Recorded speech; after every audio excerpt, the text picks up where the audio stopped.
if you have to masturbate, it is permitted. It is not a sin. There is no evidence anywhere in the Quran or Sahih Hadith which says that if you masturbate, you get a punishment. Here, the reason I'm saying this, that I'm being a is the issue of masturbation. And this is al-istimna' or aada sirriya in Arabic as well known. This is something where all four of the well-known madhahib, Hanafi, Maliki, Shafi'i, Hanbali, all four of those madhahib in their mu'tamid, in their relied upon opinion, have said it is haram. It is haram.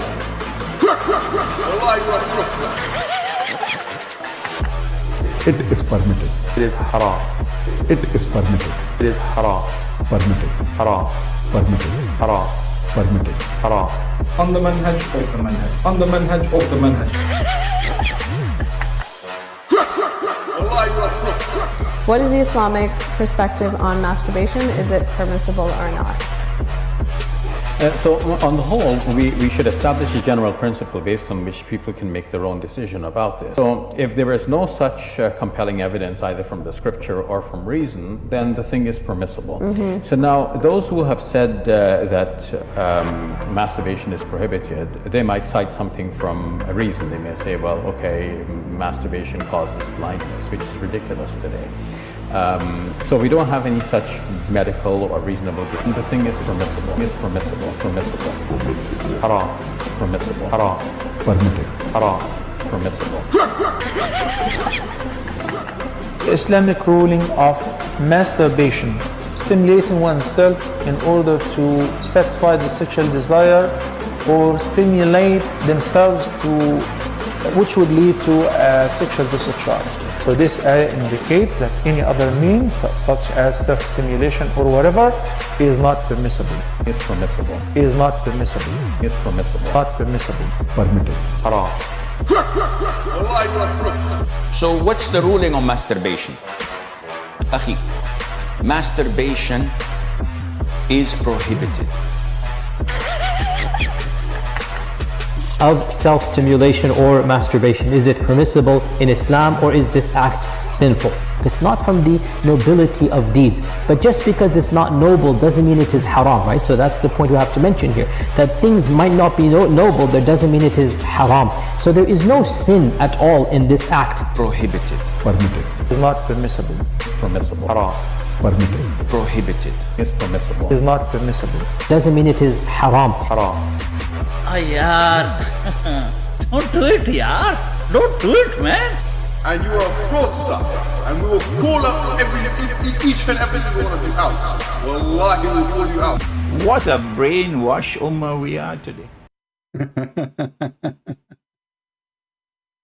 Okay, peace of Christ to all of you.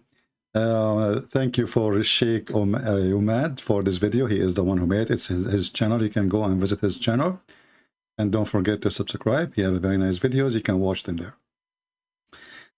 First, before we start, please, if you are a person who is sensitive for such a topic, you don't like to hear it, so then give us headache, take your stuff and leave. So, as you see, the title does not give you excuse to say, I don't know, I'm surprised. I mean, the title says masturbation, so what do you expect?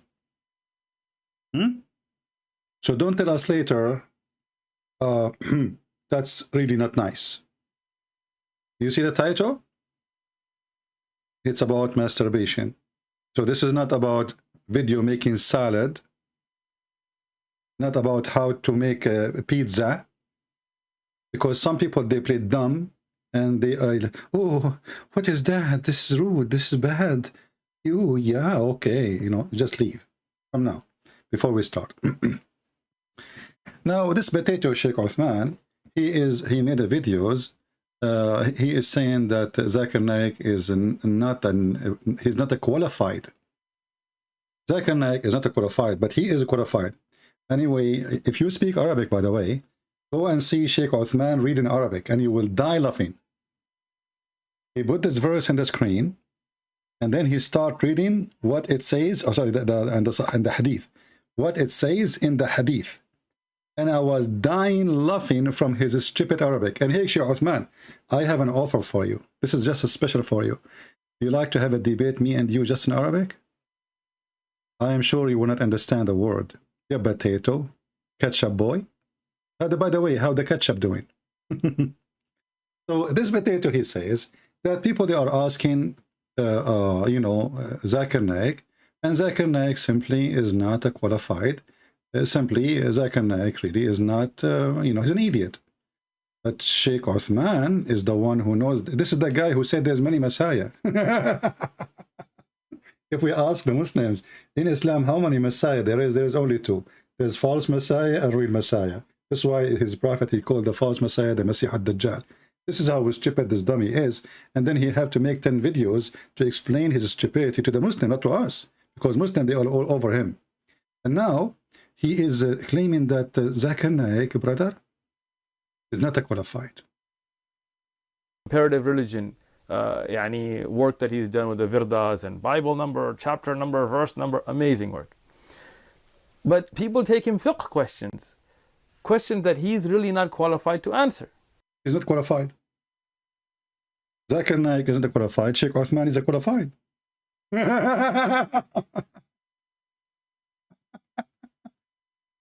He is a qualified, but he could not read the hadith in Arabic.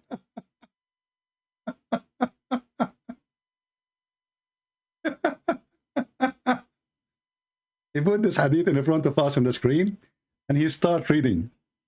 She said, not about zina. Zina?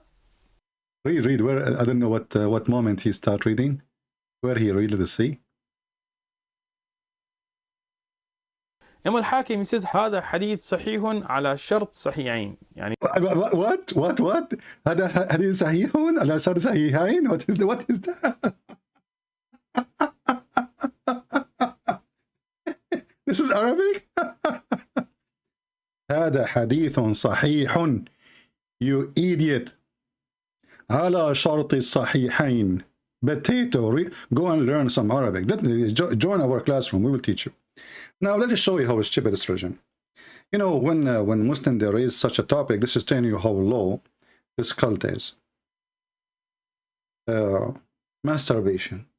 I mean, those people, they have no problem to have sex with a child. But suddenly they have an ethic about masturbation. And this guy, he mentioned many times the name of Ibn al-Qayyim. Actually, I can see, I think there's the books there. Ibn al-Qayyim is there. Let us see what Ibn al-Qayyim said, and let us laugh together at the ethical, Islamic, special teaching of Allah. I will go to a Shia website, and now if I'm going to quote to you from Shia website, not because Shia is accepted by me or by the Sunni, but the Shia website, they did a good job translating some Arabic books into English. And the reference is there. And actually, I will show you the reference in Arabic too, from Islamic Sunni website. So this is a Shia website. Yes, I'm just reading for the sake of the translation. So remember, the topic is masturbation is haram, or it is not haram. Haram means it's like allowed or not allowed. It's against Allah teaching or not. First of all, isn't it your God? He is the one who created shaitan. And there was only one shaitan. And then Allah, he created for him a penis in the right leg and a vagina in the left leg. What is a masturbation? Masturbation is self-practice of something sexual. When Allah himself, he created for shaitan a penis in the right leg or right thigh and a vagina in the left thigh. This is a form of masturbation. Doing it yourself. Read me carefully here. First example of the Sunni morality. And this is again from the Shia website. I will actually, the admin can post the link for you. They knew it already. Ibn Aqil. This is Ibn Aqil, not Ibn Farouk, the stupid idiot who do not know how to read two words in Arabic. Many of our scholars, etc., he says, Ibn Taymiyyah, blah, blah, blah, and then he says, if a man is torn between continued desire or releasing it, and if this man does not have a wife, or he has a slave girl, but he does not marry, then if the man overwhelmed by desire, and he feared that he suffer because of this, like someone is a prisoner or a traveler or whatever, then it's permissible for him to do masturbate. And Ahmad ibn Hanbal, he explained this more and says, and furthermore, it's narrated by the companion of the Prophet, they used to do masturbate while they were in the military expeditions or traveling. Now, this Abdul, he might say to you, this is a lie. It's not true. Nowhere it says that. So let us go and see some reference. Shall we? Let us move here, or give me a second. Because he would say to you, this is the Shia, the brother, those are Shia, brother. Those are Shia, brother. This is the book of Bada'i al-Fawaid, Ibn al-Qayyim al-Jawziyah. And this is the reference here according to this website. 4/906. It says here, actually, let me see if I can find a better website, like we can zoom better. Give me a second.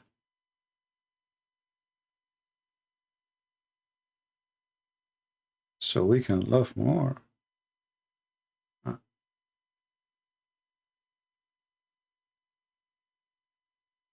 Okay, let's see.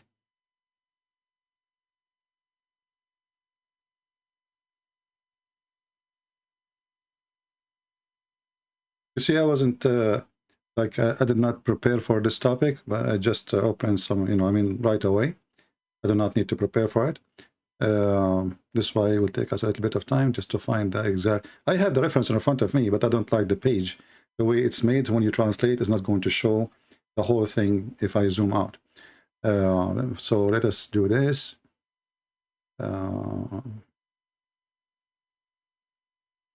Just trying to find different website, but it's the same book anyway.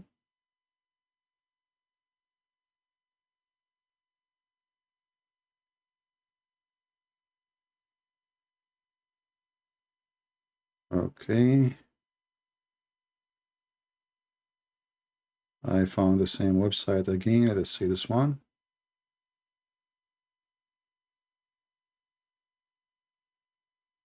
All right. This one is horrible too. The text is so big. Maybe we have no choice except to use that website. Let us see more. Maybe this one. All right, this one maybe will do better. So this is Tafsir Ibn al-Qayyim, and this person exists supposedly in 751 Hijri, And if you don't know what Hijri mean, this is when Muhammad, the coward, he immigrated, running away from Quraysh, when nobody really was trying to harm him as Muslim they claim, because if they will kill him. Here it says, and this is the same verse. This is stupid idiot Ibn Farouk in his video. He quoted for us. وَالَّذِينَ هُمْ لِفُرُوجِهِمْ حَافِظُونَ. The stupid idiot, he is quoting this, but this is not about masturbation. This is about you are preserving your vagina or your penis to the right one. But let us see who is the right one. Listen carefully. This is not Ibn Farouk. This is Ibn al-Qayyim, one of the biggest terrorists in the history of Islam. Read carefully what is going to say here. Let's see. Let me search. The page is so long. Give me a second. Okay.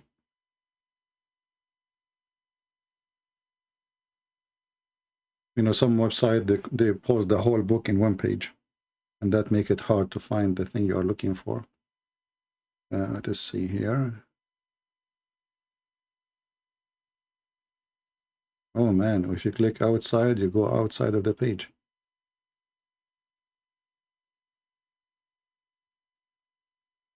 Let's see what happened. I just click outside the page and it's gone. It's like yeah,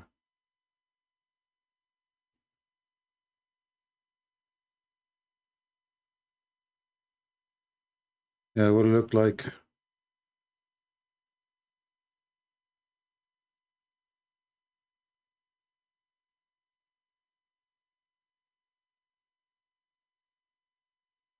Well, look like we have to go to, because this website, for some reason, when I try to translate, it doesn't translate the page. So we will go to the previous website. We have no choice. So this is Bada'i al-Fawaid, Ibn al-Qayyim al-Jawziyah. And here it says, and I'm going to translate into English using Google Translation, nothing special. And you will see what it says in a second. Let us see here.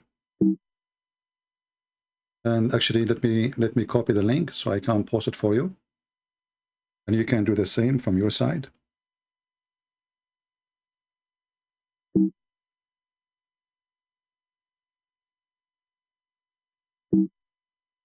What's happening? I cannot even copy and paste. For some reason, it's not allowing me. What is that? I'm not sure. Okay, maybe now. All right. So let us use Google Translation.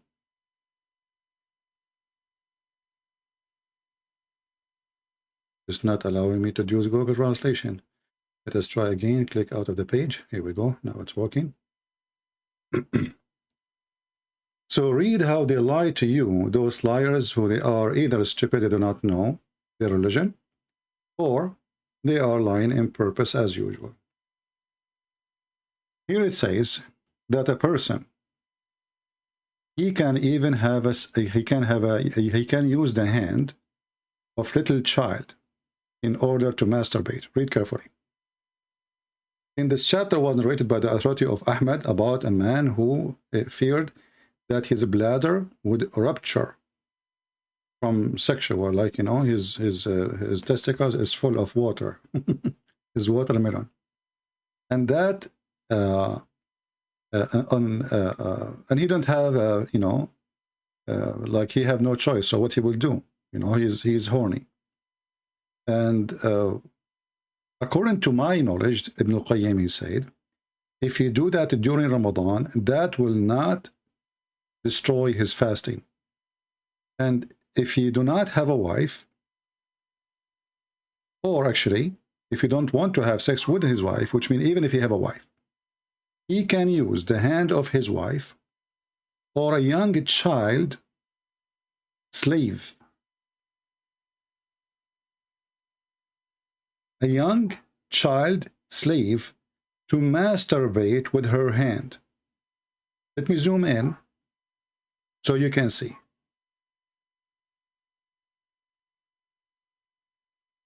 So it look like the Muhammadan, they claim that a Muslim man, he cannot masturbate by using his hand, but he can use 5 years old child as long as she is a slave, or the hand of somebody, she is his slave, maybe older.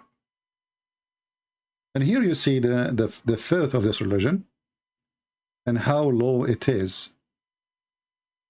And here it says, and actually if a woman, she is not a Muslim, it is okay. It is permissible to have intercourse with her if she is an infidel. How he do that? You know, like here he is not doing real intercourse because supposedly it's Ramadan and during the fasting time. So he will use his penis in, you know, but he will not put it in without more explanation. So here you see how stupid this cult and how filthy it is and how they claim things. It is totally the opposite of their cult. Let me post the link for you. So all of you Muslims and Christians, you will see the reference. And I'm not making things up. This is your Islamic website.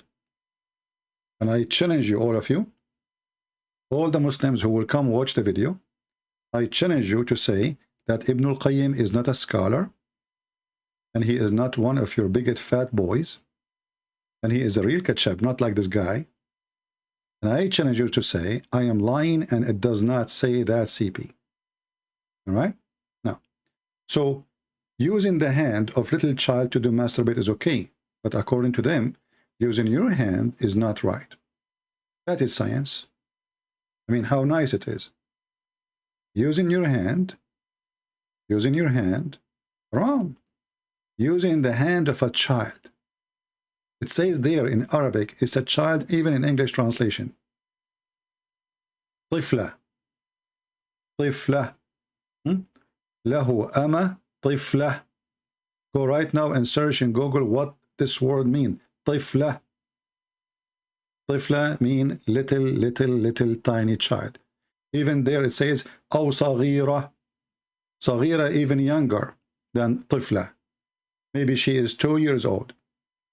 Now we know from the books of the Shia, this is now the Sunni. Let us go to the Shia, because the Shia, they might say the Sunni have that. As you see, we show you a Muslim Shia website making fun of this of the Sunni. What about the Shia?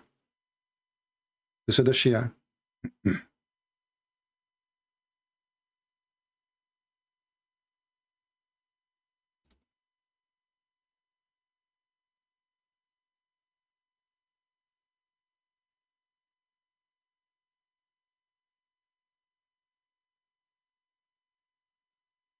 This is the book of Tahrir al-Wasila.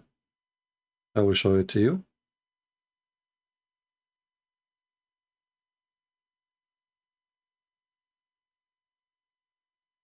By Al-Imam al-Khomeini. All of you maybe heard of him. He is the founder of the Islamic Republic of Iran, and he is their highest authority in the world during his lifetime, and now, until now, actually, he is considered the highest. Here, this is his book. It says, problem number 12, or issue number 12, it's not allowed to have intercourse with the wife, so you can marry her now, under the age of 9, but you can do all kind of sexual enjoyment, like hugging, or putting your penis between her legs, even if she is an infant. And I challenge the Shia to say I am lying. Even if she is radiyah.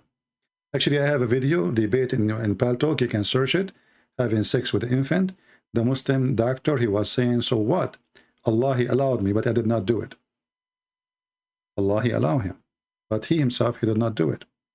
So here we notice that in Islam, the Muslims are arguing about masturbation, but their ethic is beyond Satan. This is satanic. And as you see, this is Shia and Sunni. Now they agree that you can use the hand of a child. In this case here in the Shia book, you can put your penis between her legs even if she's an infant. And this is a form of masturbation, because simply he is not really having, intercourse. But remember, masturbation is haram. But as long as you are using someone is lawful, it's okay. So what is lawful for them? A child, she is your wife. Or a child, as here in the Sunni book, she is your slave. Or even adult slave. Or even your wife. Here it says, even if she is your wife.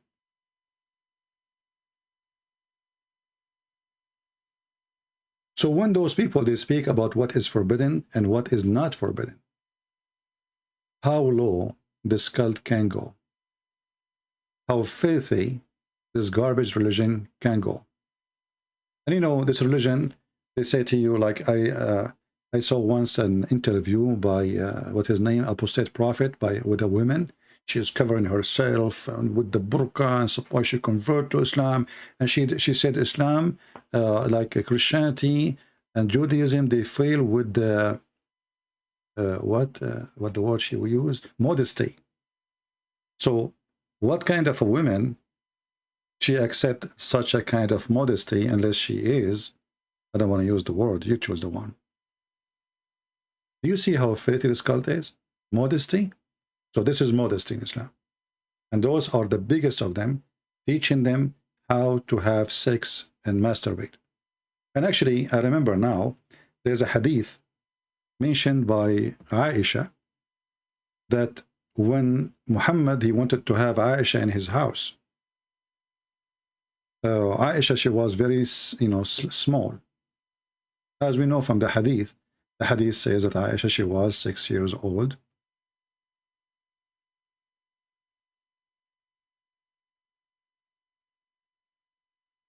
And the Muslim, they claim that at that time, Aisha, she was just molested. But isn't this is more ugly than masturbation?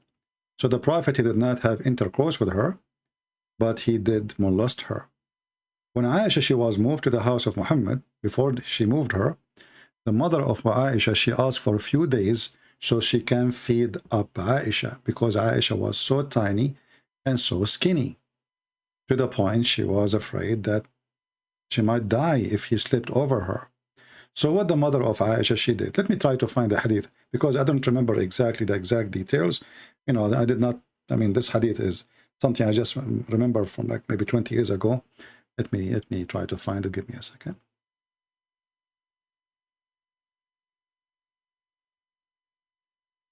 Yeah, let us see. Okay. All right, we found it in English. That's wonderful. Read with me carefully. My mother intended to make me gain weight, to send me to the house of the Messenger of Allah. SAWS, which mean shawarma. I don't know what, you know, those people, they worship Muhammad. They can't even say his name without saying tons of words around his name. Remember, we are the one who worship Christ, but we don't say SAOWC, Christ. No, this is how filthy this cult. They worship a man, but they claim they worship God, and they kiss a black stone, and they claim that they are not pagan, and they have sex with the children, and they claim that they have ethic, and they force little child to do masturbation for them, and they claim that they are the highest ethic, modestic religion ever. Read with me carefully. So Aisha, she need to gain weight. Why? She is so small, she is so tiny, she is 6 years old. So the mother of Aisha, she forced her to eat all kind of food in order to gain weight, and nothing worked. And then at the end, till she gave me, she said, nothing benefit her, you know, Aisha, nothing benefit her to gain weight. Until she gave her cucumber with a fresh date to eat. Then I gained as much weight as she desired. What is the purpose of this? What is the purpose of this? Why the mother of Aisha is doing that? So Aisha, she can gain some weight, and she should have some meat. I mean, she is so little. Do you see how satanic it is? Why? And you can tell here she is just a kid, because my mom, you see, when you are a person who is adult, it's you who decide how to eat, what not to eat. My mom, my mother intended to make me gain weight, to send me to the house of the Messenger of Allah. So what the purpose is? Before shipping, we have to make her gain weight. She is so little. They want her to grow faster.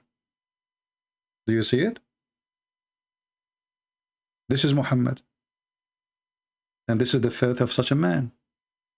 And as you see, this hadith is sahih, because you know those garbage, they will say to you, oh, doesn't say that, CP. This hadith is da'if. This hadith is reported by Susu, and Susu told Mumu, and Mumu told Fufu, and Fufu told Juju, and everybody knows that Juju is a liar. This is how they refute us. But in front of us, it says Sahih al-Albani. And by the way, the donkey, Ibn Farouk, he just mentioned that he accepted al-Albani. So as you see, al-Albani. Do you remember the guy when he said that the hadith is mentioned by David Wood is not Sahih? It was approved by al-Albani. He told him this is not Sahih. Anyway, so let us continue and learn about the ethic of this religion.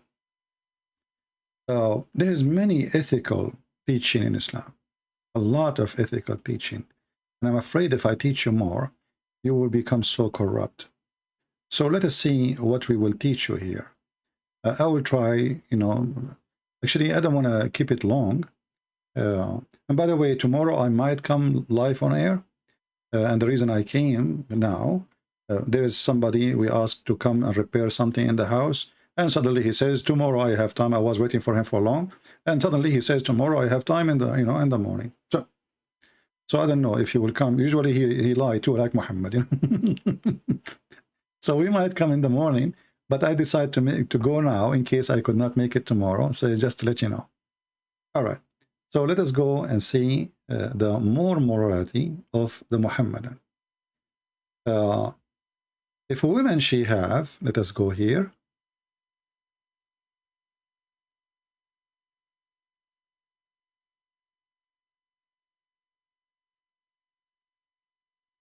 If a woman she have, okay, what she have, and again, if you don't like to hear those things, please leave.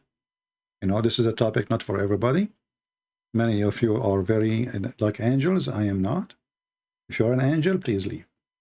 If a woman does not have a husband and her lust becomes strong, then some of our scholars say it is permissible for the women to take a crumbage, which is a piece of leather worked until it becomes shaped like a penis, and insert it in herself. She may also use a cucumber. Now we know why the mother of Aisha, she gave Aisha some cucumber too, as you see in the hadith. Maybe she was trying to give her some practice, I'm not sure. But as you see, according to Aisha, the science of the Arab, if you eat a cucumber, you get fat. Cucumber and fresh date. So if the woman, she have a desire and she need to do, you know, whatever she need to do, then she can use a crumbage, which is a piece of leather, worked until become shaped like a penis, and insert it in herself. And she also may use a cucumber. Now here you see, this is again Ibn al-Qayyim. Now let us go to Ibn al-Qayyim in Arabic and try to find the exact hadith in Arabic, because this is here a translation, and I don't see this guy giving us the page number. And I don't like that, you know. I like to see numbers. Numbers is important.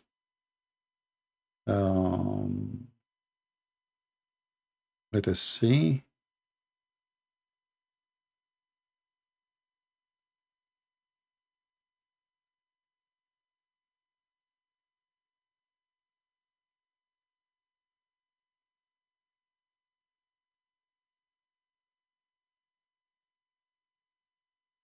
Because remember, you know, we need to give reference. The Muhammadan, they give them reference and they say it's a lie. So imagine.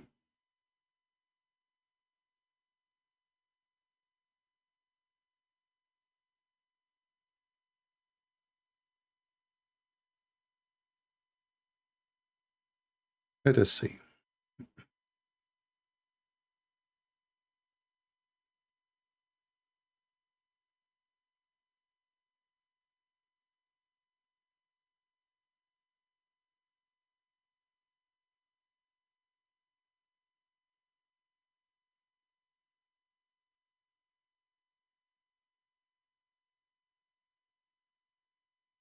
Here we go.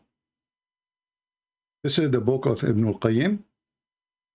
It says, وَرُوِيَ عَنِ الصَّحَابَةِ كَانُوا يَفْعَلُونَهُ, which is what? Which is masturbation.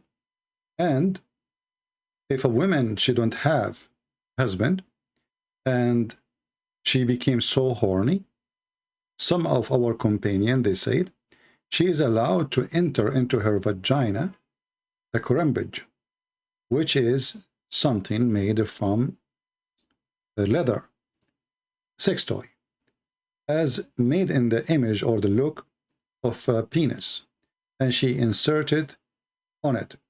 Or she can use cucumber or qara. I don't know what qara.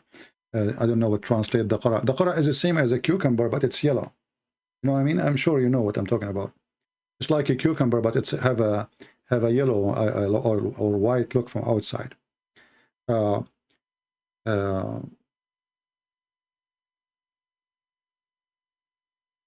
So, you know, those what the Muslims teaching, and this is their books. But let's go farther. But here I don't see the page number. Let's see here. It doesn't give us page number. We wanted the page number. Let us see.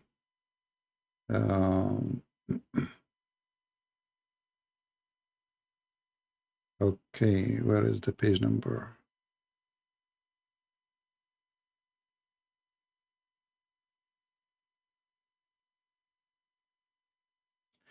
Okay, here we go. We found the page number. So it is the volume number 4, page number 905. Take a note. Volume number 4, page number 905. Now, in the same page here in front of me, it says, if a woman, Ibn Qudama al-Maqdisi al-Hanbali, في كتابه المغني, he said in volume number 9, page number 54, Actually, I was searching for this, you know, I found many references here, which is good. That will save us from doing research by one. If a woman, she inserted the penis of little boy, he is under the age of 10, there is no penalty for her. Let us find this reference too.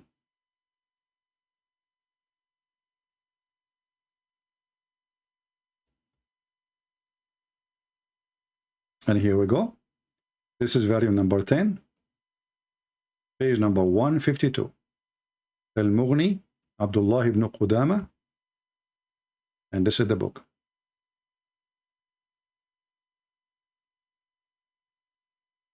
So if a woman, she is horny, and she needed to have sex, she can use little child, little boy. For sure, he can't be the husband, you know. Mostly is maybe, I don't know, any boy. She got a boy from the street. And she can use his penis to do that with him. But here I see actually things is more ugly.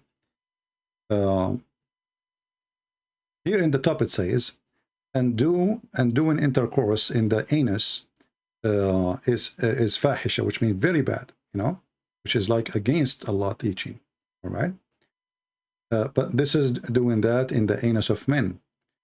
And then here it says, and if a Muslim man, he do have intercourse with a dead person, there's two opinions about it. One, it says he should be punished, and the other one says if he do that to a toy, that will be similar to having sex with the real person, or it is having sex with the dead one, but still there is no penalty for that person. And this is the, you know, the agreement or the statement of Al-Hasan. And then he continued there, it says, according to us, there is no penalty for the one who have sex with the dead one, because the dead one is obviously already used, like, you know, like expired. And usually nobody desires such a thing, and usually like the soul does not desire such a thing. So there is no need for a penalty for such a thing, and there is no punishment for it. And then if you have sexual relationship with a child, if she was from the one, usually you can, if her, doing that to her is adultery, because now this is adultery, she is not his wife. And here he says, and if she was not alive, which means she is dead, there is two opinions. One, it says Al-Qadi, he said that having sex with a child under the age of 9, it's a woman or a child or someone don't desire by entering his fingers into her vagina, or if a woman, she enter the penis of a child under the age of 10 into her vagina. And then, according to him, he says,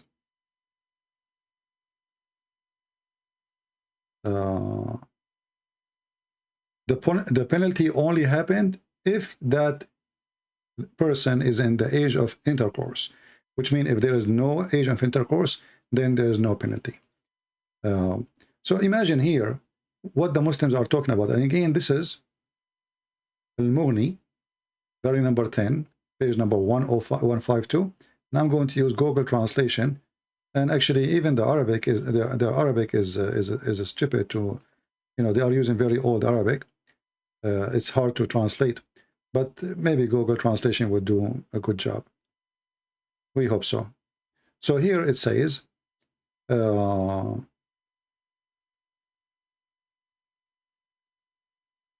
is two sides of the punishment of having sex with dead women or a young girl who has not reached the 9 years of age because he does not desire the like of her. It's similar if he is inserted his fingers into her vagina, and likewise if a woman she inserted a male boy, between the penis of a boy, has not reached the age of 10 of someone else in her vagina.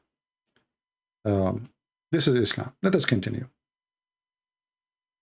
Should we stop? People, should we stop? It's disgusting, isn't it? Yeah. And then we will find that Muslims, they can even have sex with watermelon. And then we ask ourselves, if masturbation is haram, look like using your hand in masturbation Islam is haram, but using someone else's hand, it's okay. Or using a piece of cucumber, it's okay. Or using the hand of a child is okay. But don't use your hand, or even use any watermelon. Read this. Here it says, this is what the Muslim Sunni teach. And this is again Ibn al-Qayyim, the biggest, highest scholar of the Muhammadan. If a man make a hole in watermelon or a piece of dough or leather, skin, or a statue and has sex with it, then this is the same as we have said in other type of masturbation, i.e. that is halal, in the same circumstances given before, such as being in a journey. In fact, it's easier than masturbation with one hand. Again, this is Ibn al-Qayyim, you know, and let us go and find it in Arabic. I'm just trying to find the reference in Arabic, so you guys later, if you speak to Muhammadan, because here I don't see any numbers in this page. I don't know why they don't add numbers, but let us see if we can find it.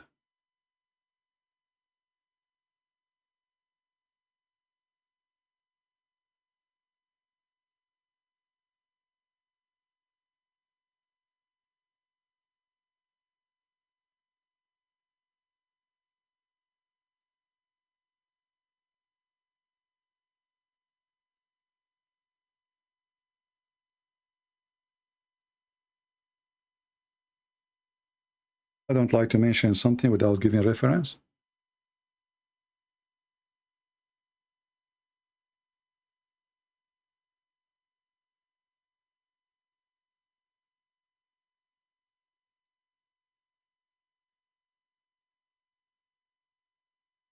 Okay, let us see.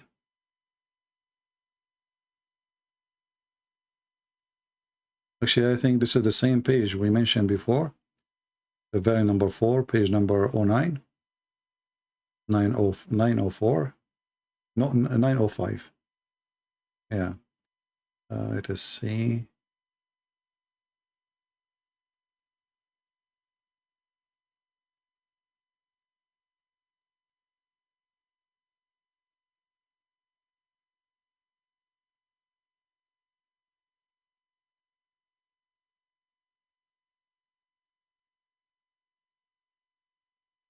Yeah, actually, we show you this this page here, and we post the link for you, so she can use. Yeah. Now let us go to other details. There's a hadith once. I was debating once with the crazy man. His name Nader Ahmad, if you remember him, and in that hadith, I accuse Muhammad he was having sex with the goat, and Nader Ahmad he says, so what? Better than your religion. It says smash the head of the babies. That's what he said. You can ask him. But if you go to this hadith, actually it is translated in answeringislam.org, and it's written actually translation done by Sam Shamoun. Maybe somebody help him translate from Arabic. But if you go read here, this hadith from is an explanation of Al-Bukhari by Imam An-Nawawi, very big name in the history of Islam as a scholar. Here it says, just to make it short, I will post the link for you so you can read the whole thing. Our companion have said, if the penal head has penetrated a woman anus or a man anus, or an animal vagina or its anus, it is necessary to wash whether the one is being penetrated is a dead or alive or dead, young or old. All right? And here we continue down. This is about masturbation. If a woman insert in her vagina an animal penis, she must wash. See how important to wash? And that will remind us of a hadith of a woman. She did masturbate and she came to Muhammad himself, and he did not get upset from her. He told her she had to wash her beautiful vagina. May Allah bless him.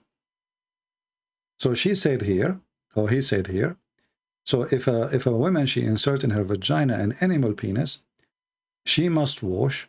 And if she inserted detached penis, in Arabic, ذكرا مقطوعا, a severed male member. In this case here, this is a real penis, but she cut it off. How? Don't ask me. Okay? Maybe it's not a penis of a human. I mean, I don't know how in the world, where she got a penis of a man or a penis of anything, and she cut it off. So now they are talking about a detached penis, which is cut off. This is, you know, real. And maybe it is, they mean by detach a sex toy, but doesn't look like it. But this is Islamic religion, and this is their teaching, and nobody get offended when you read those things for them. But let us go now and read the hadith, as long as we are talking about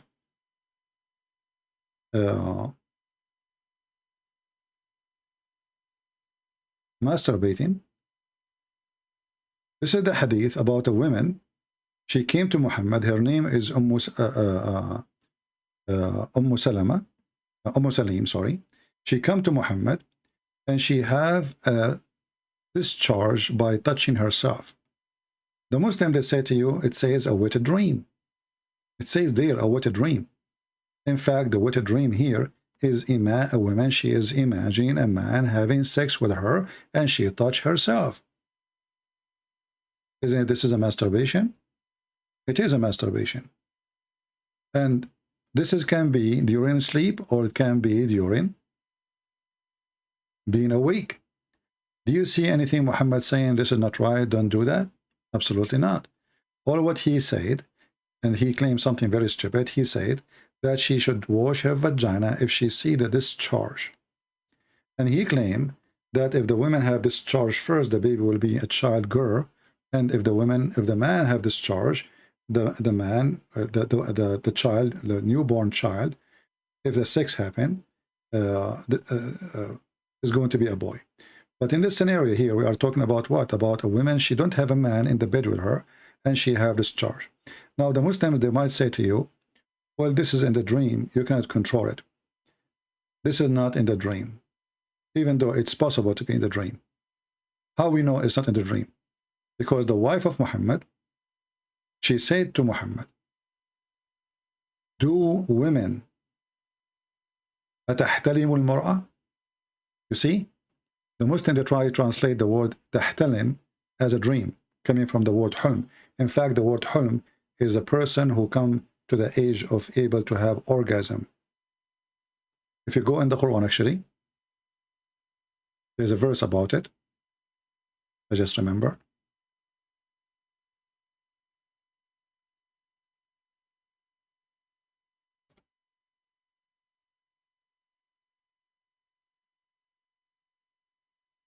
See it? This is exactly the same word. Chapter 24, verse number 59. When your children become what? Mature. This is the Muslim translation. What mature here? This is not about maturity reading. It's about sexuality, which means he can have orgasm. So this is the word al-hulm, as you see it, and this is the word tahtalim. Tahtalim, it means it have orgasm. It does not mean dreaming. It's not what a dream. It is having orgasm. And this is the exact word in the Quran. And this is the Muslim translation. We can change the translation. Somebody's saying somebody want to call me. My Skype is not open. And I'm not planning to open my Skype, my friend. You can change the translator if you want. To any translation you want. All of them are Muslims. You will see. when your children reach the puberty, you know, what is that word? Is al-hulm. So this woman, she is doing hulm. So what hulm is? She is masturbating, right? Now here we have Dr. Tashkil saying the following.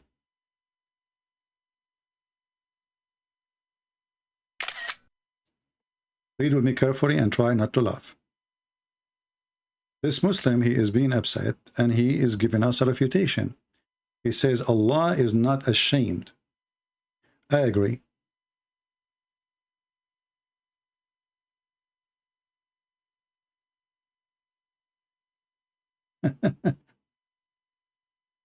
Christian Prince cannot understand that Allah SAWT is not ashamed.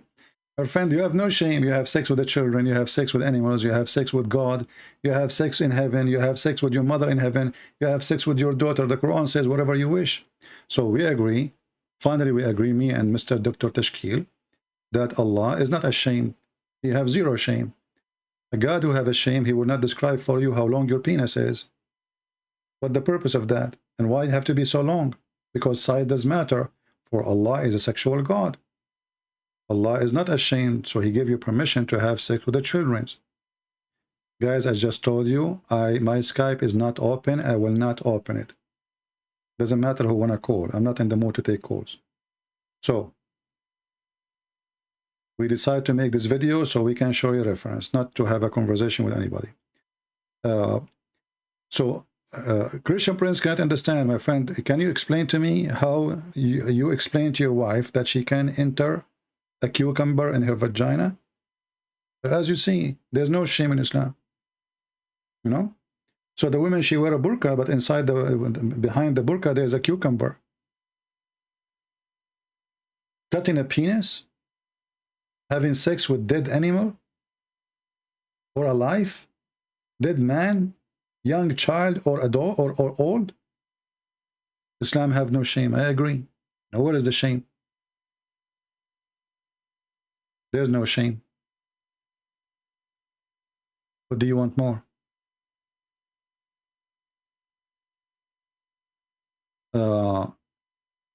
My friend, hold on. I challenge you first of all to mention to me if your God Allah ever mentioned the word rape. While you Muslims are so busy talking about masturbation, didn't you ask yourself what kind of God he never have a rule for rape? What is the penalty of rape in Islam? I challenge you, I will give you 10,000 years to find me a verse in the Quran speaking about rape. Nowhere. Why? Because Muhammad was a rapist. Most of the wives he have, actually, they are raped. They are kidnapped. To the point the Muhammadan, they became pimps in the time of Muhammad. This is why we have a verse in the Quran speaking about women being forced into prostitution, and there's no penalty in Islam for prostitution. In fact, it is permitted. And there's a videos in Suku film, you can watch it. 3 Muslims, and the title of the video, I think it looked like we have a permission to work as a pimp or to be a pimp in Islam. 3 Muslims, very well known. One of them is Fifi. Go watch it. If I am the one who say this, they will say, it doesn't say that, CP, but the 3 are talking to themselves alone. So they mention it's okay to look like it's, yeah, the Quran give us permission to work as a pimp. So they are so worried about masturbation, but they are not worried about having their slaves forced into prostitution. And if you force them, there's no penalty. Not only that, in Islam, do you know that if you have sex with your mother, there's no penalty? What is the sect of this Ibn Farouk? Somebody knows? What is the sect of Ibn Farouk? Anyone know what his sect? He said there is 4 Islamic sects, right? So you have to be one of them. Read with me.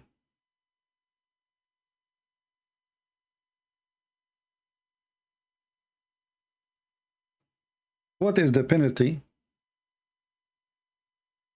What is the penalty of having sex with your mother in Islam? Nothing. And this is Abu Hanifa and Nu'man. Let us read together so people can die laughing.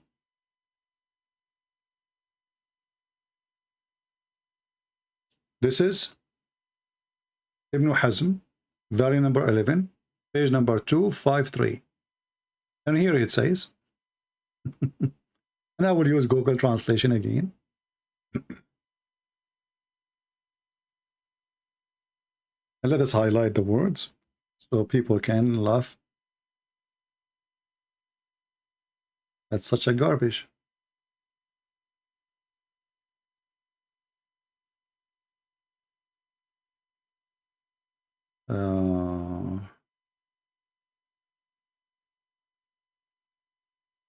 Here we go.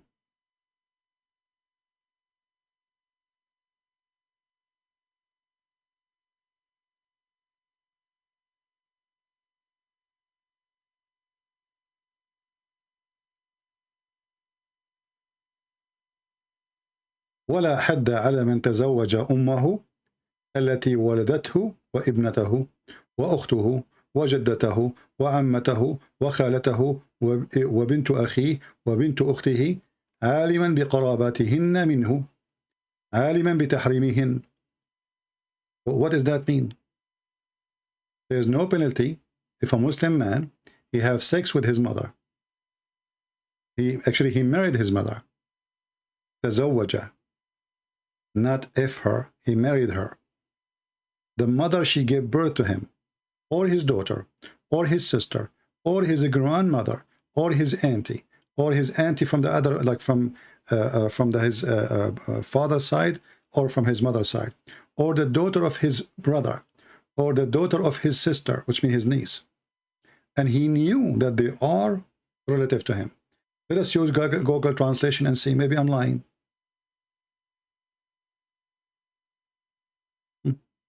Read it.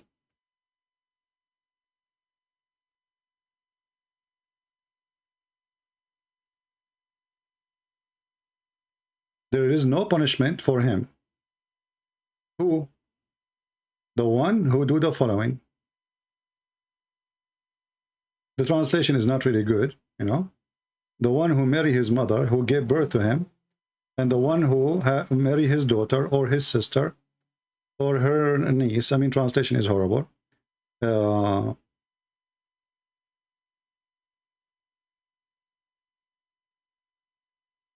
His sister, his aunt, and the aunt from the other side, his niece, his sister, daughter, even if he was aware of the kinship with them, you know, knowing they were forbidden for him, and yet having sex with all of them, there's no punishment. And again, this is Ibn Hazm, volume number 2, 11, sorry, or 2 actually, here it's coming 2. And it says here 11, let us see in the Arabic translation. Actually 11, yeah, 11. The correct is 11. And page number 253. And let me shorten the link so I will post it for you, so you can save it.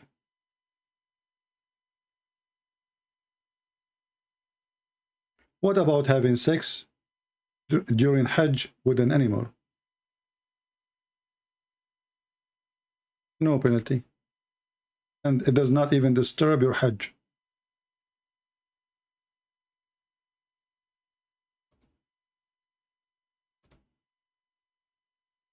Let me shorten this link for you.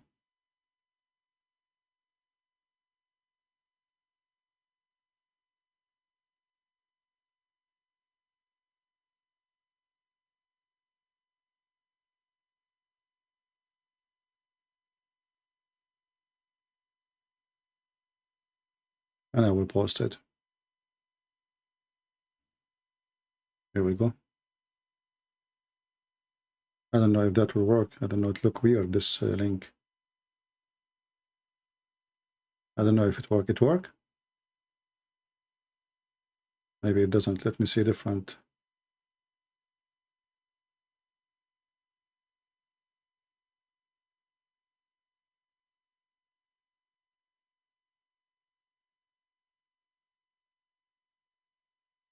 I will use different one. Give me a second.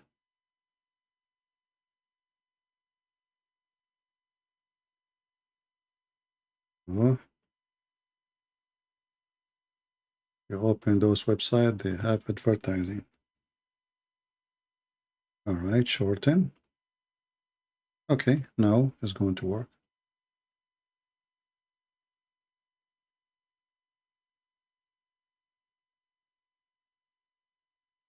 All right. So as you see, I mean, this is a very, very silly, stupid cult, very low class, very savage, very trashy, and there is no shame in it. And when the Muslims, they say there is no shame in religion, well, your religion, all of it is a shameful religion. As you see, your prophet, his wife, she have to be fed up by cucumber so she can be sent to him. Now, how many of you save the reference? Because those, maybe I don't, you know, not always like come to my head. So I hope you did save them in your reference. My mother intended to make me gain weight so she can send me. So how small Aisha she was.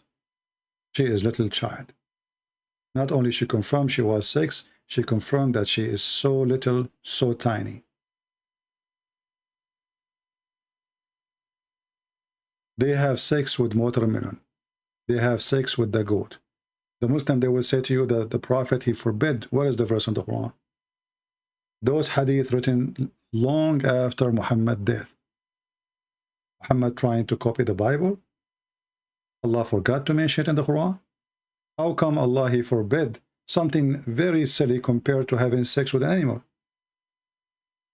Like eating pork.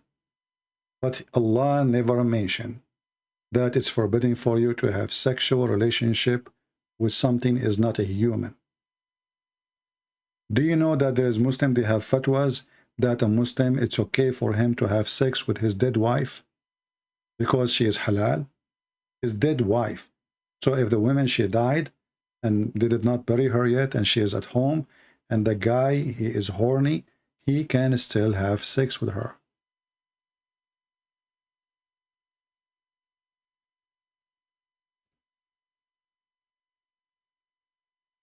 Let us see if we can find the fatwa.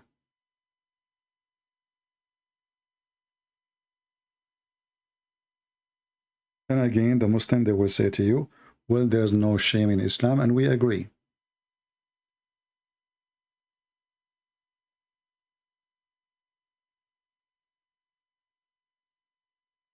This is an Egyptian newspaper, and this is an Islamic TV station. And this is the video, can be found in YouTube. Surprise. Kutub al-Turath, which mean the books of Hadith, agree that a person can have sex with the dead women. There is no penalty. There is no penalty for a man having sex with dead women. And there is no penalty to have sex with an animal or dead. And same for a Shafi'i. So this is Hanbali, this is the Shafi'i. I mean, who's left? And this is a translation. And this is Al-Yawm al-Sabi, a very well-known Islamic Egyptian newspaper. So what they will say?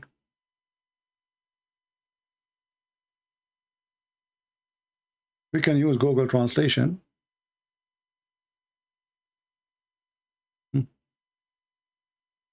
Surprise. The heritage books. Surprise. Fatwa of the marriage of the dead. This is not marriage. Nukah is not marriage to F.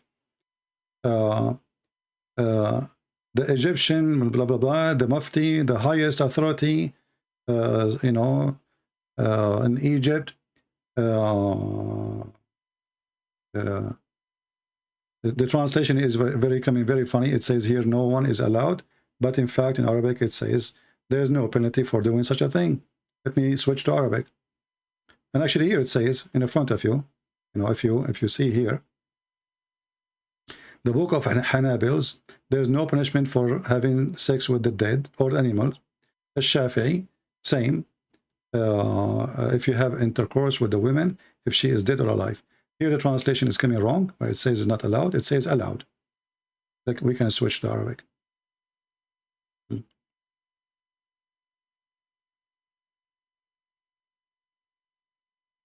It's taking time to switch.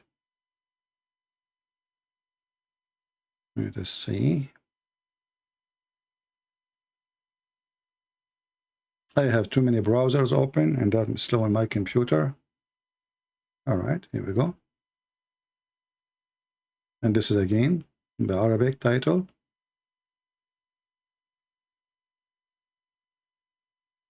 Fatwa agree. لا حد على ممارسة الجنس مع الميتة. See, in the translation it says no punishment. It's not allowed. In fact, it says لا حد, which means no penalty for having sex with the dead. And actually, we can find something more official than this. This is just you know, a newspaper.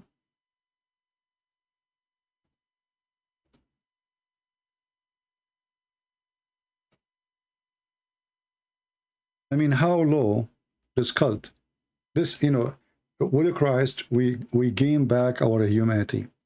With Muhammad, you go down to the animal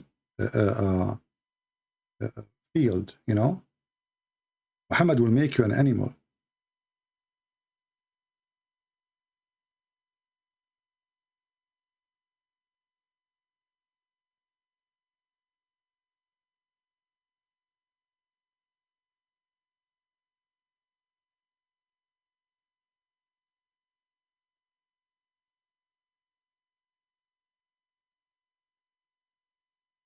Actually, the video on YouTube, you know,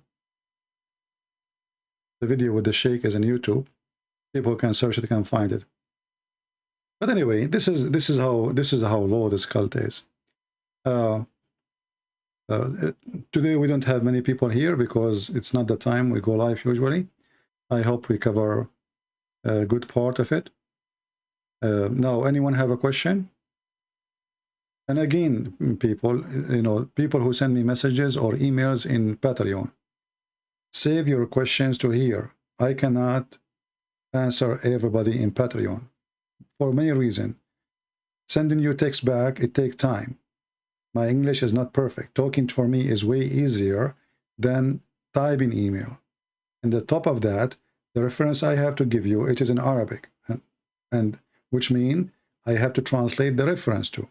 So you are asking questions in the wrong time. When I go live, feel free to ask the question. I will put it in the screen. I will explain it to you.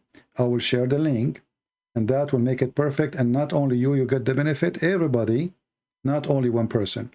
Now remember, in Patreon, I don't have a privilege. I'm not Muhammad. Muhammad, he give a privilege for the one who pay money. So if you are a person who support me in Patreon, I will not give you special treatment in any way, in any mean. And I don't care if you like it or not. If you don't like it, you can drop your donation. I am not doing customer service, and I am not doing a special treatment for somebody make a donation. I'm not doing business. I have a mission here. So if you have a question, save it for us when we are here, and I will give the answer for everybody so everybody can get the benefit of the question and the answer. If you think because you made a donation for me, you own me, and I have to serve you, you are mistaken. I'm not for sale. You can stop your donation anytime. The Lord is my provider, not you. Do we have any Muslim here? Any question?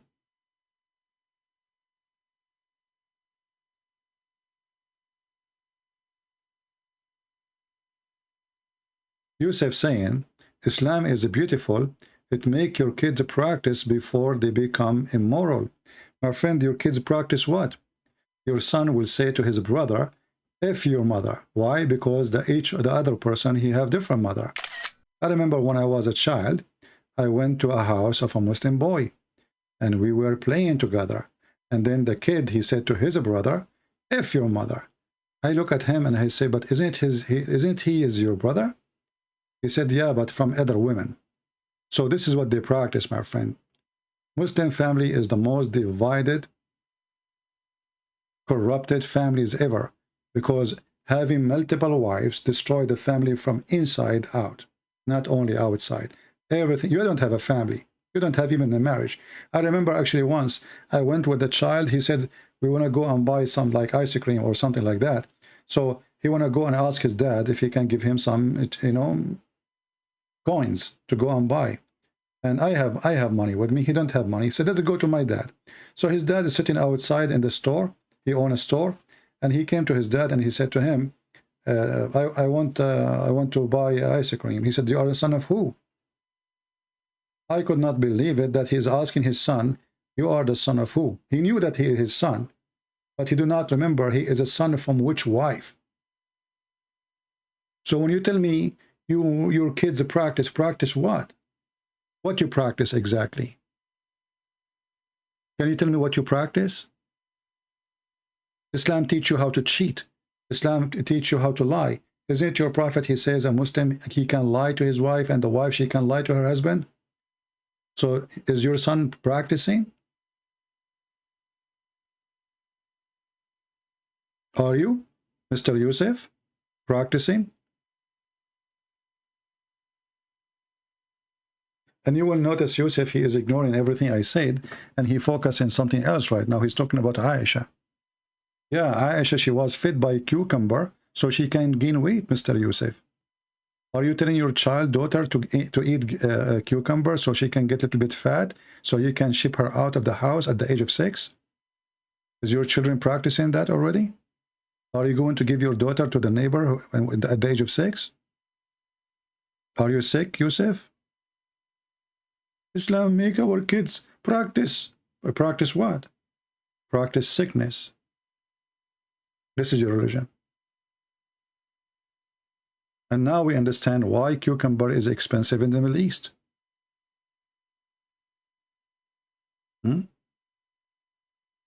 Stop ignoring when you are going to ask Uthman.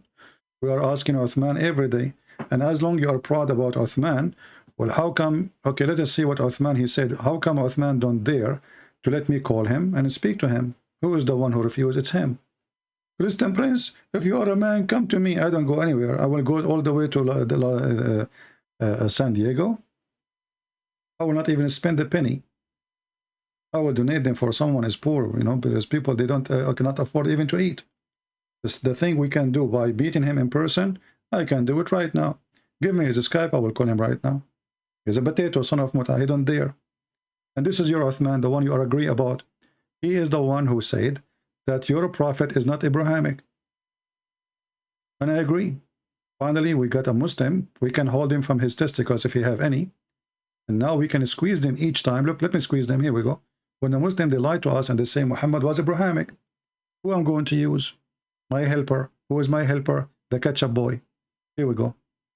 Again, he doesn't know who Gabriel is, right? Because he didn't come from an Abrahamic faith.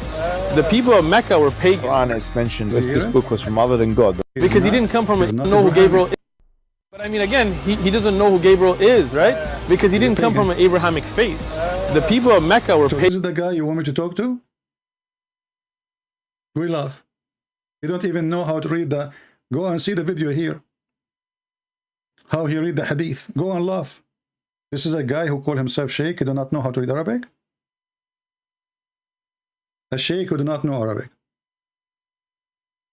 And he claimed that Zakir Naik is not a qualified and he is the one who is a qualified.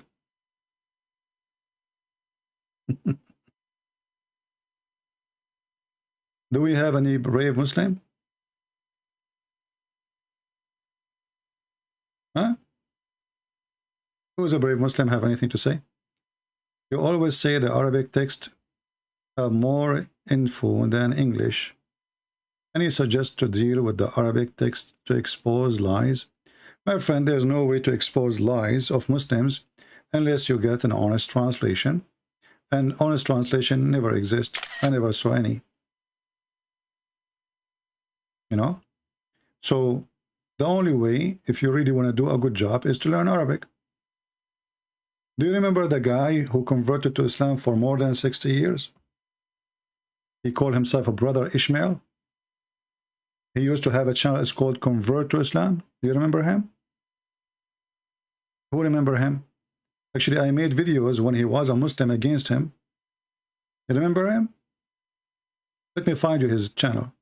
This guy, he believed in Islam. 16 years, trying, I don't know if he was able to convert people. He went to Mecca, he went to Saudi Arabia, and then he studied Arabic. And what happened when he studied Arabic? He started learning the truth.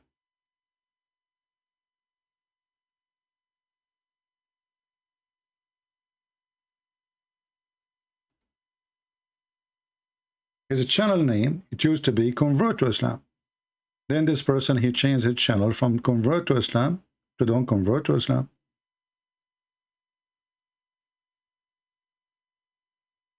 Hi, and welcome. This is him.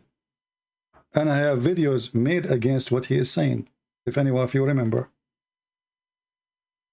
They are in the internet still, my videos against him. And now he is wearing a cross, actually. I'm surprised. Looked like he became a Christian. I don't know if this is a new video or not, I don't know. As you see here, he is wearing a cross. This guy, he learned Arabic, and actually I'm surprised how good his Arabic is. Welcome to another video. You know, as an ex-Muslim who has become a Christian, I love reading the Bible because it's God's word which reveals truth and exposes falsehood. For example, the Bible tells us about how Satan tried to tempt Jesus. Satan tried to get him to throw himself down off the temple. You can watch his videos, if you want. I don't know this person. Actually, as I said, I used to make many videos against what he say when he was having a channel that says Convert to Islam, and I used to laugh at them, actually. And I used to laugh at him for what he say about Islam. Hi, and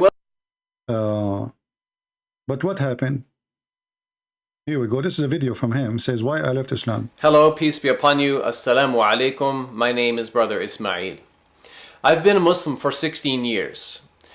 But in the past few years, I have been bothered by some reoccurring issues which have forced me to question my Islamic faith. And recently I have decided to finally leave Islam, and in this video I will explain why. Now, I don't think it's fair for Muslims to consider me as some kind of traitor or sellout, because over the years I've done my best to be faithful and loyal to Islam.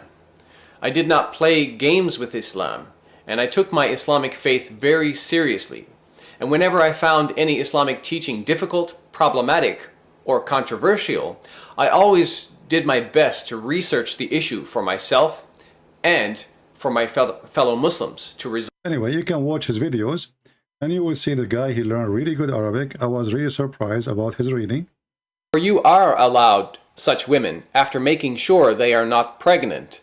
Imam Ahmad recorded that Abu Sa'id al-Khudri said, "We captured some women from the area of Awtas who were already married, and we disliked having sexual relations with them because they already had husbands. So we asked the Prophet about this matter, and this ayah was revealed. وَالْمُحْصَنَاتُ مِنَ النِّسَاءِ إِلَّا مَا مَلَكَتْ أَيْمَانُكُمْ." Let Uthman ibn Farouk read like this guy. He cannot. He have a perfect reading for Arabic. So the best way to get Islam busted is to know Arabic.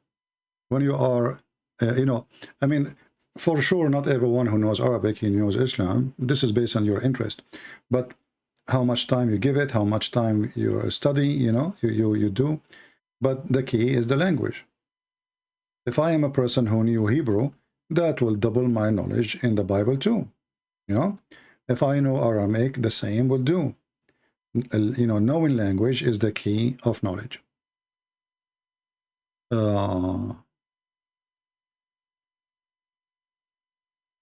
What is your thought of Robert Spencer's Critical Quran is the best translation?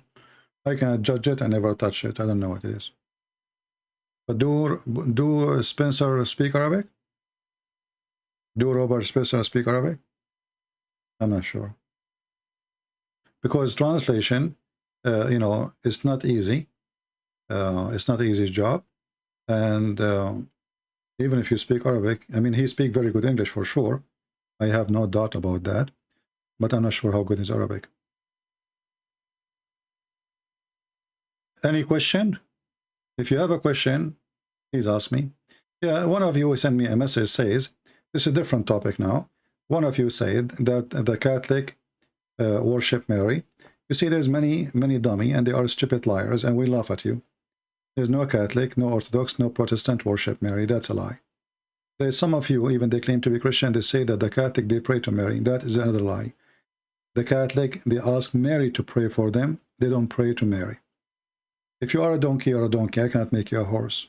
But you can go right now and listen to what they say. They say, pray for us, we are the sinners.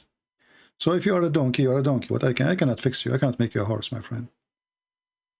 People who lies, doesn't matter if they claim to be Muslims or Christians or atheists, liars are not following God. They are following Satan. It doesn't matter what they label themselves. Liars are people who follow Satan for sure. Jesus says, who is the father of all lies? It is the devil. Right? So don't be stupid and don't follow the liars. Examine things people they say to you, including me. If I say something to you and I could not support what I say, well, then he is lying. Right? So when they say to you, the Catholic, they worship Mary, that's a lie. They don't.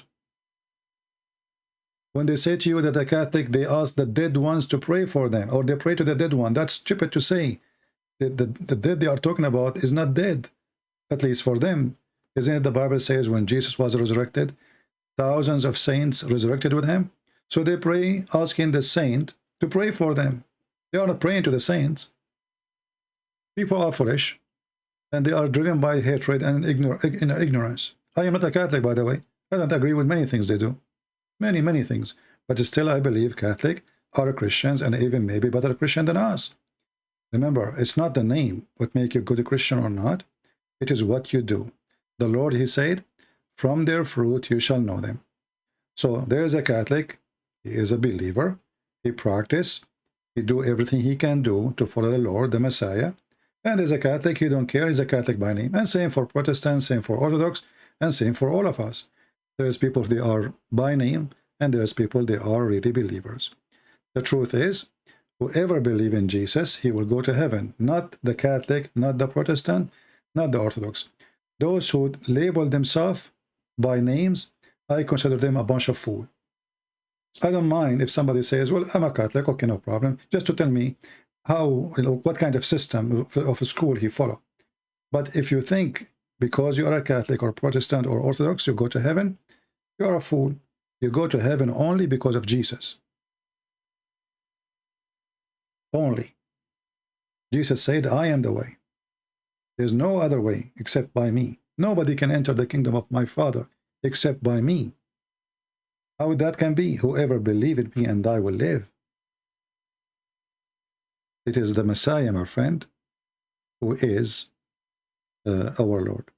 And as you see here, just to give you an example of the stupidity of some people. Don't be offended, by the way, when I say stupidity. But I have to say it. I'm a person, don't sugarcoat things. I'm a person who is born of an Orthodox family. All my family are Orthodox. I don't like to mention that, but just to show you how stupid you are. Orthodox is the true historical church. What the heck is that? But in the time of Jesus, there was no Orthodox church. And there's no Catholic church. What's wrong with those people? Mental illness, my friend. Ignorance, stupidity. Muhammadan, those are Muhammadan. Those are not Christians. They are like Shia and Sunni. You know, you go to hell, I go to heaven. It doesn't matter if you are Orthodox or not. Who cares? And what Orthodox mean? I will shave my beard if you know. What does that mean? How many times I said I will shave my beard? People are really stupid. People are really silly. And people are really following Satan. Because Shaitan, Allah, he said in the Quran, Allah will spread division between the Christians. And he will spread enmity. We are the only true Christians, and you are not a Christian.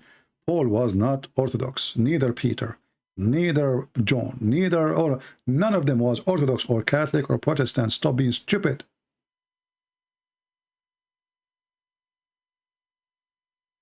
Followers of Satan.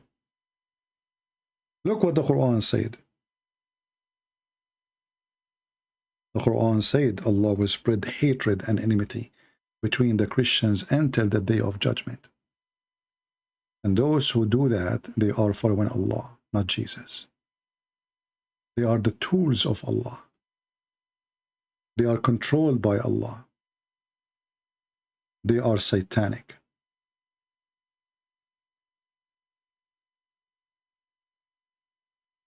Anyway, if you are a person who thinks that there is a church better than other church, I say to you, it's better to go and become a Muslim.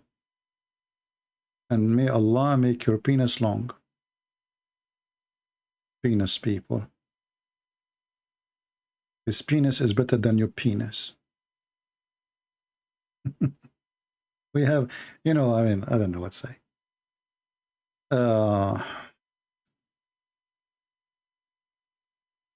Mr. Batang Orange Otan, he says, you have a religion, I have mine.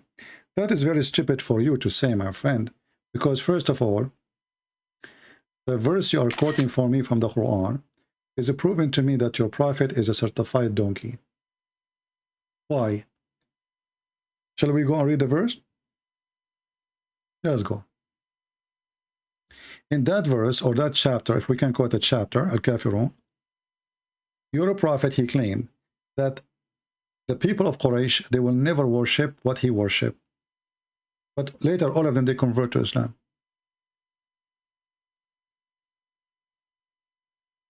I will not worship what you worship, and you will not worship what I worship. And this is about the future, as you see well. But later, all of them, they converted to Islam. So your prophet is a potato. And this is one of the stupid chapters in the Quran. If you change some words in the Quran, like, okay, oh, be disbeliever, kuffar, I worship not what you worship, and nor you worship what I worship, and I will not worship what you worship, because I worship not what you worship, and you will not worship what I worship, so what worship, and you have your worship, I have my worship. This is God talking? Have you ever heard of a stupid statement? It's a kid that is 6 years old will do better. And the funny, the Muhammadan, they say, man, the Quran is amazing Arabic. If you take the word worship and add the word eat, I eat not what you eat, and you will not do eat what I eat, because I will not eat what you eat, and you will not do eat what I eat, for I do not do eat what you eat, and you will never do eat what I eat, because I have my food, you have yours. That is so deep. This is God. Are you there, Abdul? Your God is so, is so good at writing, by the way. I mean, it's so amazing.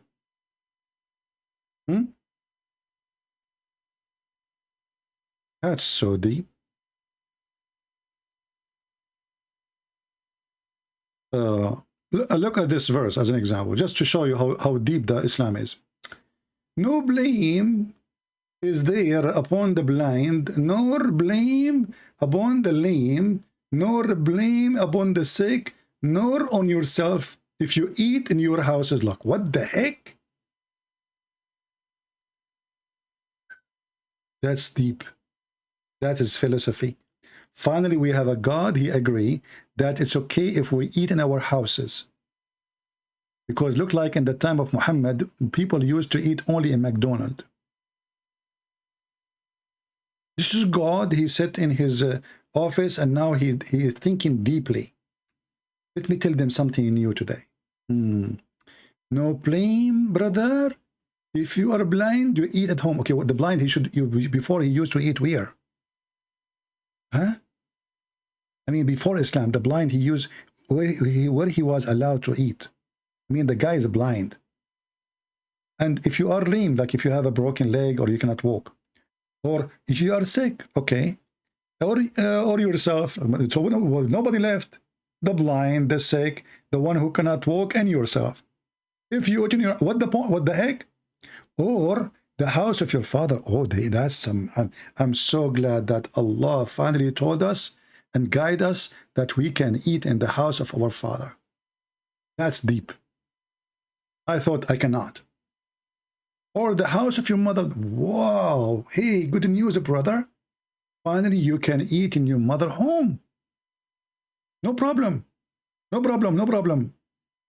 Or the house of your brothers. Wow, it's getting bigger. Or the house of your sister. Oh man. Or the house of your father brothers. What the heck? Or the house of your father sister. Like what the heck? This guy, he have time. This God, he have time. He have all the time you want. Or the house of your mother brother. Or the house of your brother sister, mother sister. Or look here. Things is getting even more bigger. Or the house you hold the keys for it. Never make a Muslim a real estate agent for your house. He will eat the food in your refrigerator.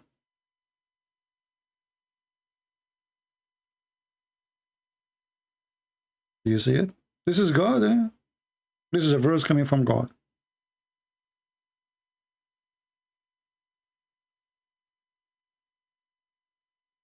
What do you think?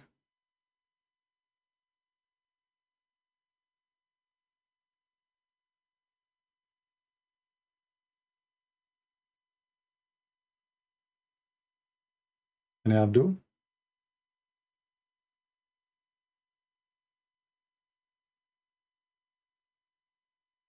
I'm so happy really that finally we are allowed. Yeah, look at this.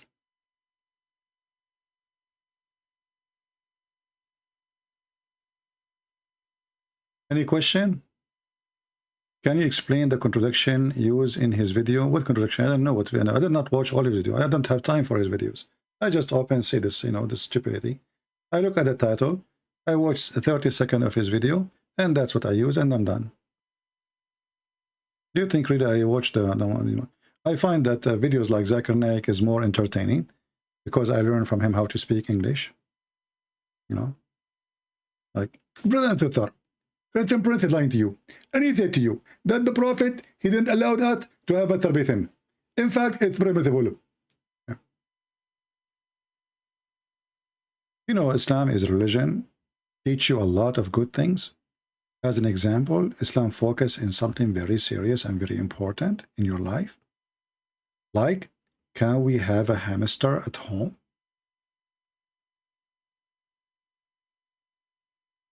This is a serious question.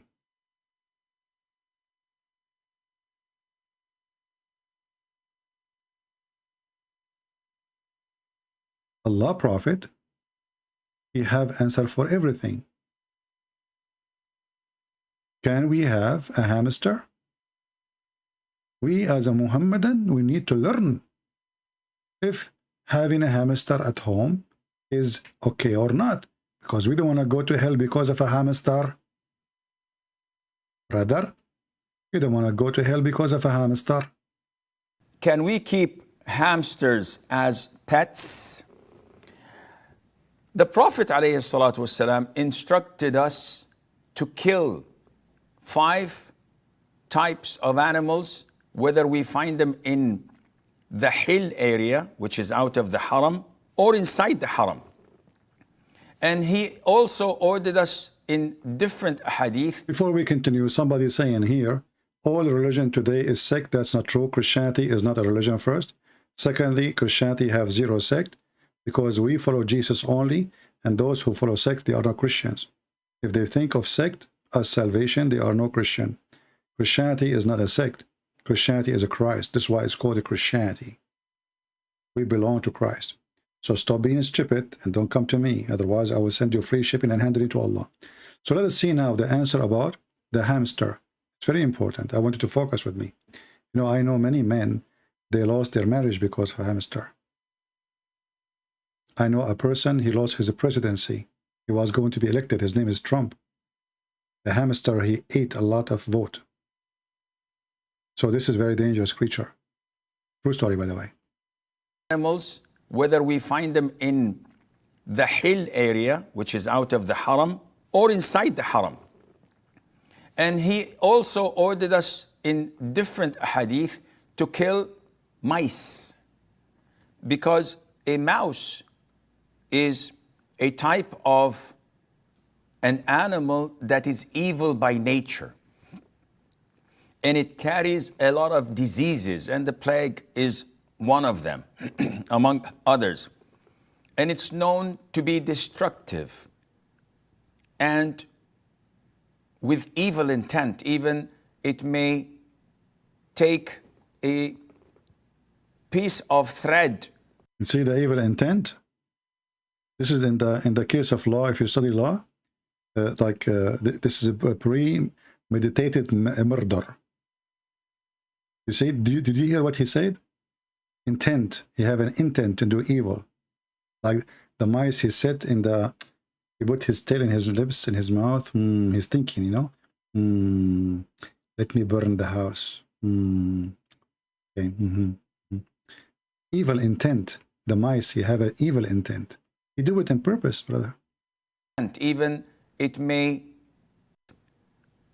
and with evil intent, even it may take a piece of thread and get it burnt from, or set it on fire from a candle or fire in the house. And just to be a true witness, I know that the police, they arrested mice in my neighborhood for he did evil intent to burn the house. And the police, they got him busted, by the way. Do you know how they knew it's him? There's many mice in the neighborhood. But it was him because they found over his feet some charcoal. When they questioned him, he could not deny it. Why the charcoal in your feet? Huh? Huh? He could not deny evil intent, and they arrest him, and now he's in jail. He will be taken to court very soon. You will see the news in the CNN. Just wait. Take that thread and burn the whole house with it. So mice are evil, and we are ordered in Islam to kill them. A hamster is very similar to mice. It looks like mice, and as they say, it's about... Brother, I think he is the cousin. I mean, he's similar. Now we are talking about hamster. He is similar and look like a mice. They're cousins, obviously, you know.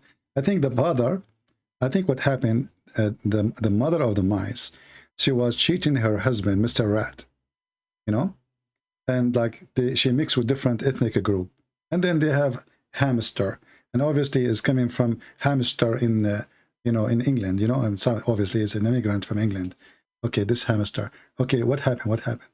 It looks like mice. And as they say, it's about 86 to 90 species of mice that are found there. Expert. So a hamster is a rodent, and it falls under the same category of mice, and hence it is not permissible to keep them as pets because of the instruction of the Prophet ﷺ to kill them wherever we find them and to destroy. Jihad against hamster. Kill them, brother, wherever you find them. Kill them wherever you find them. You bring Abdul to your house and you have a hamster, kill them wherever you find them. Dispose of them. Oh, this is not the whole video. Where is the whole video?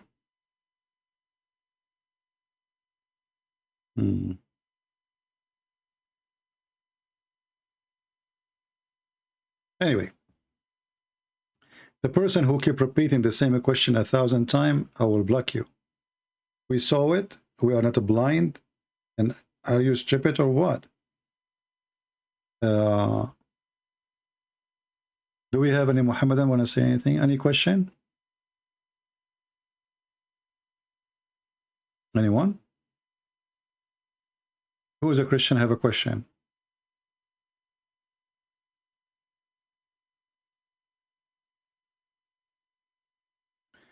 And actually, a hamster in Islam is an insect, according to this guy. According to Muslims, hamster is an insect. True story.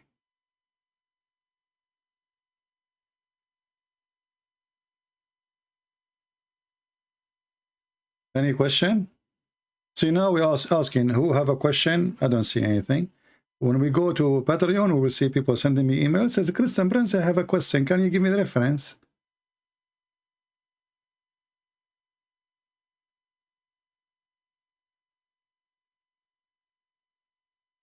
Can you explain the Muslims celebrate Eid al-Fitr? Muslims, they don't celebrate something that's called Eid al-Fitr. You see, this Fitr, what Fitr mean? Fitr mean break fasting, right? But Muslim break fasting every day. So how they call it Fitr? Even the name is stupid. Fitr is somebody don't eat, but the Muslim, they eat more in the month of Ramadan. And what the Muslim, they do when the month of Ramadan is over, they slaughter millions of animals. So this is Adha. They have two Adha. One is the biggest occasion and the one is the smallest occasion. Ramadan is nothing but Adha, is not really Fitr. Because you ask them, do you slaughter at the end of Ramadan? What they do when Ramadan is almost over? They start slaughtering animals.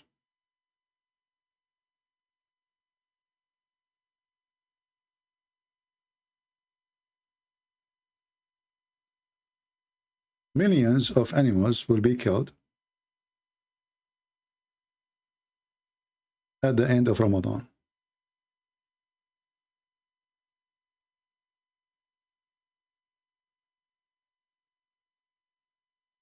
Why? And the funny, the Muslim, they say to you, Christianity is based on a blood sacrifice.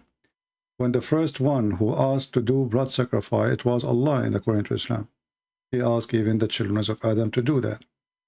And the one who did the blood sacrifice, Allah accepted his qurban, which is proving that Muhammad is a fraud again, because he is using a word is not Arabic, qurban.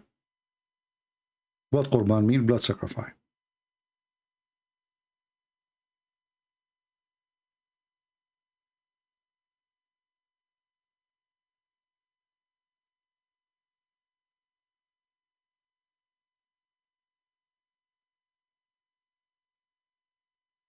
Over 70,000 animals slaughtered in Ramadan. So why you slaughter animals in Ramadan? The whole purpose of a blood slaughtering in Islam, it is supposedly sin forgiven.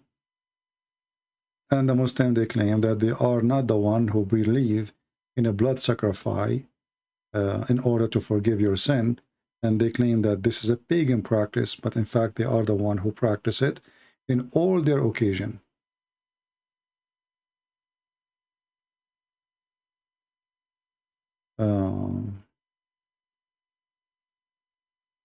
I have a question about Antichrist. Well, instead of saying I have a question about the Antichrist, tell me what the question. Okay, sacrifice, sorry. I'm reading the word wrong, I agree. I know that, by the way, I'm reading it wrong, but sometimes it's like coming natural way. So I think all of you, you used to my English by now. Right? Sacrifice. Okay. Are we happy now? Sacrifice. What the Bible says about masturbation? Well, what the Bible says, don't waste your seed, which mean, you know, your seed should be, a man's seed should be given in the right place, right? Like to have a children's, the purpose of you having a male private part, or the woman, she have a female private part, is to have a family. But in the same time, you know, we don't discuss those issues, or this is something very private, and all of us, we knew that all humans are sinners anyway.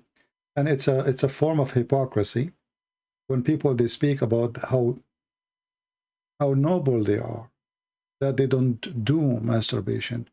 When, you know, the one who is telling you, don't do masturbation, I assure you he did maybe 1,000,000 times. So they are hypocrite people, you know.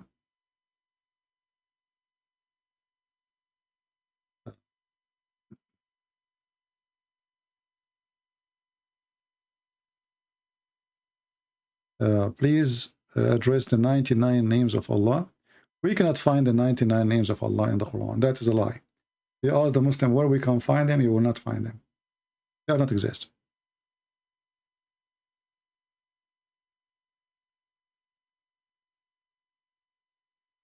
What is the two east and the two west? Well, simply the stupid Muhammad, because he could not explain why the sun location change between the winter and the summer. So he thought that this is two location of the sun and two location of the west and the two location of the east. It's again additional proof that Muhammad is a fraud.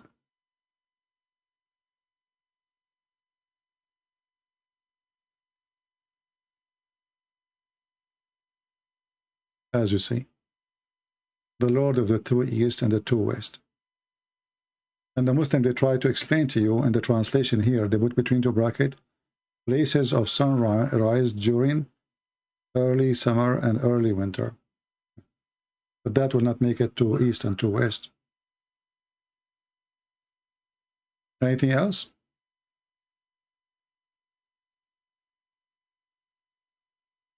John Martin, what is the question? You are saying, can somebody answer? I don't see your question. Do you think Islam will be destroyed before the judgment day? Well, you know, I believe all evil ideas will stay. And this is the point of judgment day. You know, judgment day is not the day where everything is right. It's the opposite. Judgment day will happen when everything is wrong.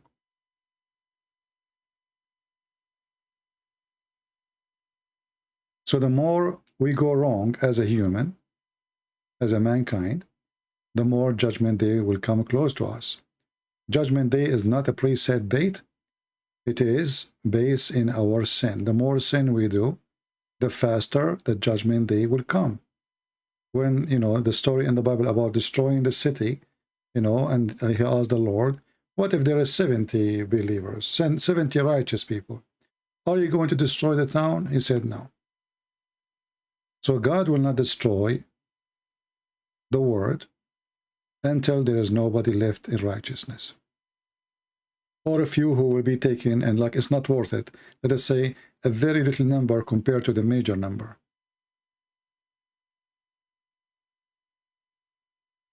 Because the judgment day is like a day of a cleaning. You know what I mean?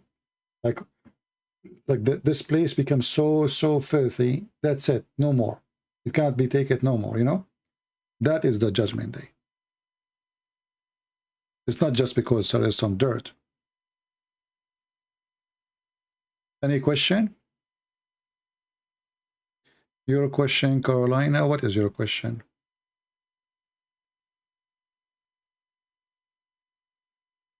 Can you talk about what's going to happen after deleting the hadith by Saudi? They cannot delete the hadith. Nobody can delete it. You see, those days is over. Actually, in case you do not know, the CIA, they have the biggest Islamic library ever. All the hadith is there.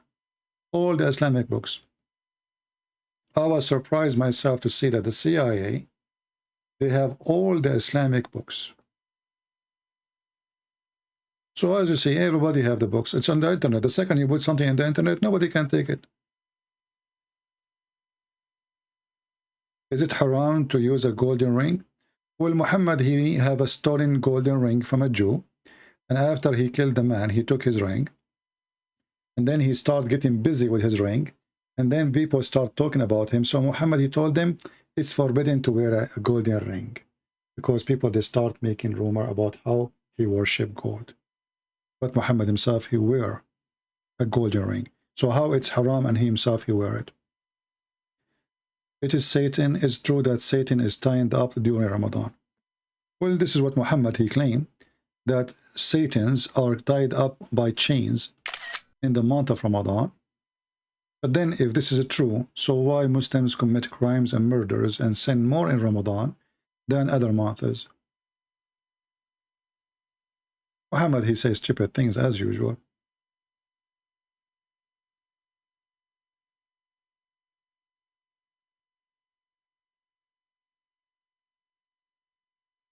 If Satans are the reason for murders, let us find the hadith, and killing, and etc., then why the Muslim countries in the month of Ramadan, all the police go home? That's it.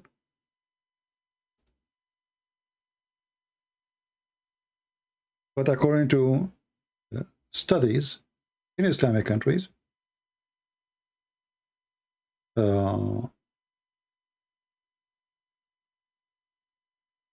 violence increased so crazy, and murder and rape and theft in the month of Ramadan. Why? You know, like you invite your brother to come and have a fast break with you. And you tell your friends that I'm going to go and I will eat in my house, brother. What the thieves will do in Muslim countries, they will come to the house. Then you know nobody is there. And they will spend the night eating there. You see, Ramadan is the month of eating, not the month of fasting. When they say to you, this is a month of fasting, it's a lie. They eat more. So theft will increase, killing will increase, and you name it. And let us see the hadith. Let us find the hadith.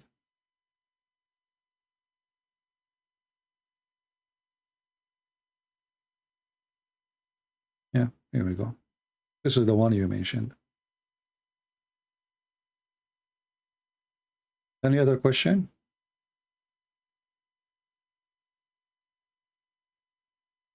Well, I'm not deleting my videos right away. I give them some time. But please save my videos and reference. No?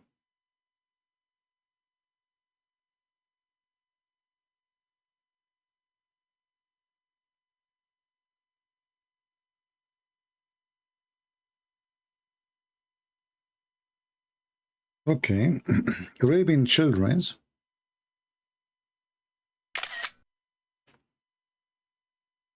Well, you know, if you are convinced that this is not rape, that will affect you too. So if you grow in a society and, you know, there is a person who he been taught that he's a victim, and there's a person who been taught that she is a wife. So if Aisha, she live in the West, she will be taught she is a victim, and then she will grow with this feeling as a victim for the rest of her life. In case you do not know, there's many men, they kidnap children or even women. And after some time, the one who is raping, even though she is mature adult, if you open the door for her, she don't even run. Do you know that? She don't run. Why? Because her brain is captured. She don't know where to go. She don't know what to do. She believed that this is where she belonged, even though she knew he kidnapped her. So first a few months, she will suffer. She will try to escape. She will try whatever. And then after some time, even if he leave the house and the door is open, she will not call the police. She will not run. She will not try to escape. There is a phrase for that in science. I don't know. I'm not a doctor, but you can search it. And the same for a child. If the child, he been taught that this is the normal thing, so she grew up with it. She don't see that she is a victim. And for Aisha, actually, she liked it because she became very important. Muhammad, he favored her upon all others. So even as a teenage or a child, she was spoiled compared to the rest.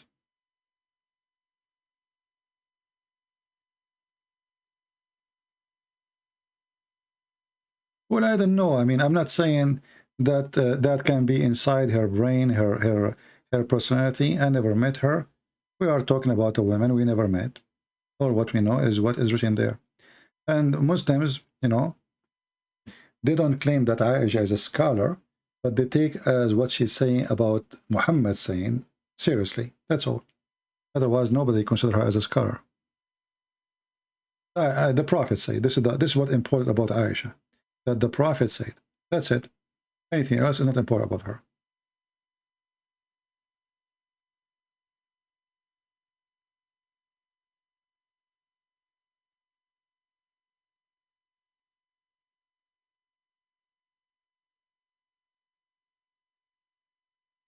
I posted link in April 28 just to clarify something to you. I said I don't think because I donate that to you. On me anything that is only visible, man. I'm not sure what you mean, my friend.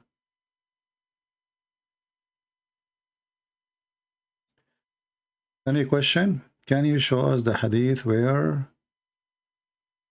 the dog died under the bed and Muhammad did not notice? Yeah, we can look for it.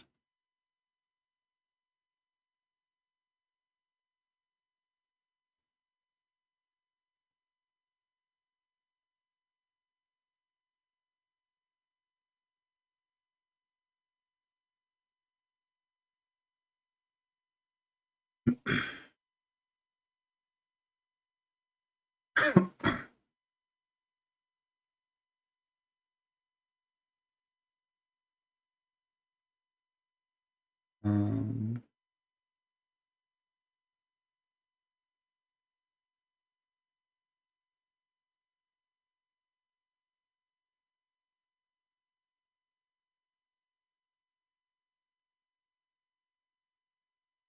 let us see where we can find it.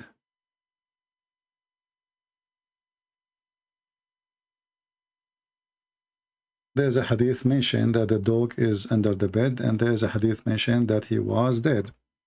So let us see which one we can find first. Okay, this is about the dog under the bed.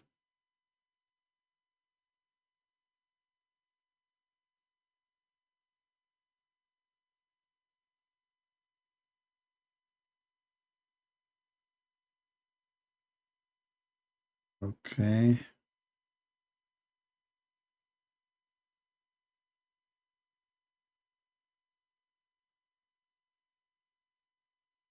All those are the same hadith.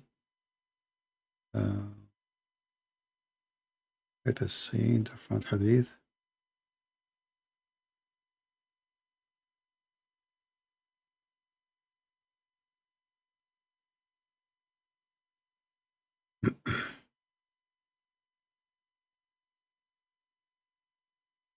Okay, and now we find the hadith which is the dog was dead.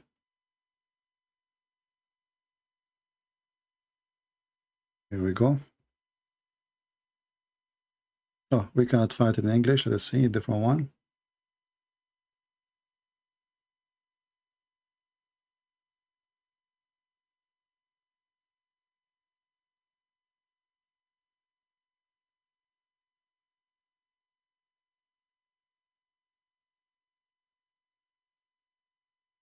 Let us see this one.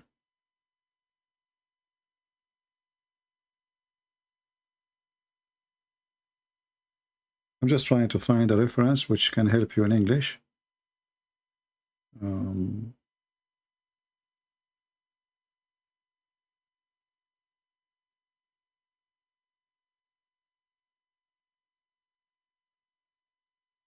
No.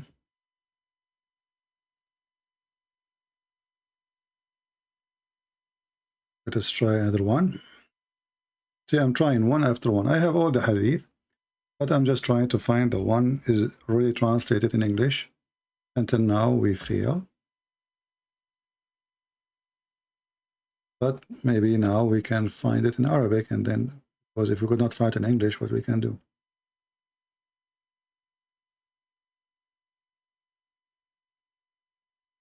Now, about how many days the inspiration of Allah was not coming to Muhammad because of the dead dog, there is different statement about that. Let us see. As an example, this is the book of Al-Lusi.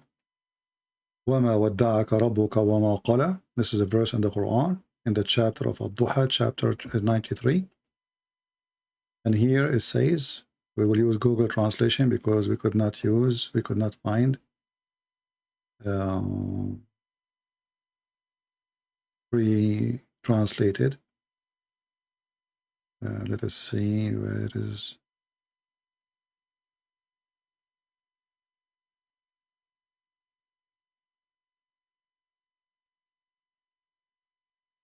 Here we go. It says here, etc. Blah blah blah blah. Here it says there was a puppy. He entered under the bed of Muhammad and he died. And we did not know about him. And here they continue saying, and the Prophet, he was not receiving any inspiration for 4 days. Not receiving any inspiration. So the dog is dead for 4 days. And while they were cleaning under the bed with the broom, they hit something heavy and they found a dead dog. So I took him with my hand and I threw him behind the house. And then the Prophet, he came and his beard was shaking. And he was like terrified. And then Allah, He sent him this verse, وَالضُّحَى وَاللَّيْلُ, etc. And this is the reason. And then here it says, and this is statement here, tells us that he did not receive inspiration for 4 days. However, according to Ibn Jurayj, it was 12 days. According to Al-Kalbi, it was 15 days. And some they say more than 20 days. From Ibn Abbas, it was 25 days. From As-Suddi or Muqatil, it was 40 days. Now we can use a translation. I'm going to share the link with you. But let us use Google Translation. Let's see if it's going to work.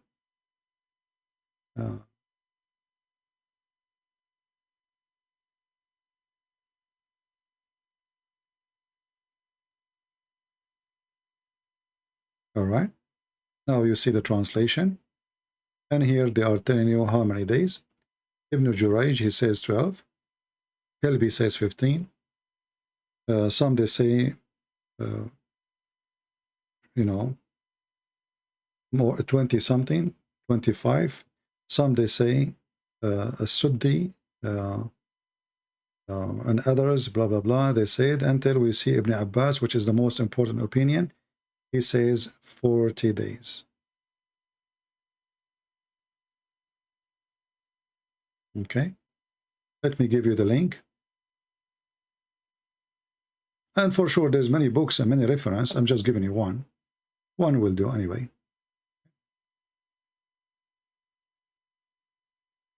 But I wanted to find something in English already translated, so we can share it with you. But obviously, we cannot.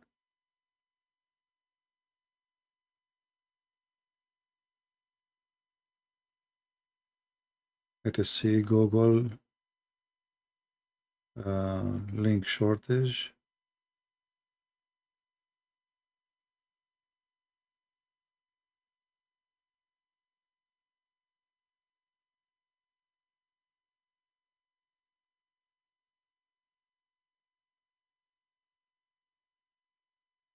All right, and this is the link. Now, if you were asking me during this time, I was not looking at the screen. As you see, I was looking for reference. What is hadith science? And why every time we find something terrible, turn weak when, this is just an excuse. The Muslim try to hide behind it. They say, you do not know the science of hadith. But remember, all those books here is written by those who know the science of the hadith. So why they write it down and they preserve it if it's not approved anyway?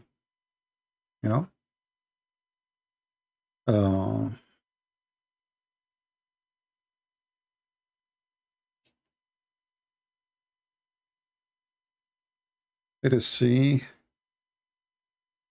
Again, tomorrow, I might be able to come live on air in the morning, even though we did not have a 20,000 here to see. But I have some, some business to do. If I could not, then we have it for today, But usually we have a fixed day, which is a Friday and Sunday, as you know. All right.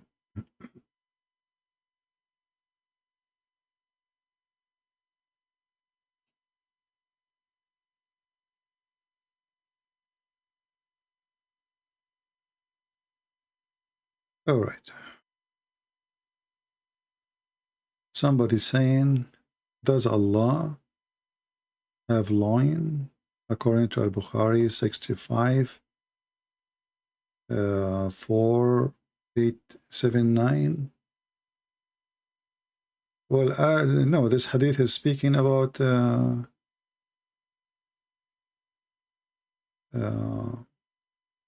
how, you will have a tent. Muhammad is a Bedouin man. So he speak about the tent which he will live in, and he will be under the throne of Allah. I don't see there anything about. Any question?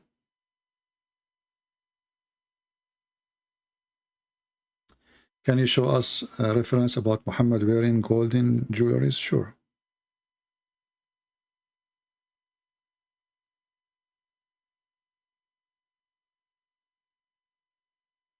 And because Muhammad, he got busy with the gold, because, you know, he's obviously, he's a savage person.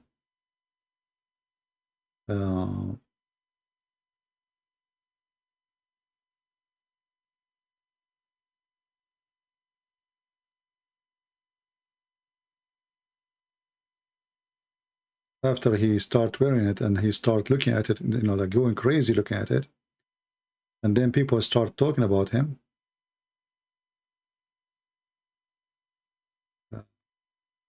then he forbid it.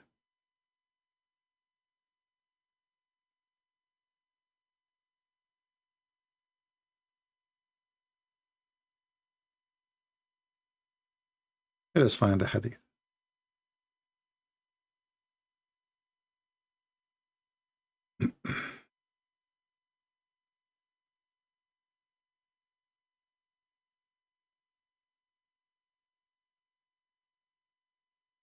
And you know, if gold is forbidden, why in the heaven of Allah, Allah will give you a bracelet of gold? Very stupid, silly religion. And why Muhammad, he take gold as a currency anyway? He worship gold. Let's see.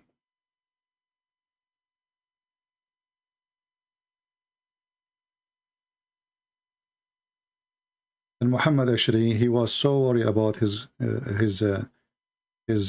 ring. The point when he go in the bathroom, he take his ring,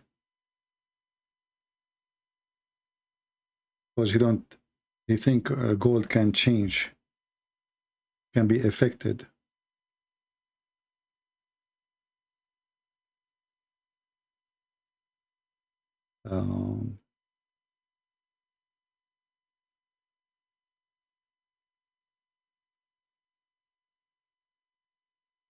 Let us see the other hadith.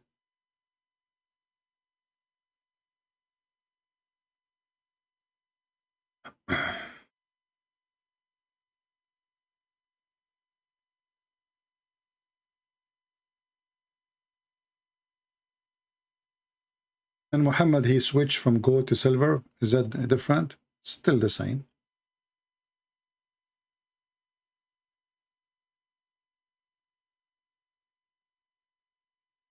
This is different hadith here. Let us see this hadith.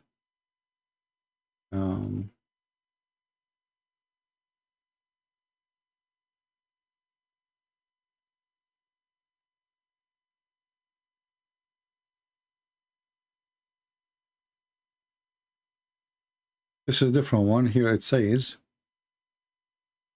Abdullah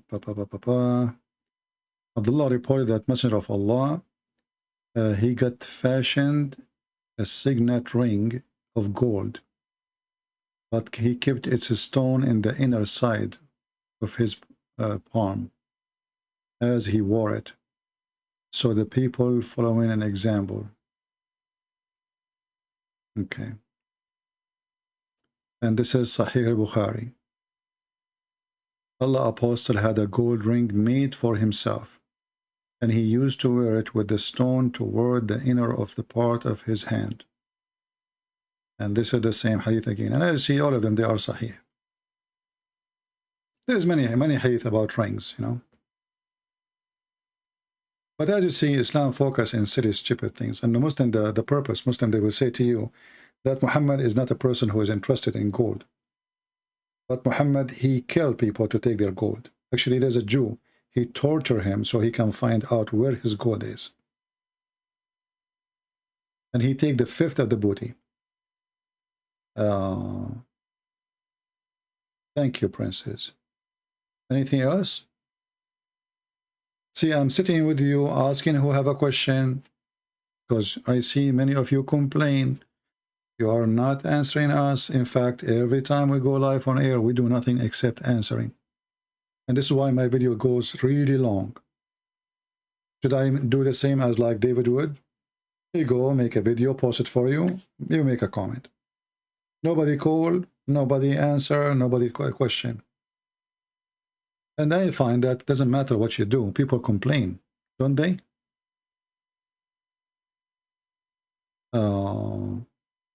What happened if Islam, the majority religion of the earth? My friend, Islam does not exist anymore. Because as you see, the one who is fighting Islam is Muslims. I'm not really worried about it. You see what we do, not because I'm worried of Islam, I'm worried about salvation. We want people to be saved. Otherwise, Islam is dead long time ago. You know, do you know why the Muslims are not killing each other now? Because of America. Just a few years ago, because of the stupid Trump, stupid guy, you know, I mean, this guy, he have a big nose. He have to put his nose everywhere. He is the one who forced Saudi Arabia not to attack Qatar. Saudi Arabia and Emirat and Bahrain, they were planning to launch an attack on Qatar.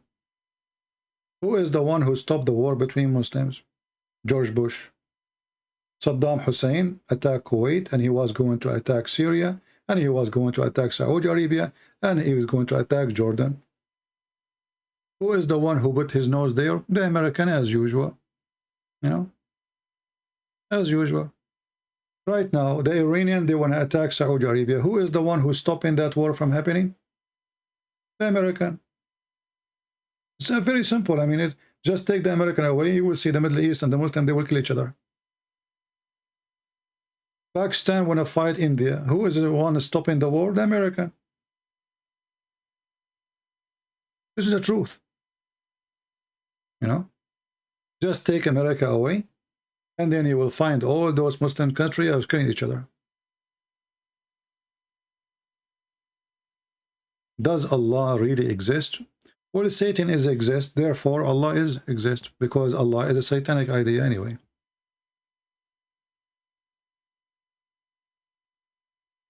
Qatar is a country support Muslim Brotherhood. The Prince of Qatar is a Muslim Brotherhood, same as Erdogan. And the plan is to make Erdogan caliphate. And the Prince of Qatar will be his assistant. And the Muslim Brotherhood were able to control Tunisia, Libya, Egypt, Jordan, most of it is Muslim Brotherhood. And the war in Syria, the purpose of it is to make Syria a Muslim Brotherhood. If they were able to do that, Erdogan automatically will become the caliphate. And they will have country expand all the way from Turkey, all the way to the North Africa. And Saudi did not allow that to happen because that would destroy their kingdom. Rosbeck cautioned, or Salman the Persian, is one of the help Muhammad with his tremendous knowledge of Christianity. No. Salman al-Farisi, he do not know much about Christianity. Salman al-Farisi, he have zero knowledge of Christianity actually.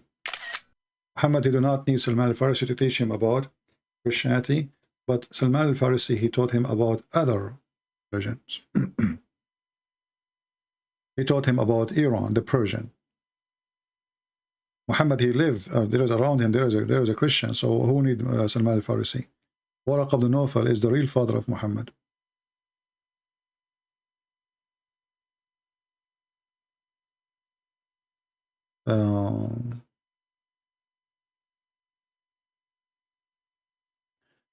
Anything else?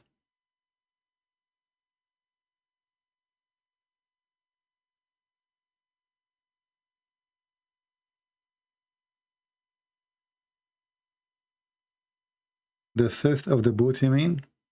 The fifth of the stolen money and product taken from people from their houses.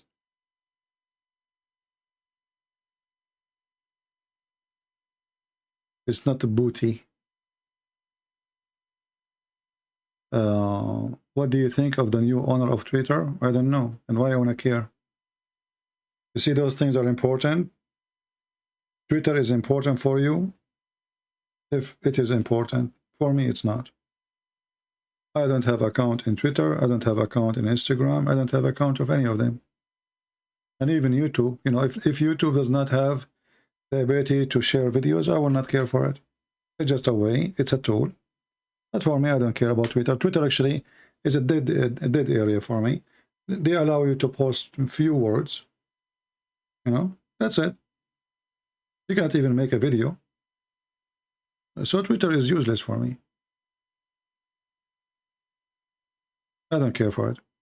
And I find that somebody is so rich, he bought a Twitter. I think this guy do not know what to do with his money. I think it's a very bad investment. even like in like he's smart supposedly, right? But I think this guy, he have too much money, he do not know what to do with it. You know, good for me, good for him. But I believe this is a wrong investment because all those websites, they are going to die. And I believe they agreed to say it to him because they knew the future. The future is not for Twitter. It's not for Facebook. All those websites, they are going to die.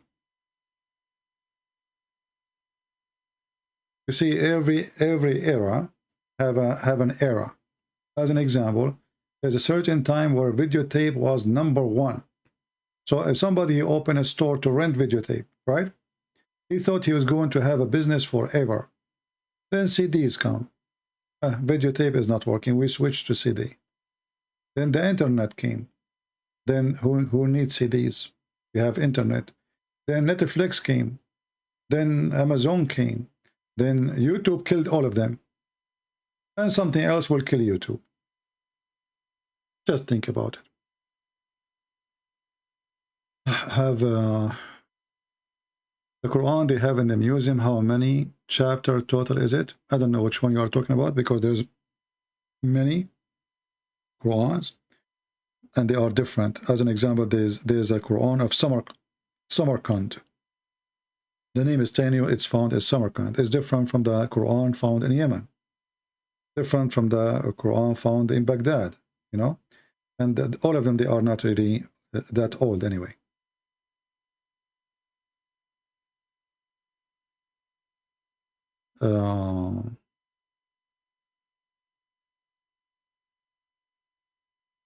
If you are a person who want to do investment in the internet, I advise you never do so because those are very fast changing product and they can destroy you overnight. If now hackers they hack Facebook and they announce they got all the names on the stock market of Facebook will collapse to be, you know, it happened before, how many times actually already. This is, you know, those kind of investment is for someone who do not know really what to do with his money, and he don't care if he lost or he won. He have a lot, you know. For me, if I have money, I will buy a land. Land is the best security ever for mankind. Buy a land in a village, not even in a city. War happen, people kill each other, you go to your little tiny land, you do farming with your wife, your children, grow some chickens, you live.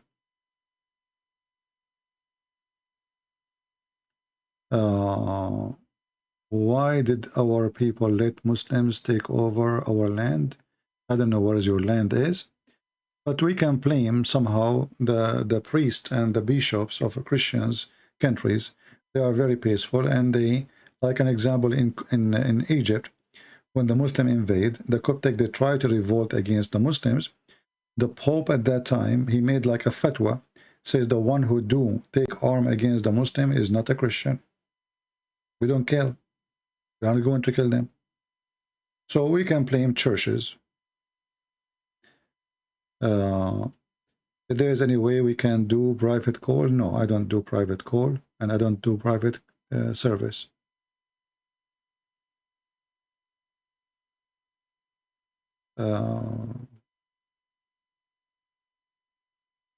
This Aisha masturbate Muhammad, I don't know what does that mean.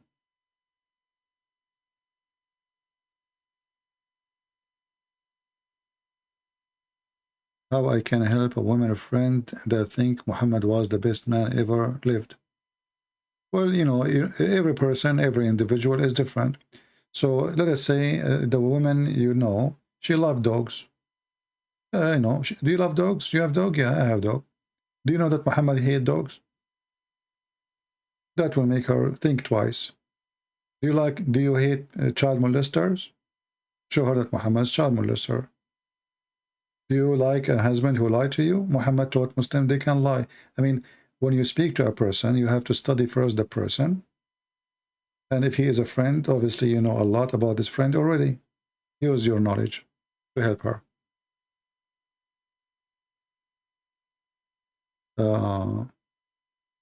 We just answered that judgment. You know, that actually answer Muhammad he gave When Muhammad, he was weak, he cannot kill them. But later, these verses are abrogated by chapter of At-Tawbah. Kill them wherever you find them. So you have your religion, I have mine, is abrogated.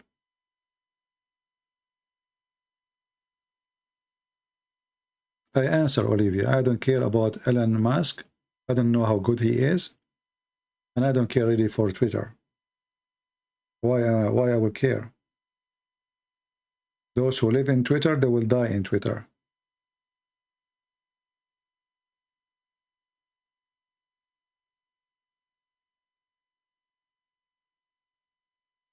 I don't care for Twitter. I don't care even for YouTube. If not YouTube giving us a free opportunity that we can show you in the screen, we can teach you.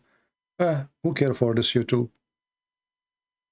All those websites, they will die one day. Everything you see in the internet world is changeable. It's about who come with better service. So if a new company come with something better and became very popular, they will die. You know, this is why Trump, he was trying his best to fight TikTok. Why? Because TikTok is a Chinese. Trump, he want the American to buy it. They don't want the Chinese to take over. They want the American to control everything. America until now own the internet. They will not allow any country. United Nations, they try to make the internet international for everybody. America refused because they are the one who discovered the internet and they are the one who have the right over it. And in case you do not know, the one who owned the internet is even the American army, the Pentagon, not only the government. So there is a business here and there is money and there is control. And the American, they are doing their best to keep the whole world under their control. Twitter is American and have to stay American as long as it's important. Same as Google, same as YouTube, same as Facebook. And if somebody try to compete with them, they will destroy it. Like what they try to do with TikTok.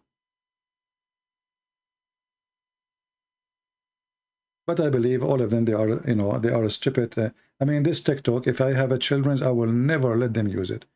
Do you know what this TikTok is? Go. I downloaded it once. I got disgusted. I got disgusted. I saw a child in TikTok wearing a makeup and there's adult asking him to dance for them. There's no parents. There's nobody is watching. And this child, you know what's happening. This is what TikTok is. Prostitution, sex trafficking, children trafficking. You know, I mean, it's a very disgusting place. But people love it.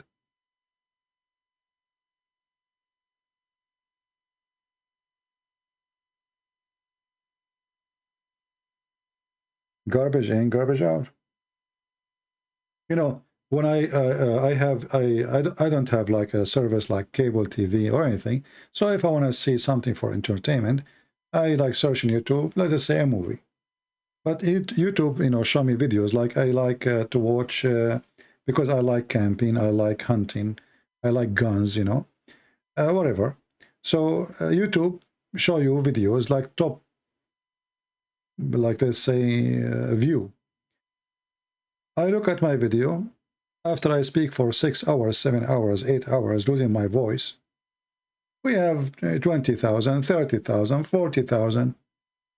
A woman, she is wearing short, bending over in front of the camera, and they put that picture in the thumb of the video. She have 1 million views in 2 days. This is the truth.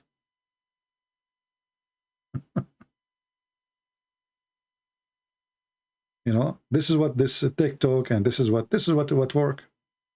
You know, short skirt, an ass or boobs, and you are popular. And then Joe Biden will call you. They will invite you to. I mean, look, just to show you how corrupt this earth is. What Trump, the president of USA, have with Kardashian to share? Kardashian. I mean, who is this Kardashian? Kardashian in the White House. Not the philosophers. Not doctors. Not scientists. Kardashian. Kardashian, she decided to make, she will go to Dubai. Do you know how many thousand women they reserve just to see her? And the ticket, at least each ticket is $600. This is if you are in the last seat. Kardashian. You know, when if we say to them, Jesus is coming to Dubai, I don't think anyone will pay anything to see Jesus. This is how disgusting the world is, my friend. This is reality, you know. Who is Kardashian? She is a whore. Literally, she is a whore. Who is she? You know, whatever people they try to say about her. Who are those people?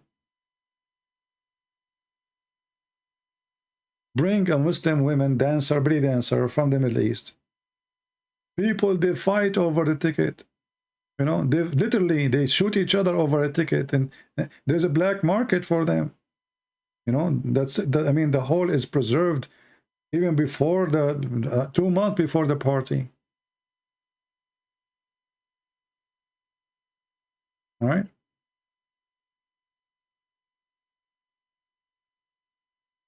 Do you see the Arab putting millions of dollars in the top of a breast of women in YouTube?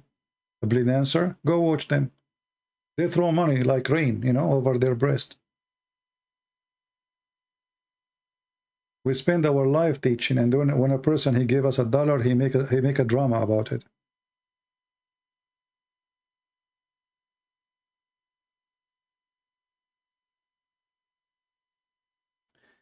Anyway, any question? What debate you enjoy most? I don't enjoy debates because I don't debate. I don't debate. You see, debate have to be done between two qualified people who have knowledge. All the Muslims, there is one very important condition for a debate, is to speak to somebody he is honest. At least he tell you what he believes. Muslims, they don't practice honesty, so there's no debate. So I didn't enjoy debating them, but I enjoy busting them. So I don't call it a debate.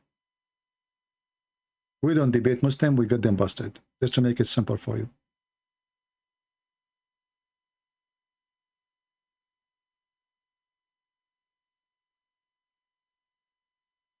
Yeah.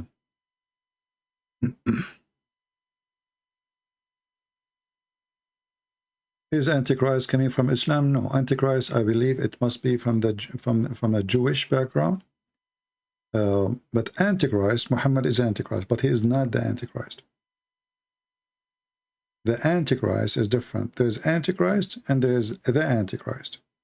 Antichrist is, the Bible says, anyone who denied the Father, denied the Son. Denied that Jesus the Christ is the Son. As simple as that. So Muhammad, in that category, he is Antichrist, but he is not the Antichrist.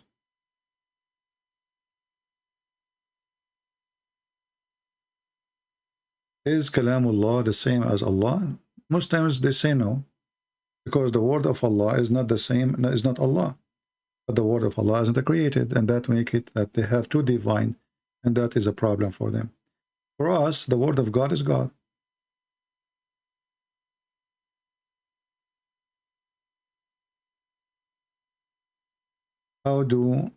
How about Friday prayer? What the religion of this practice? Actually, there's nowhere in the Quran it says you pray Friday.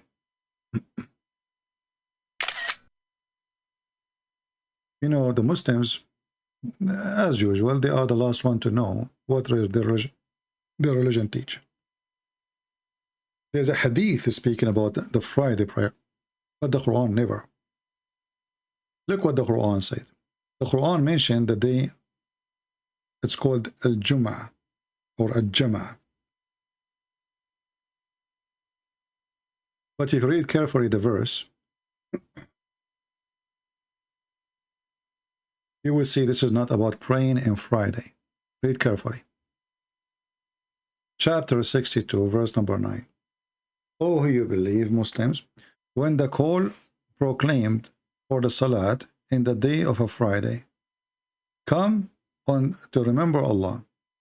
Okay. But in fact, the Muslims, they call for prayer every day. So what is the problem with the Friday? The problem with the Friday here mentioned because Muhammad, he lived between the Jews. And what is a Friday for the Jews? Anyone can help me? Friday the Jews is Saturday. Why? Because by sunset, it is Saturday. So because the Jews are going to close their stores, and the one who own all the stores are Jews, Muslims, they don't come in Friday prayer because the Jews are going to close their shopping stores soon. Do you understand? So this was not really about prayer of a Friday, but it was about nobody go to pray on Friday because people going to do shopping before the Jews shut down their stores, before Sabbath started. Did I answer you?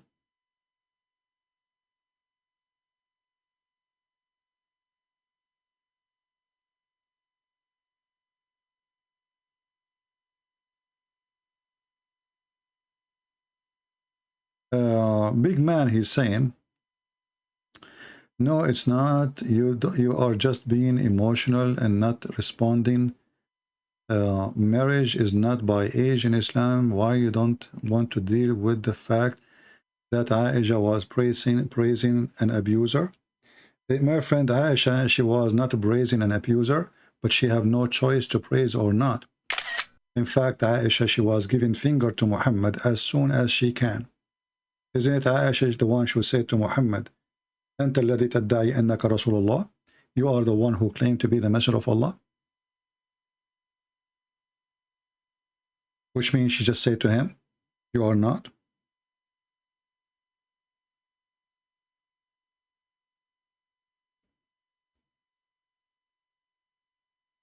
And let us show you the hadith. So Aisha, she lived in a society where if she complained to her father will beat her. And if she complained to her husband will beat her. And you are wondering who prays who?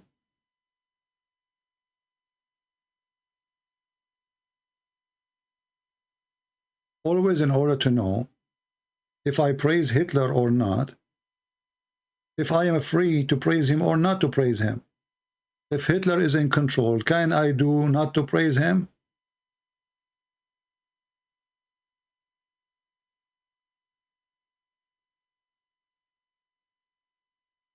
People, they have a low IQ. I feel sorry for them. They are very shallow in their thinking. Look what Aisha, she said to the filthy Muhammad.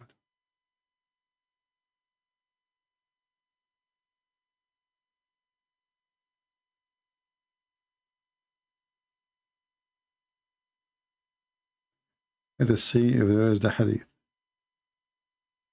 Maybe we cannot find in English. But in Arabic it says here, أَلَسْتَ تَزْعَمُ أَنَّكَ رَسُولُ اللَّهِ? Then Muhammad, he laughed, he says to her, and do you have a doubt?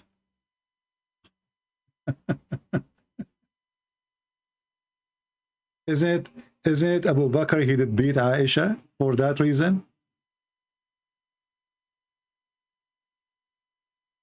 He did beat her. He did beat her for what reason? Because she was nice? Because she was praising Muhammad? So here we go. The second she said something is negative, she got a box in her face.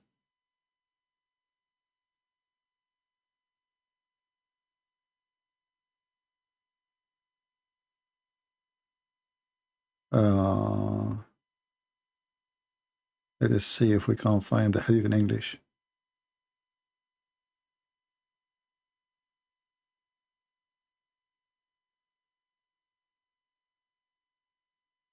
I cannot find. But anyway, I mean, people are funny.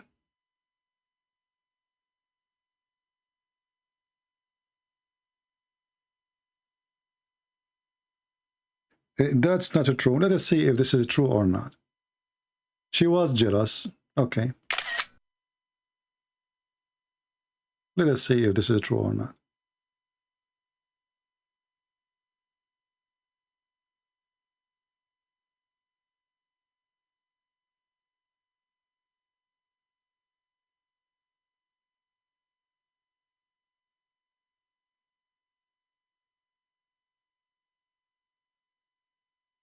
You see here, we give a proof. We don't give a speeches like you, big man.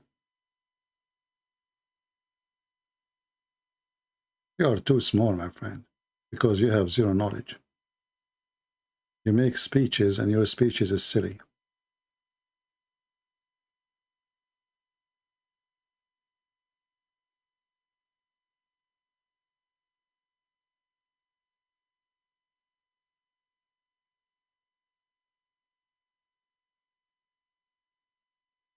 All right, here we go.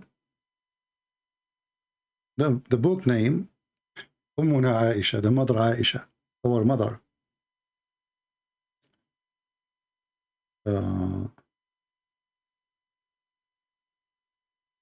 Aisha, she said, أَلَسْتَ تَزْعَمُ أَنَّكَ رَسُولُ اللَّهِ? Aren't you the one who claimed to be a prophet of Allah, which means you are not? Muhammad, he laughed, but obviously he laughed with anger. And then here it says, وَسَمَعَنِي Abu Bakr. Who is Abu Bakr? Her father. فَاللَّطَمَ فَأَقْبَلَ عَلَى وَجْهِ وَاللَّطَمَ وَجْهِ. And this is the Google translation for your majesty. You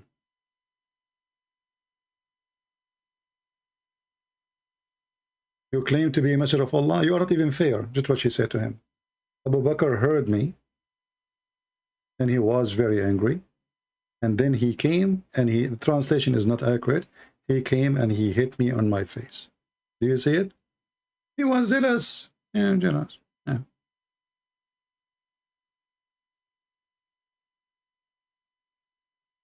And remember, that took time for Aisha to become more mature so she can see who is Muhammad. A child is a child. You know, Muhammad, he said that if you marry a child, you can amuse her and you can sport with her. Why is he saying that? Because a child, you give him a candy, he's happy or she's happy. So was she praising Muhammad when she was a child, big man? A child. You know, people, they try, obviously big man is a child molester too. He keeps saying that she was jealous of Khadija. You stupid. Khadija, she was dead already. How she can be jealous from her?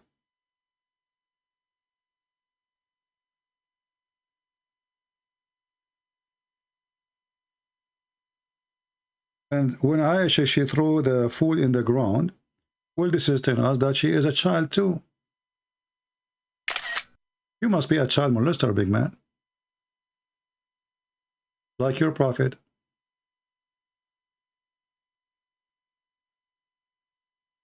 Why somebody mature would do that? This is an act of a child.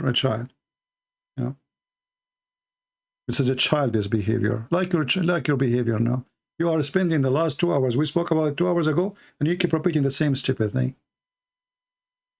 Yeah. As the Chinese, they say, we cannot make a horse, we cannot make a donkey a horse.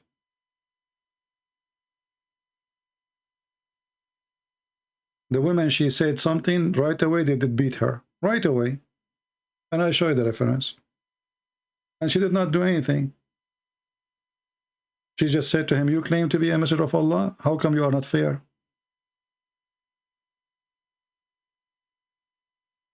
So in order to know if somebody praising somebody or not, give him a freedom. If I live in a country ruled by Saddam Hussein,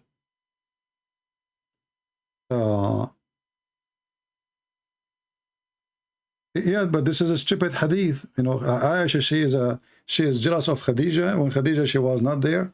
Isn't it Muhammad? He says, I favor Aisha the same as I favor a tharid, which is a kind of a food. Muhammad, he considers Aisha a dish. He has many dishes, and she is his favorite dish. So stop being stupid, because he's a child molester. And all those hadith is trying to explain why she is jealous. Well, this is telling you that Muhammad was not fair with everything he do. Let me get you, big man, I'm willing to open Skype for you. Do you like to call me? Do you like to call me? And I will make you read in front of everybody, and everybody will spit at you. What do you say? Will literally spit at you, and you will read it. Here we go. This is Aisha.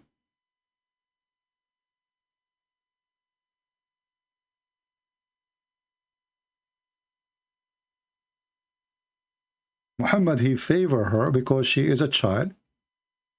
And the wives of Muhammad, they ask Muhammad to be fair with them. And he refused.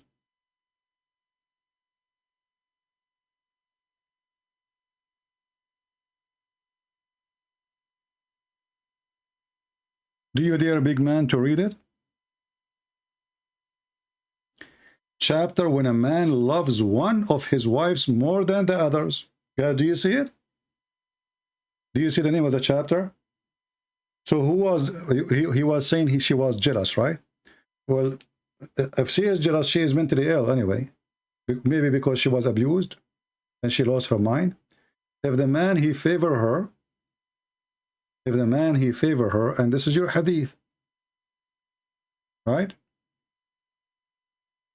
I will call you when I get more knowledge, or in meantime. Okay, then until you go there and get lost. We thought you are a man, it turned to be you are a home, or, you are a potato. When a man, he loves one of his wives more than the others. Okay, he loves more, he don't love her, he favor her. Read carefully. The wives of Muhammad, they were asking Muhammad to be fair, to be just. They say to him, they ask his daughter even to go and meet him, and the wives, they were coming one after one. We are asking you, they are urging you to be equitable with regard the matter of the daughter of Abu Quhafa, which is Abu Bakr. She said, so she entered upon the Prophet when he was with Aisha, and he was under her, he was wearing the clothes of Aisha. This guy is mentally ill. He wear her clothes, not under her cover. And then she said to him, your wife sent me to you, urging you to be equitable regarding the matter of the daughter of Abu Quhafa. The Prophet said to her, do you love me? Speaking to his daughter, supposedly. This is his daughter, stepdaughter. She said, yes. He said, then love her. For so she went back to them and told them what he said. They said to her, you did not do anything. Go back, ask him. She said, by Allah, I never go back. And the same story, and then we will find that Aisha and the other wives, they start fighting. Here we see Zainab bint Jahsh. She came to Muhammad, and this is the wife of his own son, the one he took her from his son, the one who was sleeping with her when she was married. She was somewhat my equal among the wives of the Prophet. Who? Zainab bint Jahsh. So he have the guy, he favor women. Why? Because she is big and fat and beautiful. Excuse me for using the word fat, but the Arab, they have their own taste. So if you are fat, you are beautiful. The more fat you are, the more you are beautiful. That's why in Arabic we have songs singing for the camel who could not carry the women. Why he could not carry her? Because she is so beautiful. What does have to do with he cannot carry her and her beauty? Because she was so fat. So here, she came to him and she said, your wife have sent me to urge you to be equitable regarding the matter of the daughters of Abu Quhafa. So what the problem? Muhammad refused to be just. That's all. Treat us the same. Muhammad, he refused. Why? Because Aisha is his favorite dish. We go to different hadith.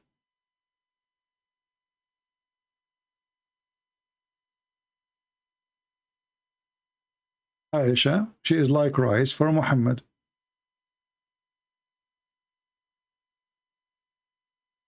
Read it. The superiority of Aisha to other women is like superiority of the tharid. What is it? Which is a kind of food. Do you see it? So Muhammad, he have no love. He don't love women. He favor one because of his sick sexual desire, and he compare women to food of dishes. Any one of you, he will say to his wife, you are my favorite food, but I like to eat all women. What kind of man would say that? That's what Muhammad is saying. Aisha, she is his favorite dish.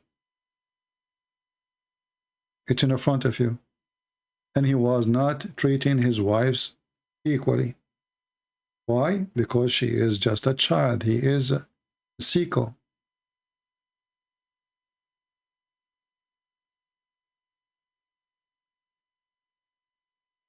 Anyone else?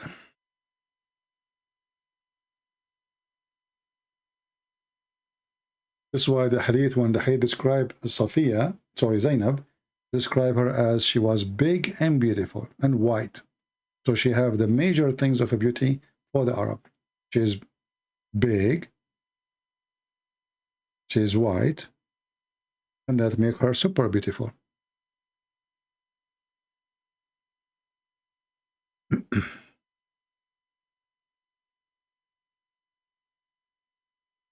And you know, Aisha, after Muhammad he died, she became like you know, her family, they became the rulers, and their ruling is based on what? Based on Muhammad. So they cannot go against him. Everything they have is based on Muhammad. Her father became a caliphate because of Muhammad. She became superior because of Muhammad. So how she will go against him anyway? She loved it actually, especially after his death. This is why the hadith says that Aisha, she used to send beautiful slaves so she can hunt young youth from Quraysh, so she can F them. And this is the hadith from the Sunni Sahih hadith.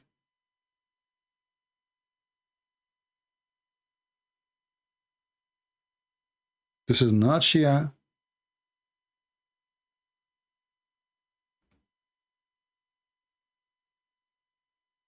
So Aisha, after Muhammad he died, she became like a, you know, an untouchable person. Her father became caliphate later. She is the wife of the Prophet and she is his favorite. So she lived a very nice life. And this is the hadith about Aisha after Muhammad. You see how much she praised him? The second the guy he died, she started sleeping around. And this is your Muslim's Sunni book.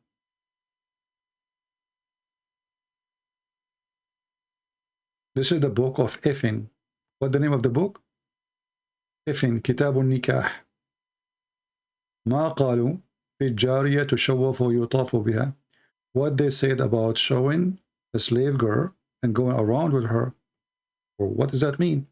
Chapter 3, verse number, page number 461.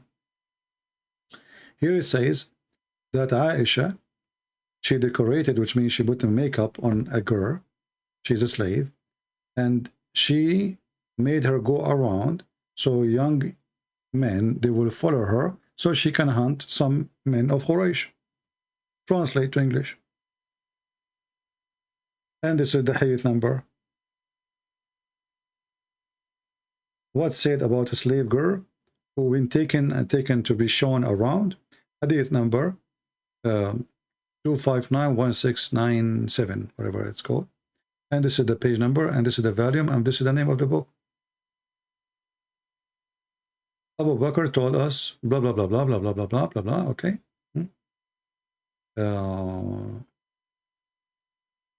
Where is the, okay, here we go. And the authority, blah, blah, blah, blah, okay. That Aisha, she decorated a woman, not a slave girl, and she went around with her, and she was saying, perhaps we would hunt with her some youth of Quraysh. Do you see it? Aisha, obviously, she is a whore. And you don't blame her. She married a very old man. And when he died, she was 18. When he died, she was 18. So, and he forbid her from marrying after him. He forbid all his wives to remarry, because he liked to own them. So now Muhammad is dead, so what she do? She take us, you know, someone, she is pretty, and she make her walk around in the town, and then young men, they will follow her, this girl, beautiful girl, who is obviously trained to, grab the attention of young men, and they will follow her to a house, and then they will enter and hunt. And Aisha, she said, perhaps we will hunt with her the youth of Quraysh. And this is Sunni books, not Shia. Because Muslim, they might say, oh, this is what the Shia say. The Shia, they read it from your book, Sunni. This is not Shia.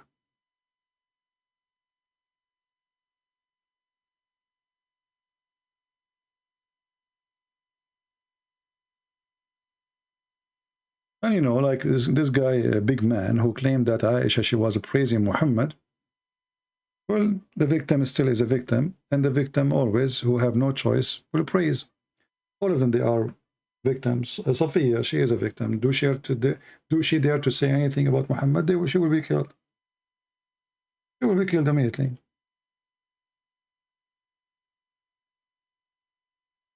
A riwayah غير صحيحة, it's a weak hadith. Will prove it that it's a weak hadith. Guys, it's a weak hadith. He came back, it's a weak hadith. Actually, this is make it more horrible. If the hadith is weak, and then you Muslim, you write it down, that means you Muslims are mentally ill. Because while you are writing, preserving a story, you're trying to claim it is not true.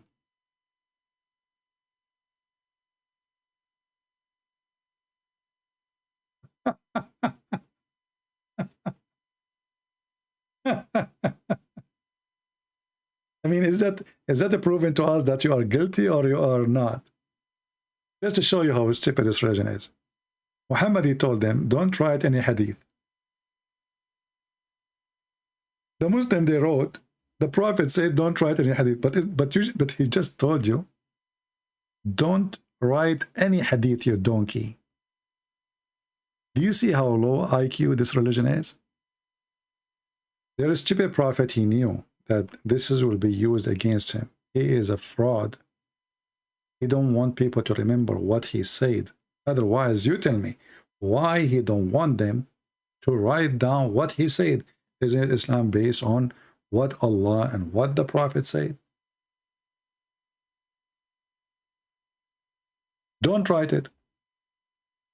The smart Muslim, they wrote, the Prophet said, don't write what I say. He just told you, don't write what I say. Get out of here, big man. You are just little. I will let you talk to me the day if you call me. If you call me, I will let you talk to me. Otherwise, you are just a chicken. Don't take anything from me. Is it the Muslim Sunni? They call themselves Sunni. Okay, why you call yourself Sunni? Because we take the Prophet words. But he said, don't take anything from me. He just said that. Donkey. He just said that. And now, how we can transfer the teaching of Islam if we cannot write down what Muhammad said? You tell me. Why you don't want us to write down? Because simply this guy is taking hashish. What he say is so stupid. He don't want people to read what he said.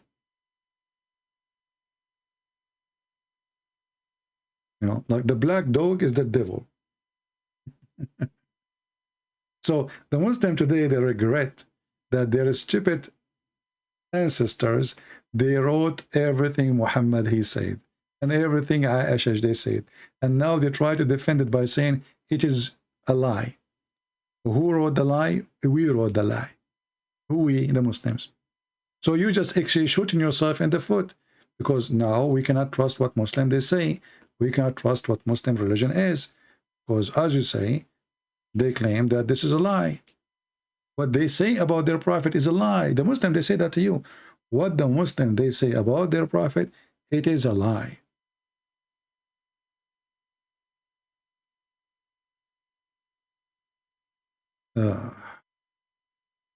Like, Muhammad as an example. When Muhammad, he said, the sun set in a murky water. How the Muslim they can refute this one? The Quran says that, and the Hadith is in total agreement. And here it says Sahih in chain. Do you see anyone saying Da'if? The Muslim right away they will say to you, this is Da'if. Well, this is stupid. This is Da'if. It doesn't say that. Why? Even in your website doesn't say Da'if. It says Sahih in chain. Everything is perfect. Sahihul Isnad. Sahih. But we have to get rid of it, because this is proof that Muhammad is a stupid. The sun set in a muddy, hot, boiling water.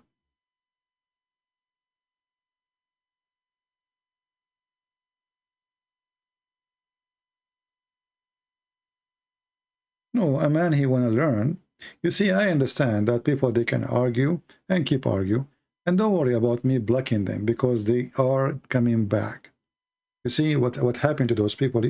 You see what we explained to you about how Aisha she is the victim who never run, because there's nowhere to run, and she became like totally under the control of the one who raped her.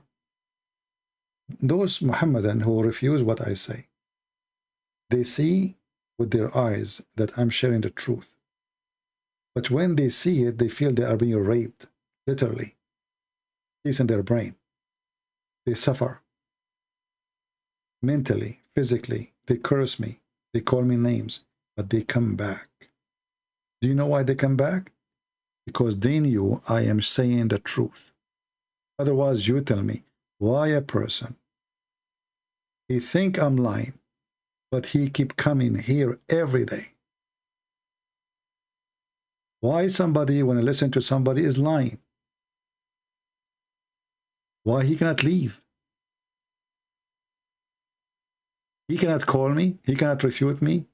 He cannot prove me wrong. So why he keep coming? Because in their heart they knew. Actually, just today, I don't know if you saw the video made by Omad, Sheikh Omad.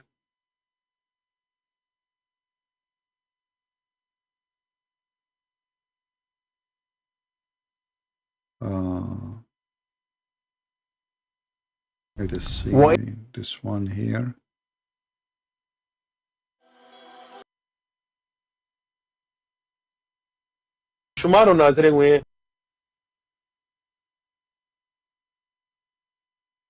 This is the person. I don't know if you saw this video. You can go or watch it. I'm not going to play it for you. This is about one of the followers of Uthman. He left Islam after calling me. But this is not really what I'm going to show you. Here, there's somebody he posted. His name is Mujahid. I also left Islam recently. CP really helpful in this journey, even though he blocked me many times from his live stream chat and also on Skype, but he put doubt on my heart with his reference and explanation. He cleared all those doubts which led me to leave Islam. People like Sheikh Uthman is only showing youth part of Islam, and actually the real Islam, not actually the real Islam.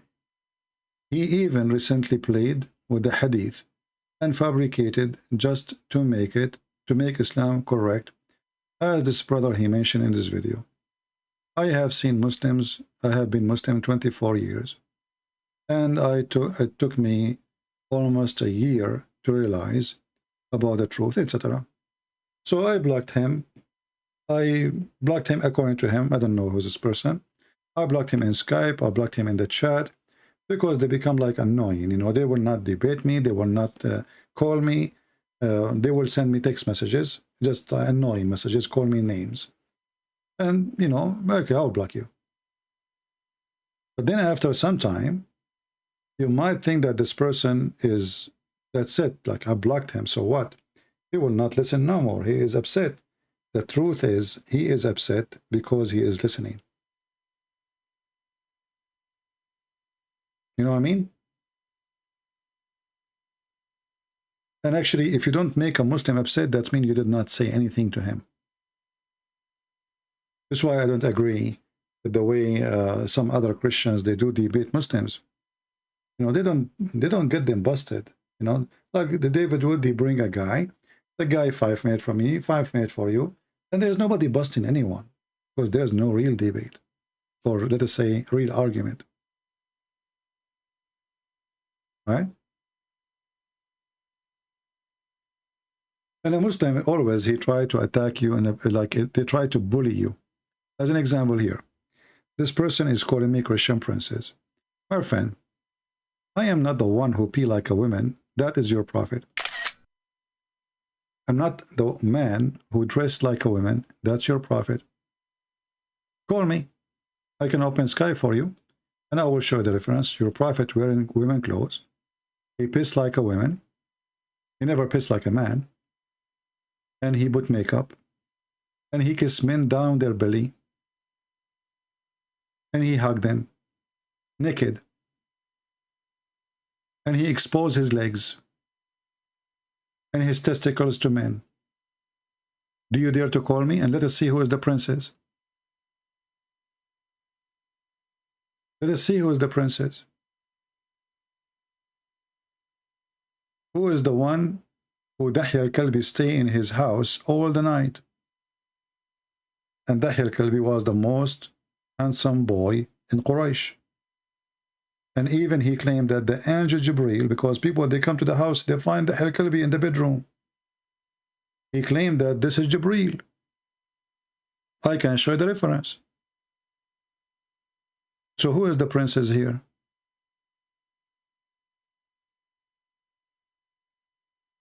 Do you like to call us and tell us why he is wearing women clothing? Why he is putting eyeliner? Why he was sucking the tongues of boys? Why he pee like a woman?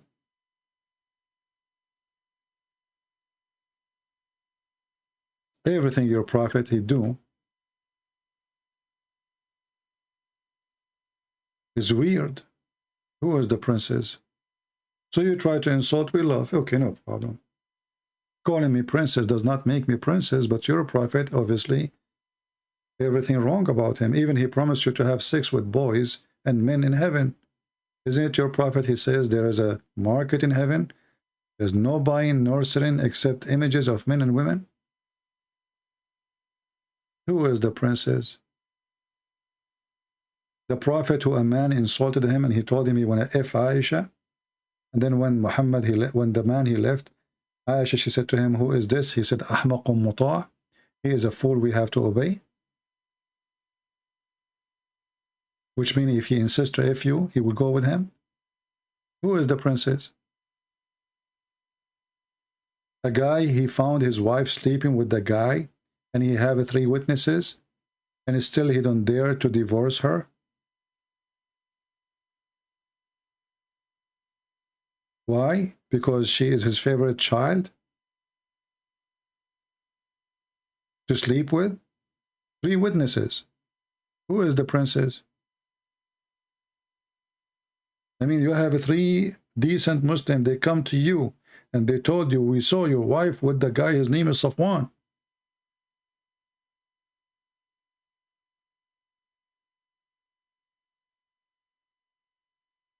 Where is the dignity?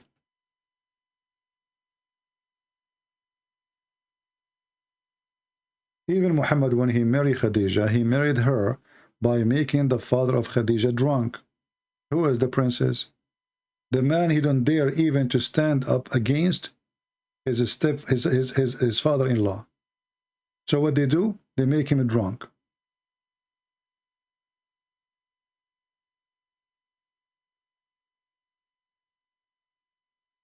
What that language is? Is that a Chinese? Vena? Siahan? I speak Chinese, by the way. I speak all languages. But what happened one day, when I went to the seventh heaven with the Zibril, you know, when we were riding the donkey, I fell down and I hit a rock, and then I forgot some languages. So I forgot only, I remember only Japanese, Chinese, Vietnamese, Indonesian, Russianese, Frenchese, and Englishes, and I mean those they end with a cheese, you know. So I forgot only those languages.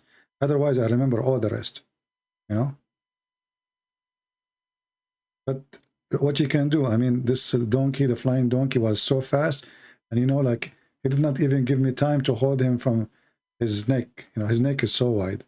You know, I was worried actually to hold him from his neck, because I don't want to be accused like I'm trying to kill him or something, you know, because there was a police of Allah watching.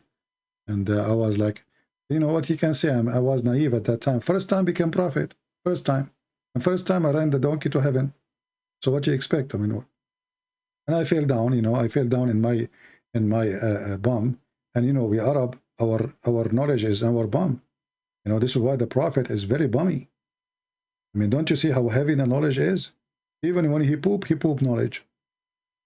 Have you ever heard of a religion believe that when their prophet he do poo-poo, the earth swallow his poo-poo? I mean, even his poo-poo is holy, man. And his piss is like musk. Challenge me, I will show you the reference. And by the way, how the Muslim did notice that the earth is swallowing his poo-poo? They are watching, huh? Like the Dalai Lama. The Dalai Lama, he could not do poo-poo. So all the monks, they surrounded around him. And the guy, they were praying to whatever god they worship, that the poo-poo will come out.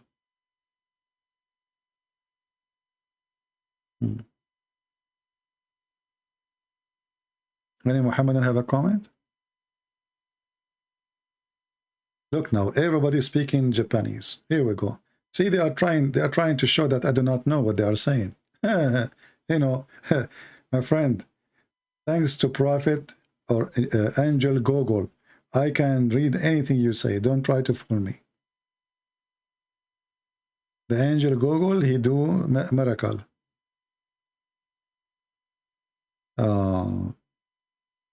Talk about Islam make me stupid. Islam does not make you stupid. Islam is a stupid thing. So if you believe in stupidity, you are stupid automatically. Don't worry.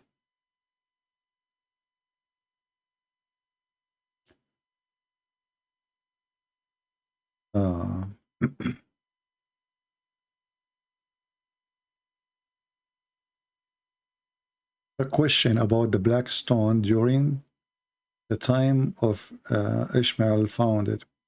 It was only one stone. Why it's broken many pieces? Well, first of all, Ishmael did not find any stone, and this is all is a joke. What stone? What are you know? Let me show you. If the Arab used to have stones, then why this hadith exist?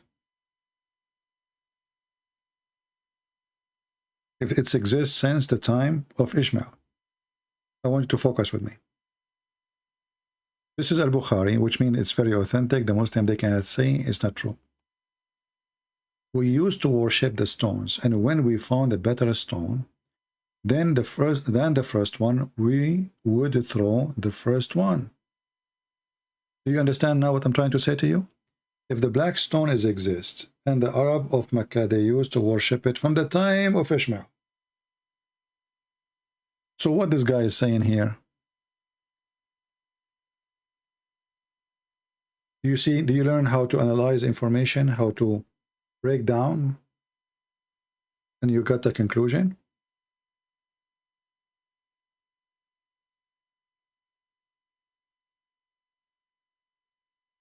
You understand me? If the black stone exists in the time of Ishmael, so why those people, if they find a better stone, they throw the previous stone? That means they don't have a stone, and there's no black stone. Are you getting my point?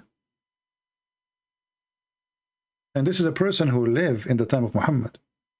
And let us say he was old. Let us say he's way older than Muhammad, but he was alive during that time. So obviously there's no black stone since the time of Ishmael. The black stone the Muslim they have, obviously is something new they found before Muhammad, maybe. And then when Al-Qurmuti, he destroyed the Kaaba, and then he took the black stone and he made it as a pupu stone for more than 21 years. And then when the Muslim, they paid, you know, at that time, let us open the map. Give me a second. So, Al-Qurmuti,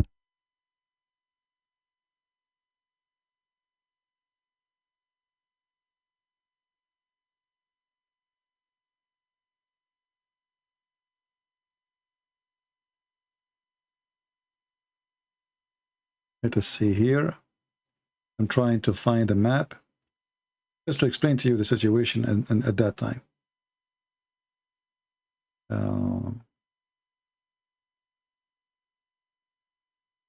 Okay. So if we look here in the map, let us show you on the screen. At that time, when Al-Qurmuti occupied the Kaaba, he destroyed actually, he took the black stone. Al-Hakim bi-Amrullah al-Fatimi, the Caliphate of Al-Fatimi state, which is a form of a Shia state. He was ruling Egypt.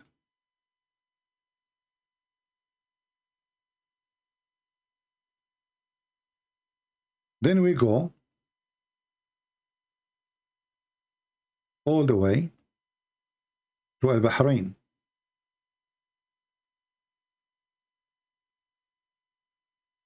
In Bahrain, in this territory, a new movement was spreading, very powerful, and they were able to conquer many Islamic countries and many Islamic cities. A person, his name is Al-Qurmuti, who obviously don't believe all the garbage of Muhammad.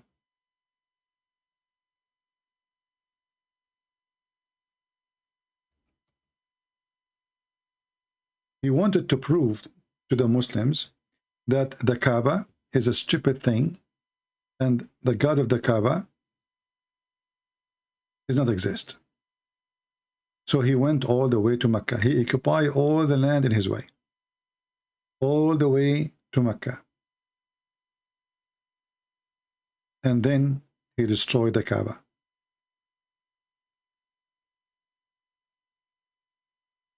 When he destroyed the Kaaba,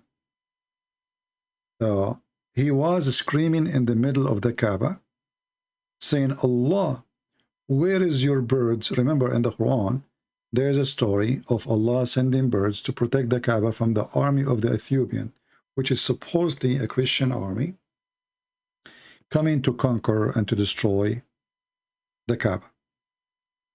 So Al-Qurmuti was speaking loud, screaming, saying, Hey Allah, where is your birds, huh? There's a chapter in the Quran, it's called the chapter of the elephant about that. He destroyed the Kaaba and he took the black stone. And then the Muslim Sunni, they wanted to get back the black stone. So they could not get it for more than 21 years. Why? Because the Shia, they became superior and they occupy all this land, all the way to Egypt. Then they communicated with the Caliphate of Egypt and they offer money, a lot of money, so they can get back the black stone. But look what happened. The story says that when the Muslim, they received the black stone back, the black stone was way lighter than it was before. Let me see if I can find you the reference.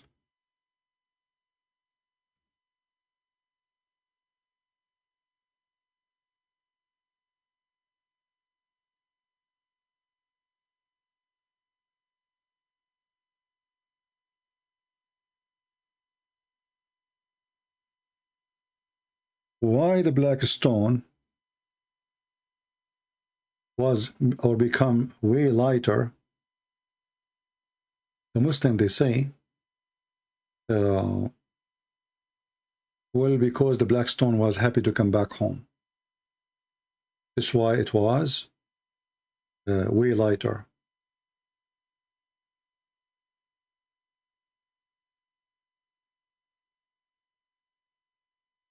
I'm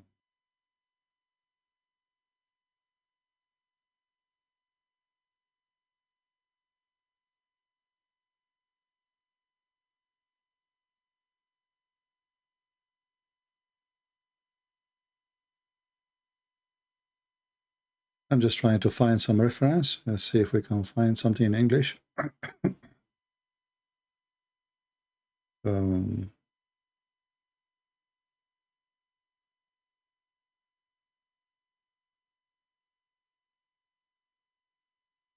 I know the hadith very well, but I don't remember where exactly, which book it is.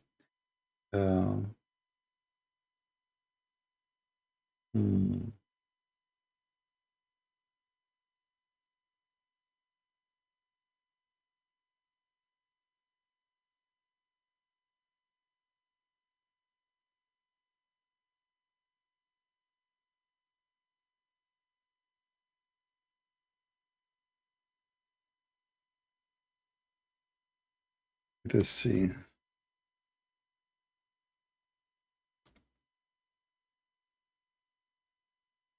I don't remember the exact line. You see, this is how I find it fast in the internet. I like in your head you have, let us say the hadith is like 10 lines, you know. You have to remember at least one line, perfect line, as it is in the hadith, exactly as it is. And this is what I'm trying to squeeze my head to get it.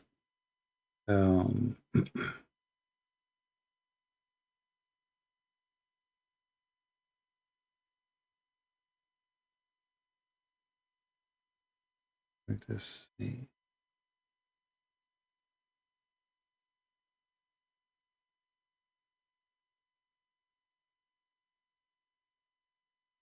Maybe next time I will, you know, but I'm sure the hadiths exist. Let us see here. Oh no, this is PDF file. I don't want it.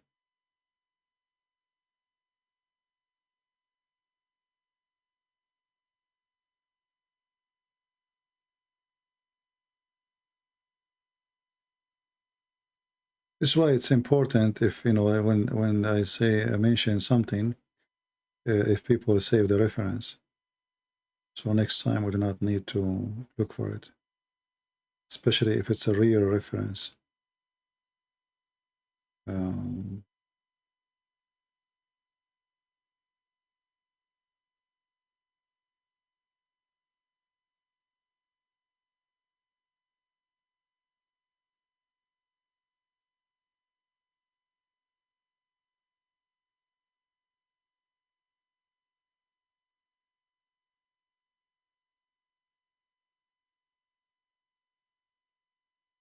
Here.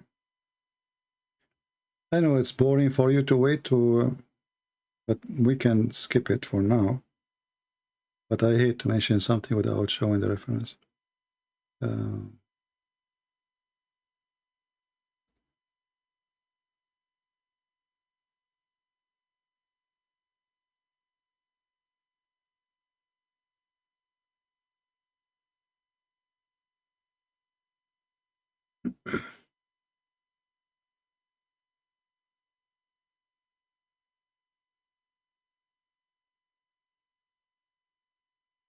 Let us see.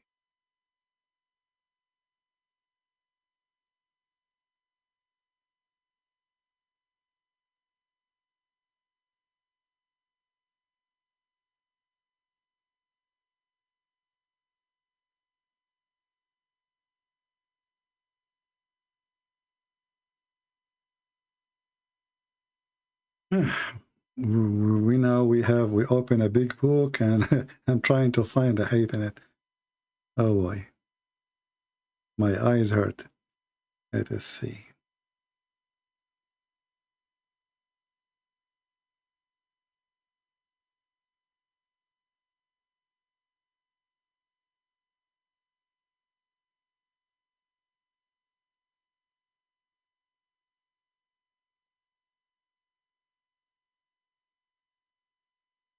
Yeah, look, in this here,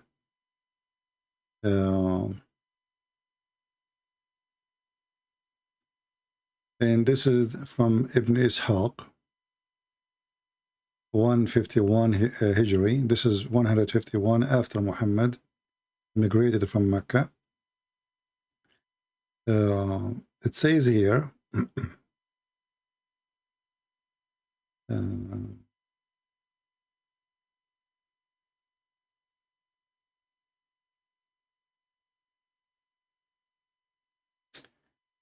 we used to have 15 pieces of the black stone, and this is around 50 years ago.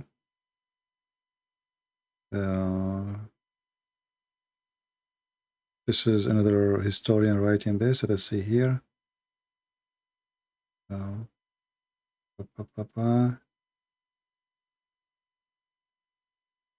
the Kaaba destroyed many times, and there was many fire many times, and this is why the black stone became pieces. But I don't believe in this. I believe the black stone. Look what it says here. And we touch it, and we kiss it as 8 little tiny rocks. The biggest one of it is in the size of a palm date. The biggest part of it is in the size of a palm date. This is what the Muslims remember. And then they say here,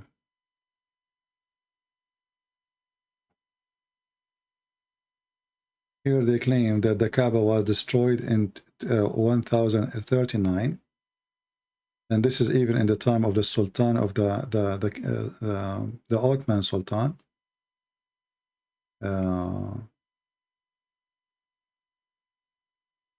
Let us see.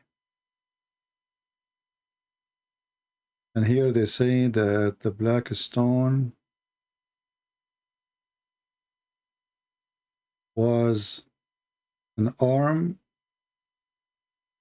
and a half long, and it was 3 arms wide.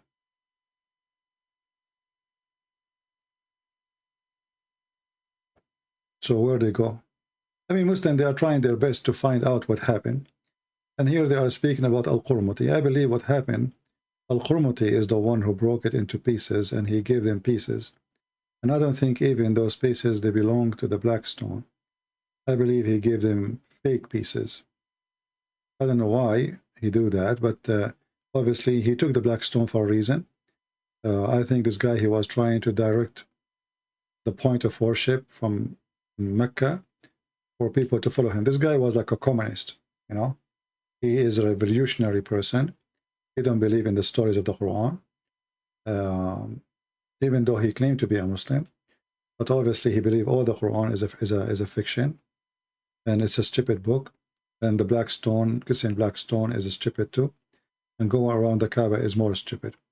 That's why he destroyed the Kaaba, and he killed all the Muslims going around the Kaaba, and even he threw them in a well. And here they are trying to explain what happened to the black stone.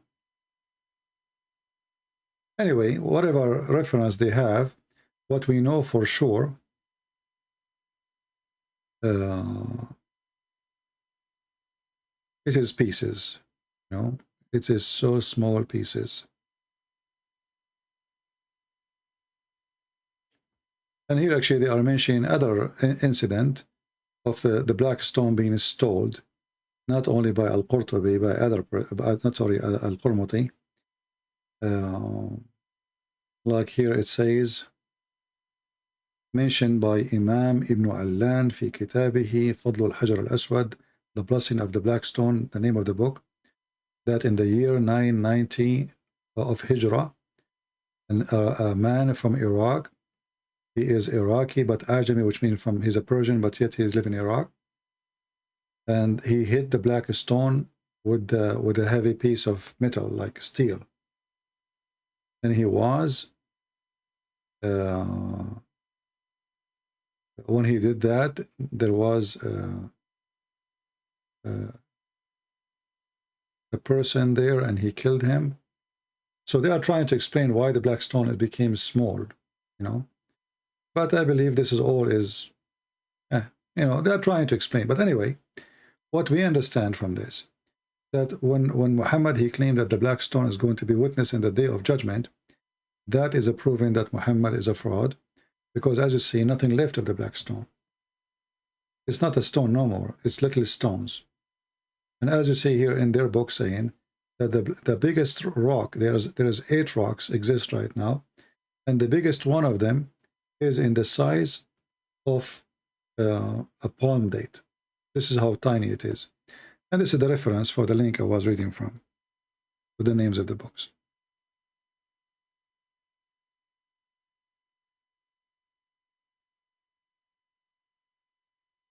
All right. But there's a hadith, I could not find it, where it says the black stone came back and it was lighter from the time he took her away.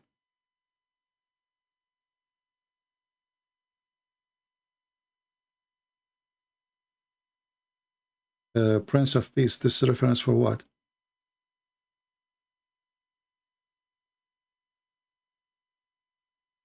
The reference you are posting about what? Is it about a black stone?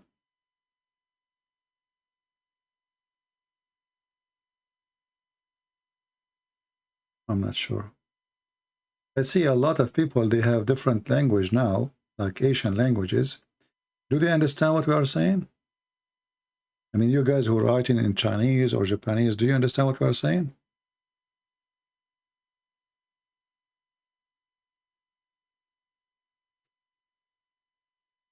Actually, I'm very grateful that the black stone became small pieces, because that proved to us again that Islam is false.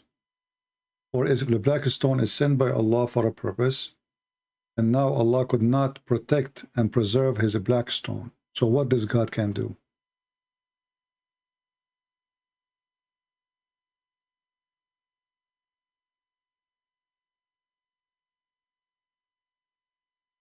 Muhammad, real father name is Abdullah.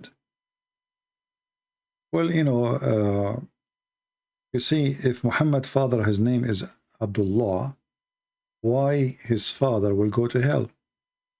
According to Muhammad, his father will go to hell. Why? If he worship Allah, why he will go to hell?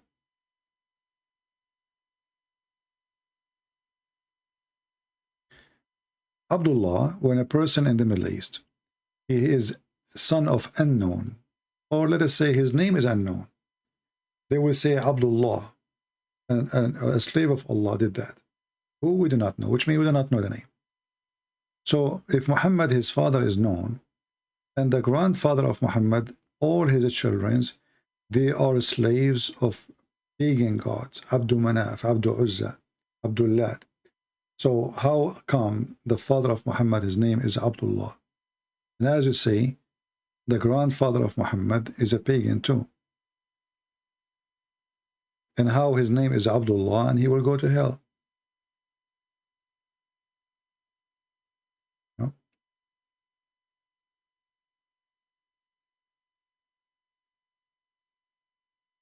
Looks like today we have an invasion of Chinese language. Let me see what is that. What those people are saying. I will use Google, peace be upon him, to see what those people are saying. Translate. Okay. White crow. Needless to say sorry. So this is what the translation is saying. Which language is that? Google is not showing.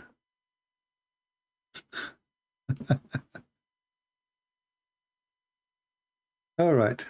Anything else?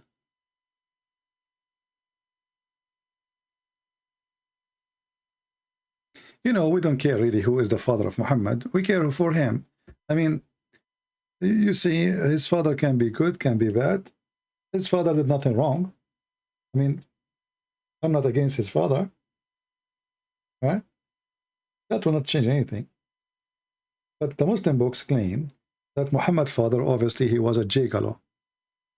He used to sleep with women for sex. If you have my book, you will see that the sister of Waraq ibn Nawfal, she offered the Muhammad father 100 camel to sleep with her.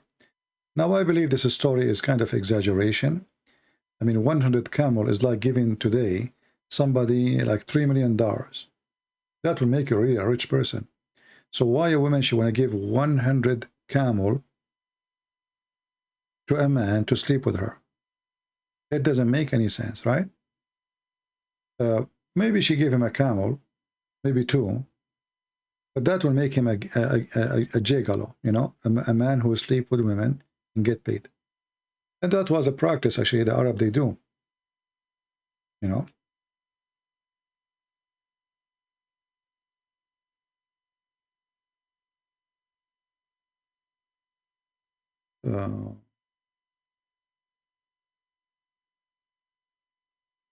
Yeah, if you have my book, you will see the reference there.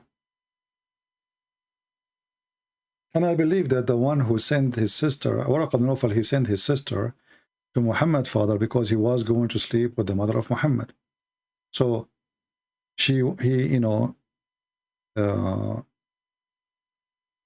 she don't.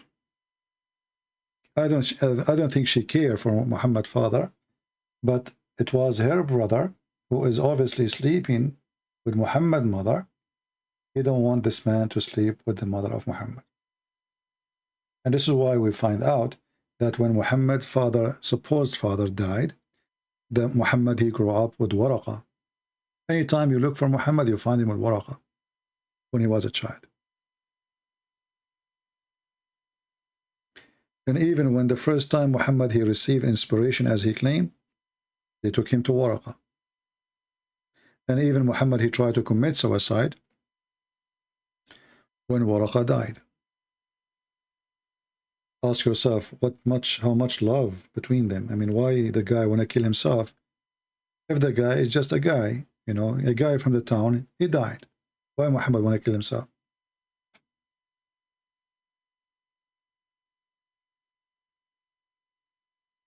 All right, I think we made the video so long. 3 hours and 33 minutes. Now again, supposedly we go live on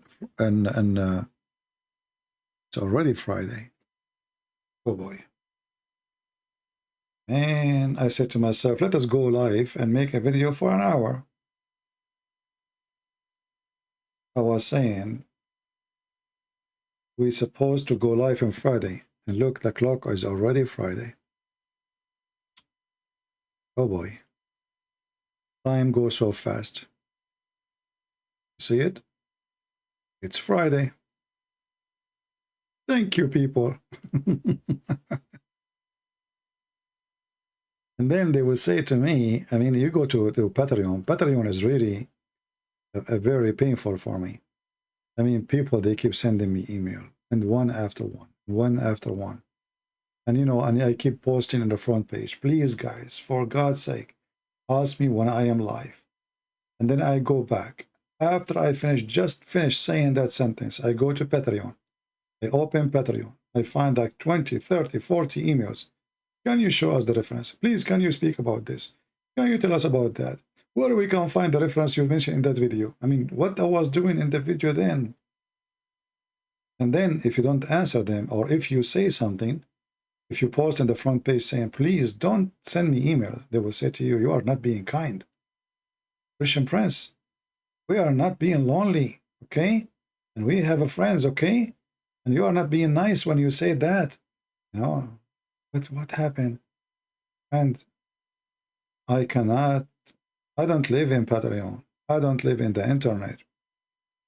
I'm not a machine. I'm not a computer. So I stayed with you for 2 hours, 3 hours, 4 hours. I mean, nobody do that. Actually, go and check all those people who make videos about Islam. The video is 15 minutes, 20 minutes. And you don't take call and you don't answer anyone. And that's it. The poor me. I take calls from Muslims. I take threat from Muslims. I am the one who have to refute the Muslims. I am the one who have to deal with the Christians. I am the one who have to deal with the drama of some Christians. Because some people, they have problems and they think I am the consultant of everything. You know? Some people, they think I'm like a shrink, or like a doctor who want to solve their problem. And if you don't answer those people, they get upset. And if you answer them, they get upset. Because whatever I say, they will get upset. You know me, I don't sugarcoat things. I give them the answer, they get upset. I don't give them the answer, they get upset. What I will do, I don't know.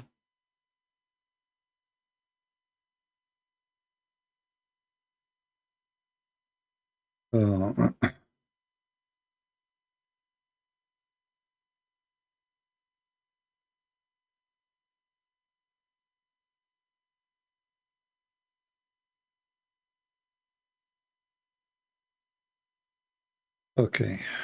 Anything else before we go?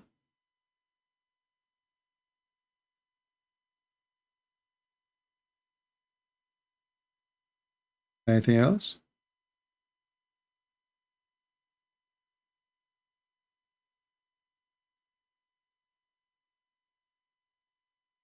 I don't mind to, I mean, I do my best to help everybody. If you ask me a question, but make your question something first public, not private, so everybody can get the answer. I mean, I don't mind if you ask me a question now. I will tell you my opinion, and my opinion might hurt your feeling.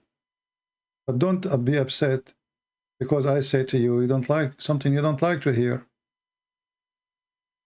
I mean, people, they ask me, and the second day I answer them, they say to me, you are rude.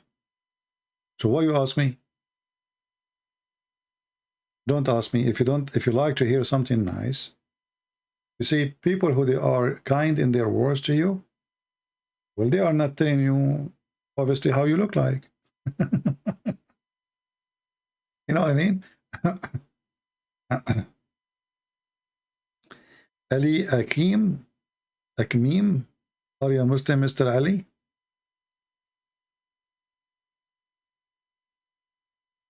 Are you a Muslim, my friend?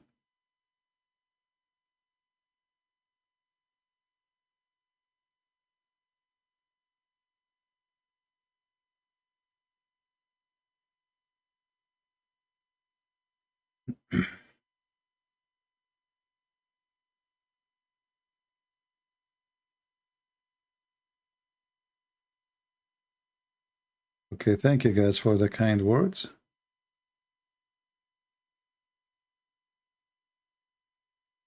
Okay, and you see, I'm trying to find if there's anything. Why Shia hate a Sunni? Because there's wars between them, because they are two different religions. And Sunni, they hate Sunni too. Who said that Sunni is one religion? I mean, Sunni is many religion. They kill each other.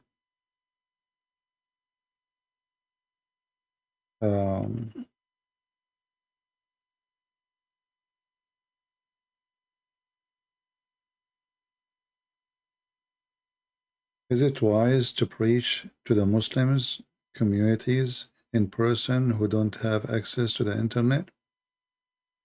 Yeah, why not?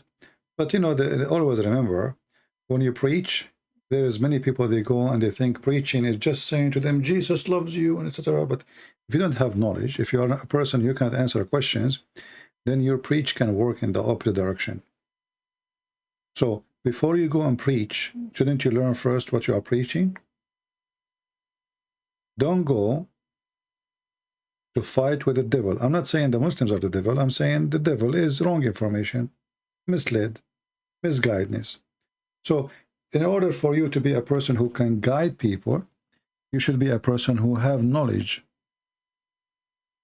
before you do that. You know what I mean? What is the best proof that Muhammad is a false prophet? Very easy, his prophecies. All his prophecies are false. What is Muhammad is called prophet, right? Prophecies. All the prophecies of Muhammad, and they claim it happened, it turned to be false. As an example, Muhammad, he claimed that the Arab, they will conquer the Roman, but the one who conquered the Roman was the Turkish, or Constantinople. Muhammad, he told the Arab, never, the Muslims, who they are the Arab, never fight the Turkish. Muhammad, he thought the Turkish are Gog and Magog. And then the Turkish became Muslims. etc. You know.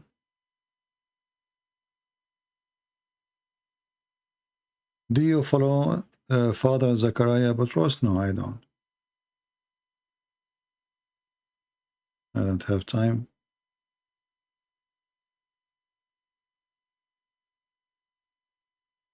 Okay, anything else?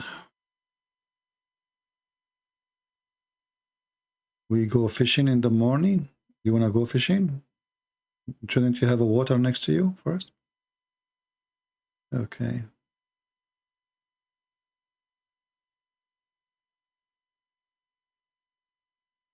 When Muhammad, he says that Allah, he sent ice from mountains in heaven, as an example.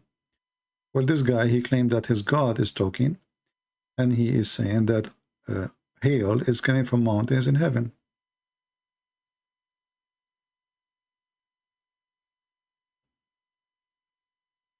How that can be from God? This is just an example. I mean, otherwise, the sun set in murky water, the child's sperm is coming from the backbone, you know.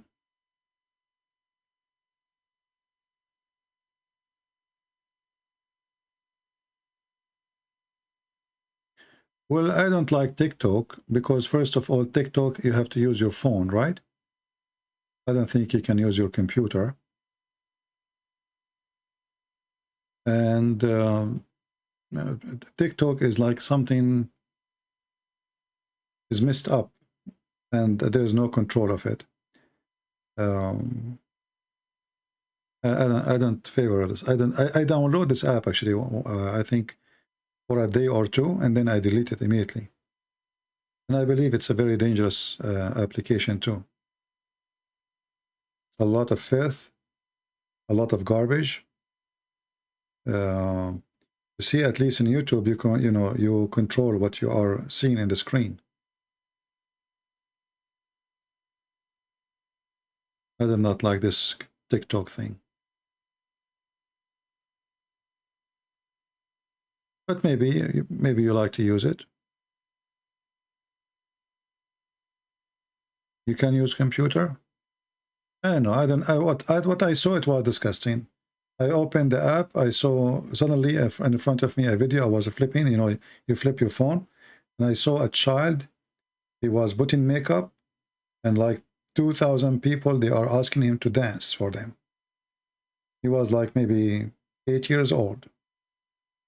He have eyeliner in his eyes. He have lipstick in his lips. And I'm not going to describe the rest. So such a program is disgusting, and obviously there's nobody monitoring this program. And if you have a children's, you should not allow them to have such an app in their phone. You should not even let them have a phone.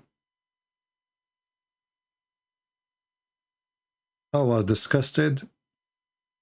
I was, really very, very, very disgusting.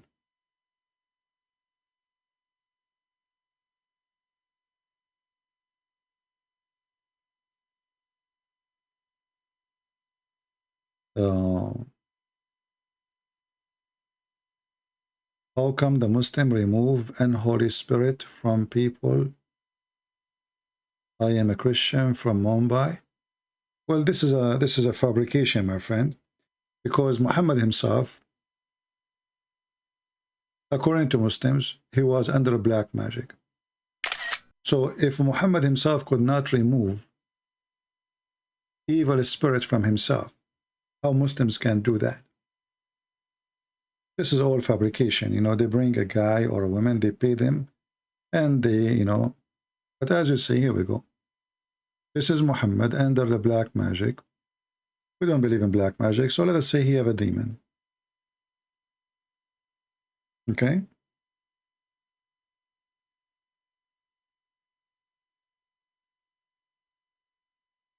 If Muhammad himself could not help himself, how the Muslims can help, help anyone? Who is more powerful, Muhammad or a Muslim? This is just a fiction. If you have a weak brain, anyone can fool you. Do you see it? The Prophet was bewitched, so he began to imagine that he had done a thing which in fact he had not done. How come Muhammad could not help himself? What the Muslim they do? They will say to you, the Prophet, he told us read Quran. Well, this guy, all of him is the Quran. He is the Quran.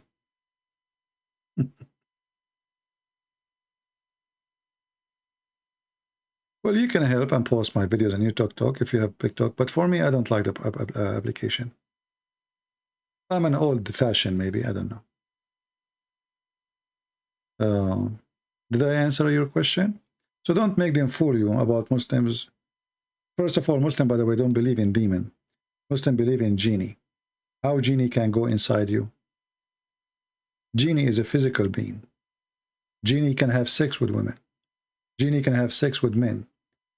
How genie can go inside you? So Muslims, they are very confused. They don't believe in evil spirit. There's nothing called evil spirit in Islam. They have a genie. I don't think so. I don't care really for Twitter. You see, having Twitter and Facebook is nothing but stress. I feel way better when I deleted my accounts in both of them. I feel I'm relieved, let's say.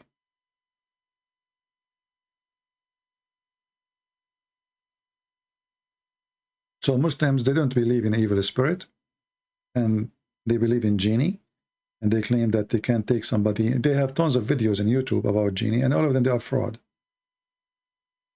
Even in Saudi Arabia, they have a department in the police to chase those who claim that they are kicking genie out of the body of somebody.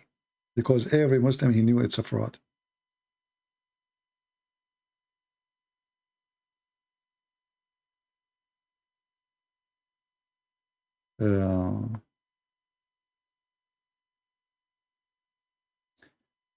Katazina Habas, what is your question, my friend? Repeat again. Is it true that 200 verses of the Quran is lost? No, there's way more than this. As an example, the chapter of Al-Baqarah alone used to be equal to the chapter of Al-Ahzab. This is just in one chapter. So go check them out, and you will see the difference, and then you will get the answer. According to Umar al-Khattab, the Quran was 1,025,000 letters. And right now, we don't have even 250,000 letters.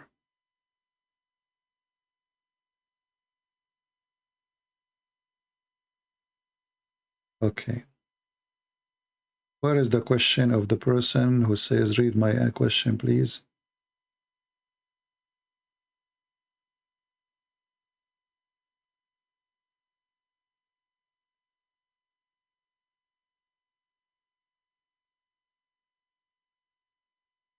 When you say to me, read my question, please, you better put the question next with that phrase.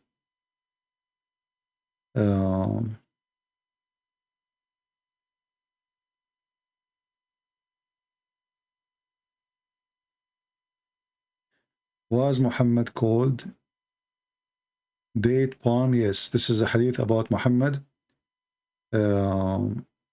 Like he's like a palm date tree in a hell, which means he don't belong to anyone. Nobody knows who his father. That's what is meant.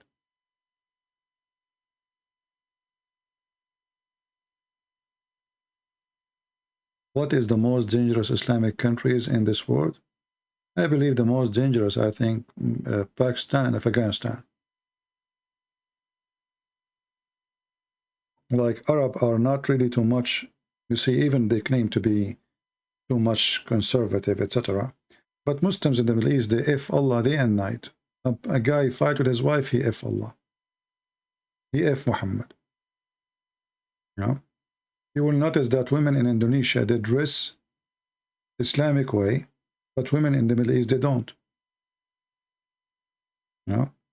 I believe that non-Arab are the most dangerous Muslims. Because they are ignorant, they don't know Arabic, so they take Islam seriously more than the Arab. The Arab, they knew Arabic.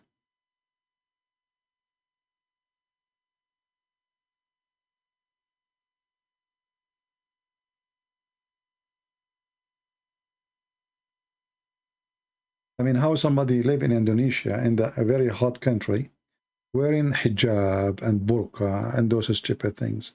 I mean, how you can even, this doesn't make even sense. And what is the point exactly? Are you afraid somebody will see your ass? What will happen if you are wearing jeans, you know? What exactly will happen? A man who will jump on you? What is that exactly? I mean, it's a silly, those people, what they knew of Islam is the outside. And they think if they use Arabic names and if they dress as the Arab they dress, that will make them Arab. And then they say a few Arabic words. And that will make them supposedly, you know, true Muslims. Like the Abdul I saw in the Philippines, in the elevator. I was speaking Arabic, and then I finished, I did not finish actually, I lost connection in the elevator. And then he said to me, Assalamu alaikum. The guy, he was so excited, you know, I'm speaking Arabic in the phone. I said, wa alaikum assalam, Abdul. He said, mashallah, you know my name? He looked at me and his eyes was coming out like a frog. Like, how in the world do you know my name? You don't know that I call every one of them Abdul. Anyway, poor guy, poor Filipino. He have a Quran with him, a small Quran. He's wearing a small hat in the top of his head. And he think now that he is a Muslim. Took me 5 minutes to make him upside down. He said to me, you are a Muslim, right, brother? I said, A'udhu billah. No way, I'm not a Muslim. I'm not. He said, what?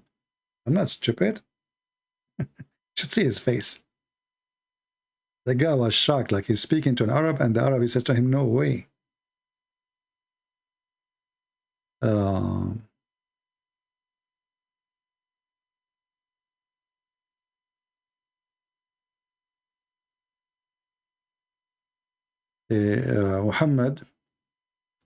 Muhammad, he described Shaitan as a person from Ethiopia.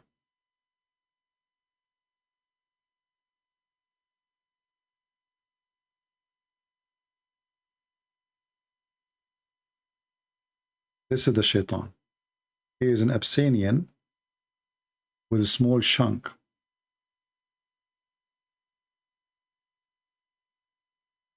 You see it?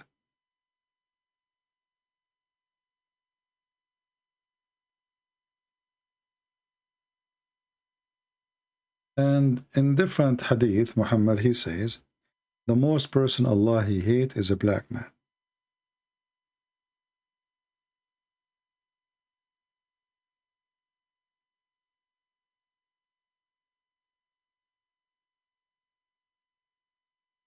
Let us see where we can find the hadith.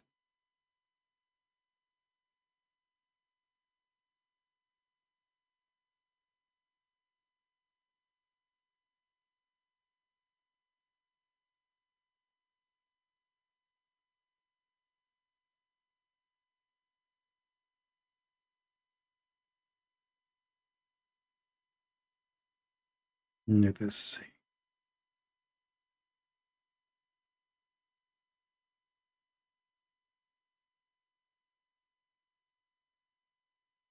Here you see a different story. Ali marched in the Nahrain and killed the Khawarij, and he says, look at the Prophet, they said will come people will speak the word of truth, but it will not go farther than their throat. They will pass out of Islam as the arrow pass out of the prey. Their sign, or among them, will be a black man with deformed arm, which are black hairs. If among them, then you will have to kill the worst of the people. Do you see it?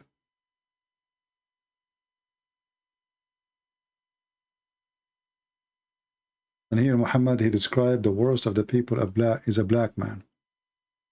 And different hadith says the most person Allah he hate is a black man too. There's tons of hadith about those things.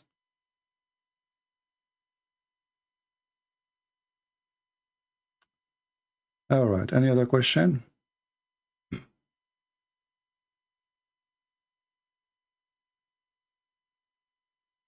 What is my favorite song?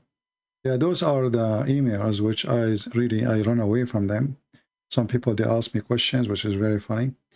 What is my favorite song? Why is it important for you to know my favorite song? And why I should have a favorite song?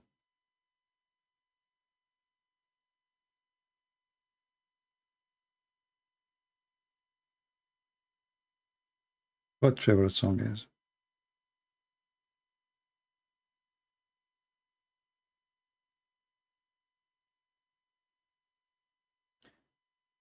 Anything serious besides favorite song? If you want, you know, I don't know, are you a female? The one who asked the question? If you want a man like me to run away from talking to you, ask me those questions. I'm serious. Once my cousin, she want to hook me up with a girl, you know, she want to find me a girl to get married, etc. So she called me, she said, come to the coffee shop, you know, I'm here. She's my cousin, so I went there. I found her with her friend. And then suddenly my cousin, she need to go. She just remembered something. And obviously it's a setup, you know, I'm not a fool. And then this girl, she started asking me, what's the music you like to hear? Not pretty, I don't know. And what actor you like? I said, I'm pretty, I don't watch too, I don't care. Okay, what singer, you know? Then the second day, she told my cousin, and she told her, your cousin, he hate me. She said, why? She said, everything I ask him, he don't want to talk about it. I ask him about singers, he don't care about singers. Actors, he don't know any. Movies, he don't know anyone. Music, he don't care. I mean, the guy, he was almost going to kick me out from the table. He said, no, this is how he is. You are asking the wrong questions. Ask him about history. Talk about something, you know. Don't ask him about songs and movies. It's my fault. I should warn you, you know. Yeah, I was like looking, what the heck, what she's asking me, what this is for, you know. What the music you like. Did you hear this guy, the singer, what he said? I said, I don't know. You never heard of him? I said, no, I never heard of him. Who is he? You know? What? She didn't believe it. She thought I'm just making fun of her, you know? Like there is somebody in this earth who do not know this singer. Like, hello? It's me. I do not know. Is the word love in the Quran? Yeah, appear in the Quran. Like Allah, he love not those. Love not.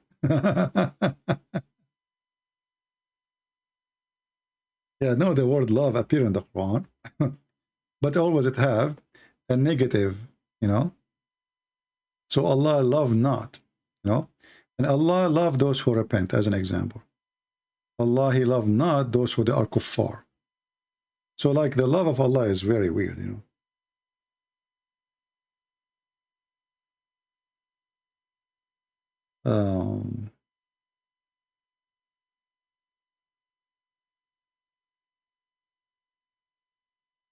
Yeah, hello. No, actually, sometimes I might sing songs. I try to, you know, I can make voices of some, like Zakir Naik, you know.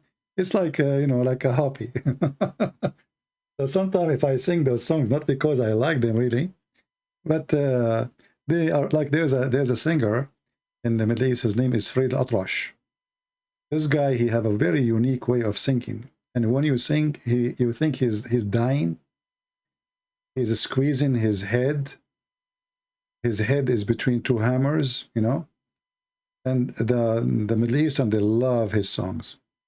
So I find the way he sings is really funny, and I make his voice, but I don't make his voice because I like his songs, you know. Like there's a song, you know, he sang. I mean, this guy is like, if you think the guy is dying, why in the world you sing like that? But they like him. هواياك هواياك الدنيا حلوة هواياك. What the heck? What's wrong with you? What kind of song is that? You know? I find the most silly music is Arabic music. It's like, you know, you go in a bathroom and there's a bunch of kids have dishes in their hands and everybody have a spoon and he is hitting the dish. The most unpleasant music is Arabic music. Now I know some of you, they will say we like those, Arab, famous singers. This is not Arabic music. This is not Arabic music. This has nothing to do with Arabic music. How you tell Muslims, people saying that your explanation about the Quran is not right because you have no qualification or title of interpretation. First of all, the Quran says that nobody can give interpretation for the Quran, and the one who have a qualification is the one who say we believe. And this is the Quran. So how the Muslims accept anyone interpretation anyway, if the only qualification mentioned in the Quran is to say I believe? And this is a chapter 3, verse number 7. Read it. Take your time. Have you visited your country in your last few years? I don't go to Middle Eastern countries. All right. Don't ask me, personal questions. It's not really.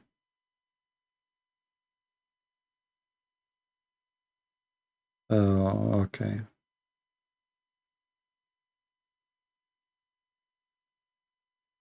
Any question? Look like we are going to pass the 4 hours already. And already we are almost, it's going to be 2 a.m. in the morning soon. So I don't think I will be able to go live tomorrow. I mean today.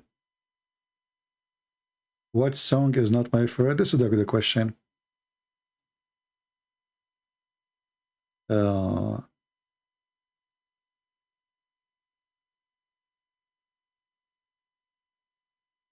What Beni Arfad means? Muhammad calling Ethiopian Beni Arfad. Well, Muhammad, he have many names. We do not know really. I don't know really what Muhammad means. As an example, Muhammad, he come with a name strange for those who they are homosexual. So he called them Al-Mugharribun. What is the Mugharribun? The one who turned to the West. But what does this have to do with homosexual?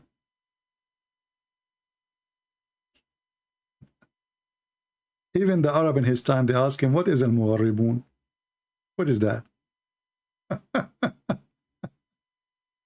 So if you try to ask what Muhammad is saying, this guy is mentally ill, obviously. Look. Aisha told the God Messenger, ask her, have the Mugharribun have been seen among you? She said, who? What? What is Al-Mugharribun? What he meant? What is that? Here, look at the explanation. Here, different explanation. He said, those who the jinn he share with them. Obviously, he share in a sexual way. Do you see it? Where the word is coming from? I mean, Mugharribun is somebody going in the direction of the West. What does this have to do with anything? Muhammad, he come with words.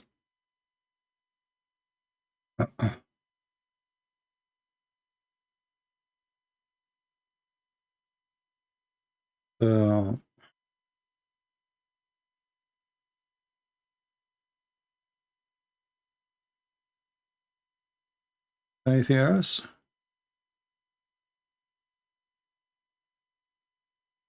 Okay, Noel, what's your question? Muhammad was drunk most of the time. Yes, he was. Actually, he used to be drinking at least 3 to 4 days.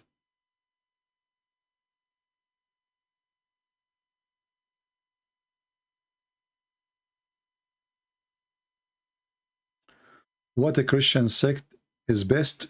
I don't believe in any Christian sect. There's no Christian sect. There is a Christ. Christians should be only believing and following Christ. No sect. If you go to a church, if the priest is a good man, it's a good church. I don't care for the sect. If he is teaching what the Bible teach, he's a good man. If he is teaching division between the Christian, he's a false man. If a priest, he says to you that the one who follows this church will go to heaven and the other church will go to hell, obviously he's doing business. Only Christ is our Savior, no sect. I don't consider myself, and I will never consider myself, part of any sect. All churches are my church. The second you say something wrong is church is not my church. As simple as that. Was Muhammad from the lineage of Ishmael? I answered that many times. I have videos about it. You can watch it. For sure not. Ishmael, the Bible in the Old Testament mentioned clearly that the mother of Ishmael is Egyptian. And then his mother, she took him and took him to Egypt. And he married from Egypt. And that's it. So what the children will be. Have you seen Ron Wyatt?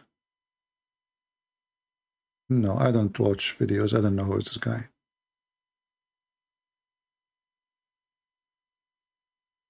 It's okay. And this is my advice to you.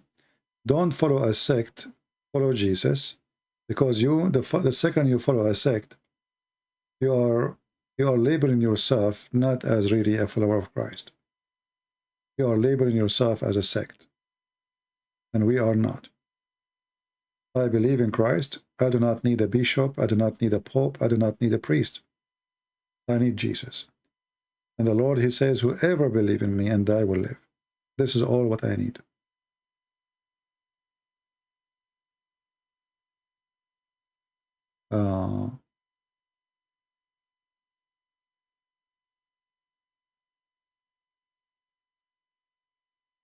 You know, when a person, he is supposed he's a Christian and he focused too much in sect, obviously he is like he's chained. You know, he's chained and he became limited, and his brain is not really functioning right. It doesn't matter really what they claim about I'm right, he's wrong, because if you think carefully, you will see the difference. The differences between them is very silly. I mean, it's not even worth to be difference.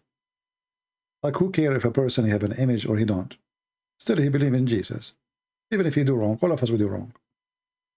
If there's any one of you here don't do wrong, all of us will do wrong. We commit sin. We do wrong in our head, in our eyes, in our heart. I mean, we do wrong every day. And then because somebody he have a picture in his church, oh, he is false Christian. No, he's not. Even if we don't agree with him, he's not. The Lord, he says, from their fruits you shall know them, not from their sin. All of us are sinners, all of us. And the one who claims he is not a sinner, he is a liar, he's a fraud.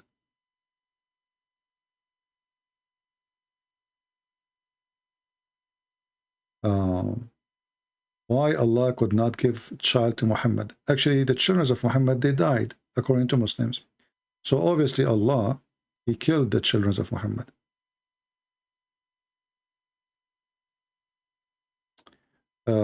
Bible answers, you're lying, CP? Why I'm lying? Give us your wisdom, my friend.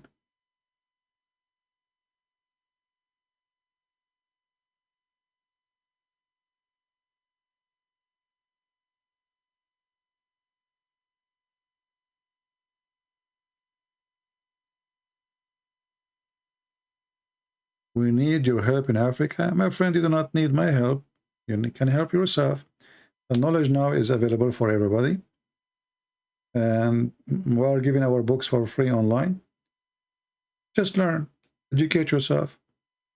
And you can do better than me because you speak your own language. Can you explain chapter 80, verse 1 and 2? Very simple.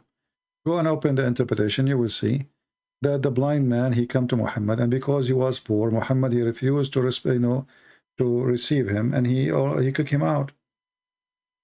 So the Arab who was there, they start making fun of Muhammad. What kind of a man? He claimed to be prophet of God, yet he kicked out a blind man just because he's poor. Go open Al-Jalalain and read the interpretation, or Ibn Abbas. The same verse. And this is, you see the difference between Jesus and Muhammad. When the blind man, he asked Jesus for help, Jesus did not say to him, you are poor, I'm not here for the poor. He gave him eyes. The Arab man, the blind man, come to Muhammad, he kicked him away. Can I have your permission to reference from your quote in your videos? Sure. Go ahead, Jake.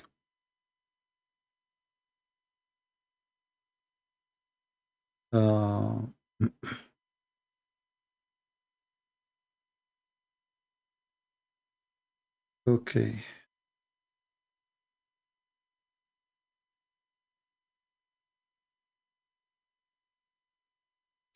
First John chapter 3 verse number 6. Okay, how that is against what I said?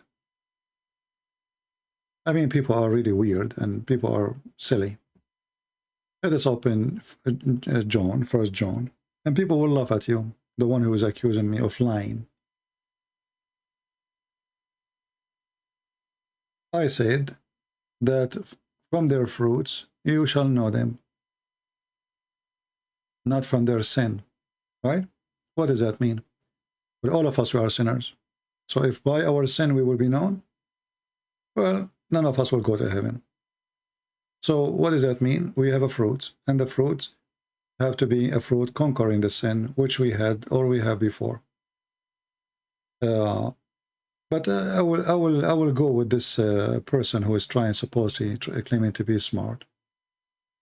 And we go to the verses in the Bible he mentioned. First John chapter 3, and he went all the way to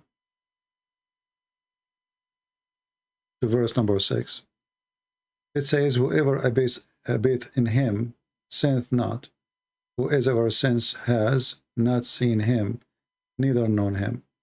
Obviously, you don't understand the verse, and you have no idea what this verse means. Mr. Bible Answer, do you like to call me in Skype? As long as you are a person who know the Bible, and we will read that chapter together, and people will laugh at you.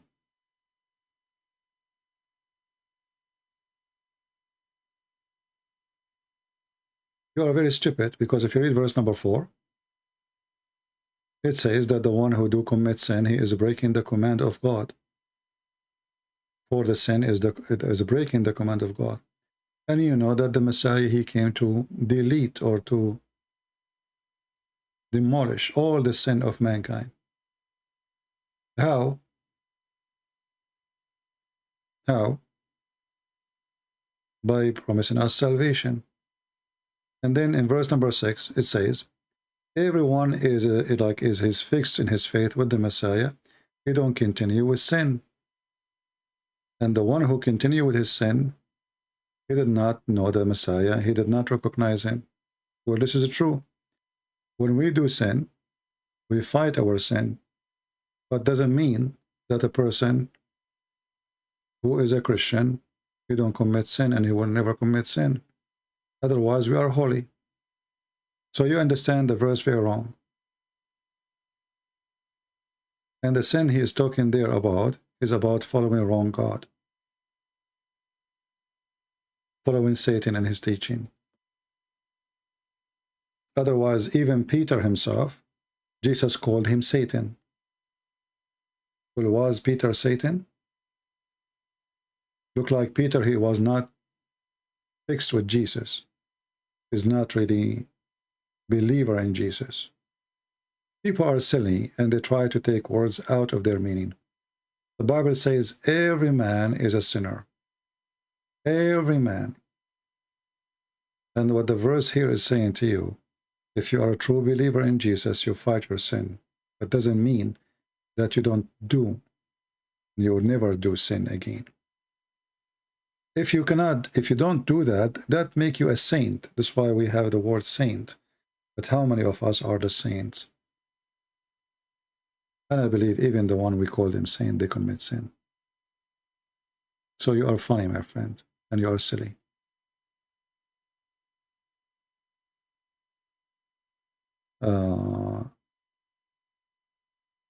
Are the Muslim right when they tell me as a Catholic Christian do not consider Catholic are Christians? I don't know, what do you mean? Do you mean the Christian, the Protestant don't consider you Christian? Who cares who consider you Christian or not? Here we go, we have a donkey. He just said I am lying. I'm laughing. Our friend, it's not people who consider you Christian. It is you following Christ. It's Christ. Christian is someone who follows Christ. It's not somebody calling you Christian or calling yourself Christian. People call you whatever they want. A person, he stands on the screen, he says, you go to hell. Okay, yeah, mental.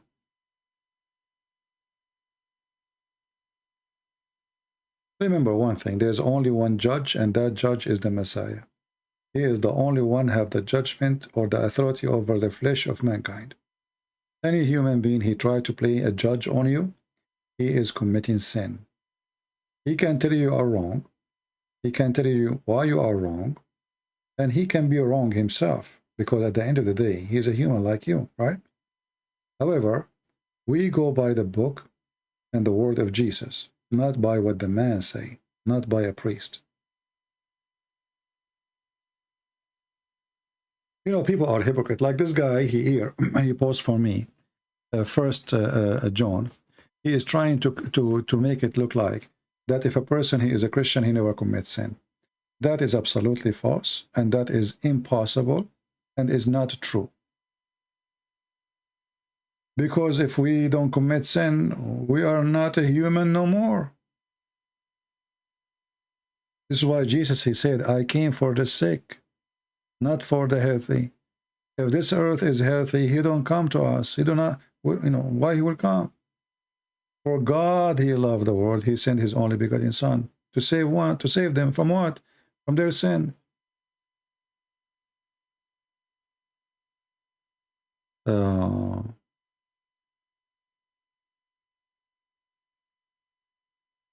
No problem, my friend, but this is not an... who care what the Muslim says? People who kiss a vagina claiming that it's a stone from God. They are the one who will tell you if you are a Christian or not.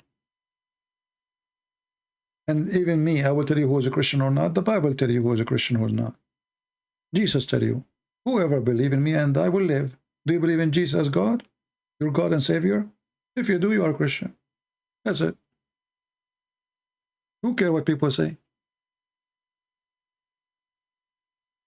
What Jesus said to the women, the sinner women, who cry asking Jesus for forgiveness. Your faith. The same for the women who she is not even a Jew. Your faith is great. She is not even a Jew. She called him Lord. She said even the dogs, they take the crumbs under their master table. What Jesus said to her? Your faith. So my friend, your faith is something you know, no one else. No one else. Not me, not anyone. For you are the only one you know what you believe in your heart.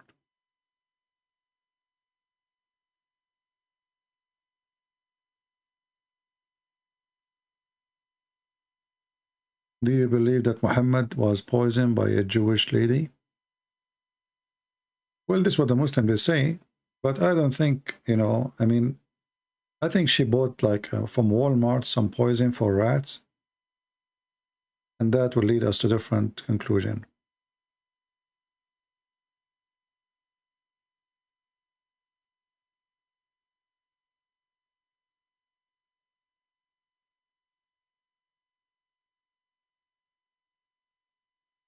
I stumbled into a video asking why no record of Jesus before 30, to your knowledge.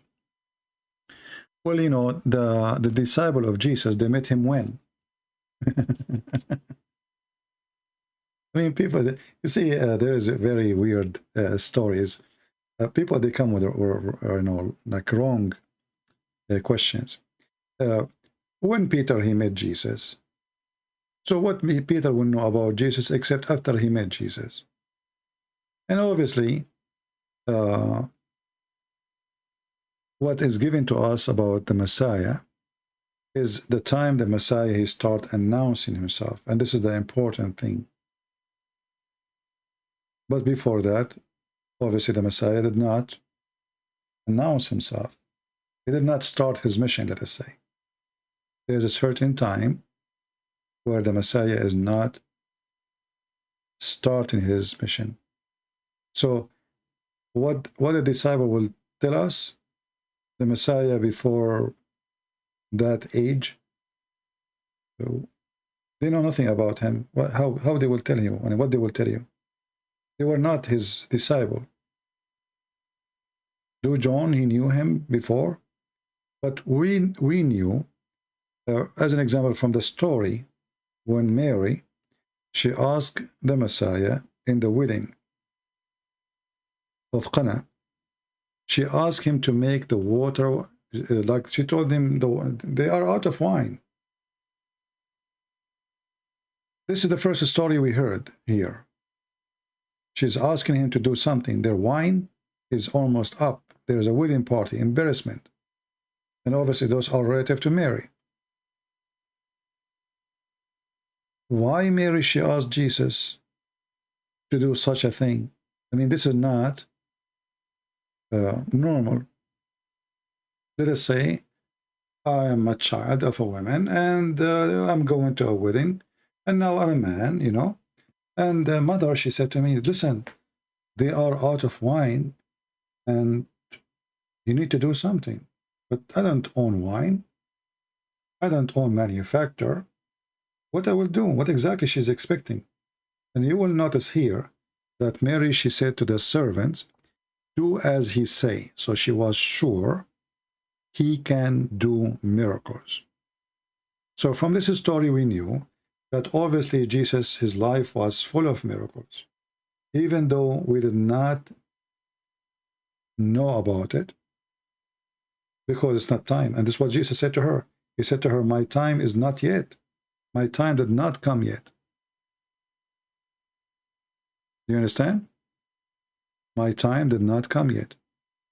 So because it's not his time yet, it is, I'm not going to do anything. So, and then the Messiah, he made the water wine, even though his time is not yet, which means the time of his mission. But you ask yourself, how Mary, she was so sure that he will do such a thing. You know what I mean? Obviously, she have a faith, strong faith on the Messiah, that he is the one who can do the impossible. So this story here is telling us, Jesus is telling her, it's not my time yet. Yet he do what she wish, because she is, he love her, you know. And that's why the Catholic, they use this story as a proof that we can ask Mary to pray for us. Why? Because look, even if it's not time yet, he did not refuse her request. So they say, pray for us, Mary, we are the sinners. So they are asking for forgiveness from the Messiah, not from Mary, but they are asking Mary to ask the Messiah.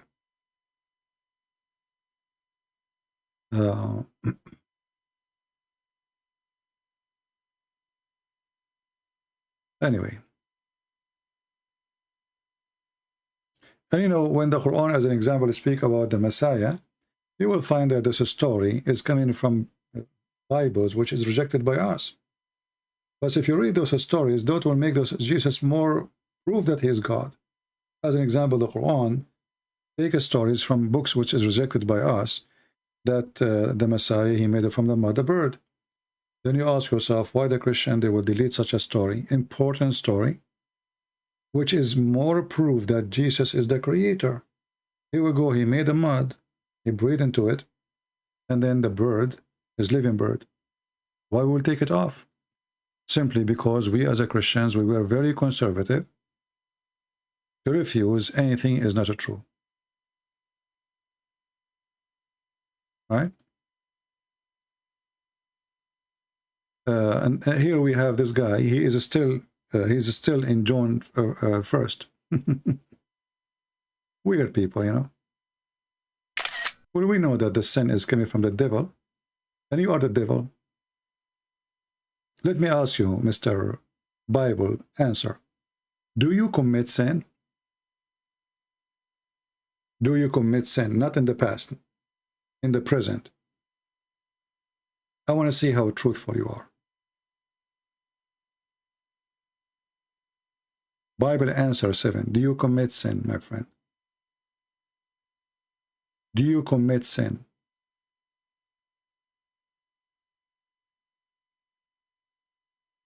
I'm waiting for your answer. Do you commit sin? Are you going to answer me?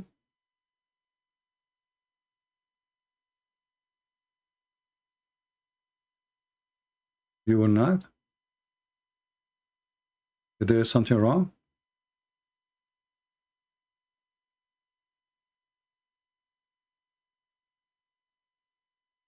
I'm waiting for you.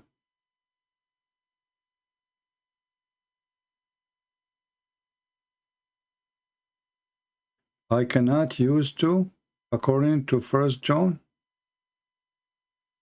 What do you mean you cannot use to? What does that mean? I'm asking you, do you commit sin? Do you commit sin?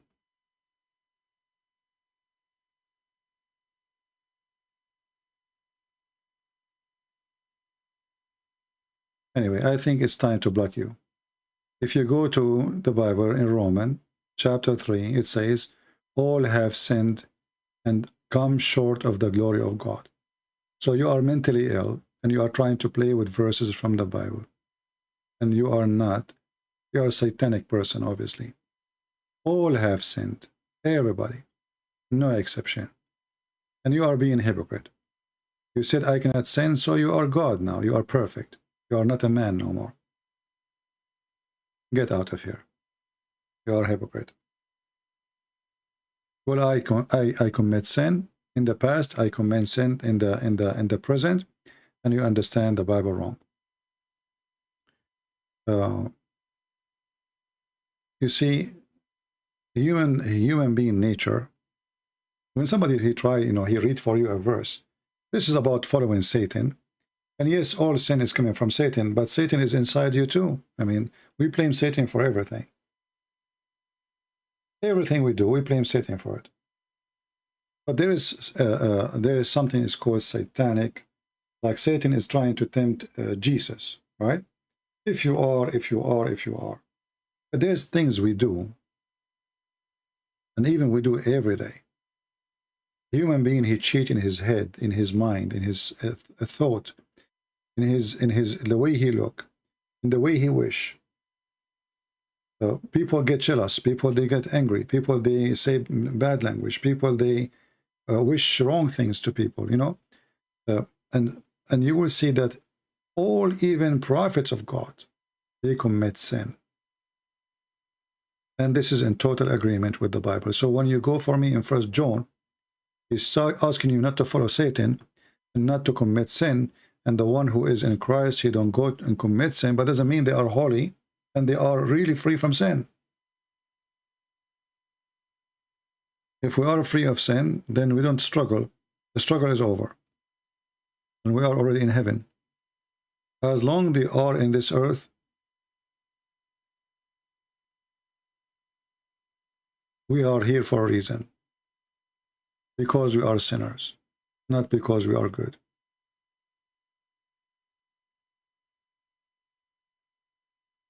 All of us, we are sinners. No exception. And the one who claim they don't commit sin, they are just hypocrite liars. And the proof actually that we commit sin, that all of us, we die. What is the wage of sin? Death. Why Adam he died? Because of sin. Right?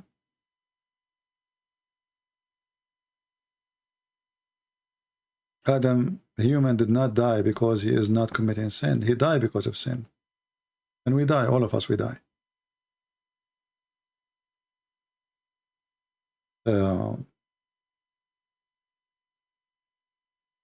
Anytime you see somebody, he claims that he is sin-free, he's a liar. I assure you.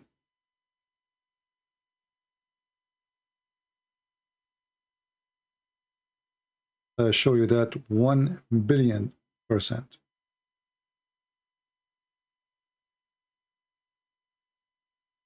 That's absolutely false.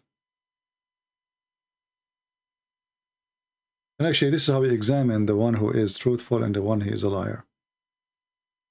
The one who claims that he is pure person, he don't commit sin. He is claiming to be from above, like Jesus. I am from above, you are from below.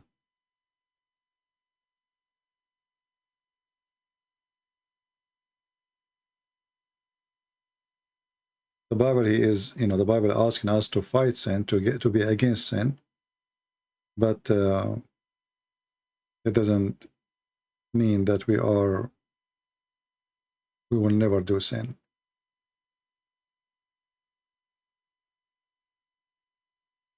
People are weird,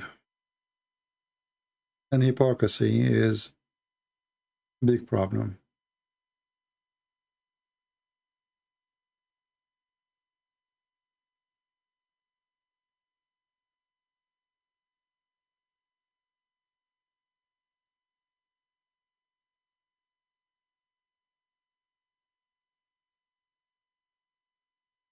Actually, in the same 1 John, it says, the one who practices sin is of the devil, for the devil has sinned from the beginning. The Son of God appeared for this purpose, to destroy the work of the devil. To destroy the work of the devil. Is the work of the devil totally destroyed? No.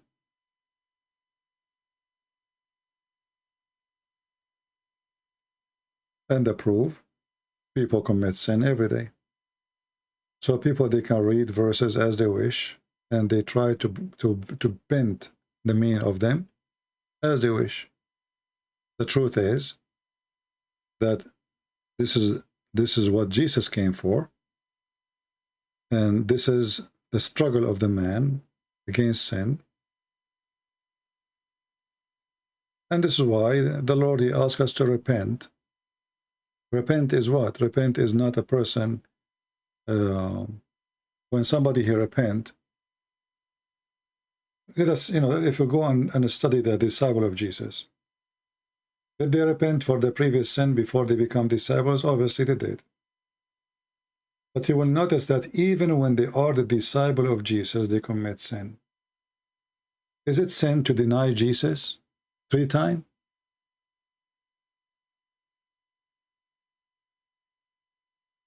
What do you think, guys? Is it sin to deny Jesus 3 times? Who denied Jesus 3 times?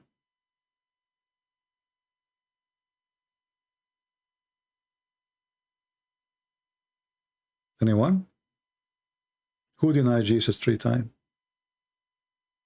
This is one of the most important disciples of Christ.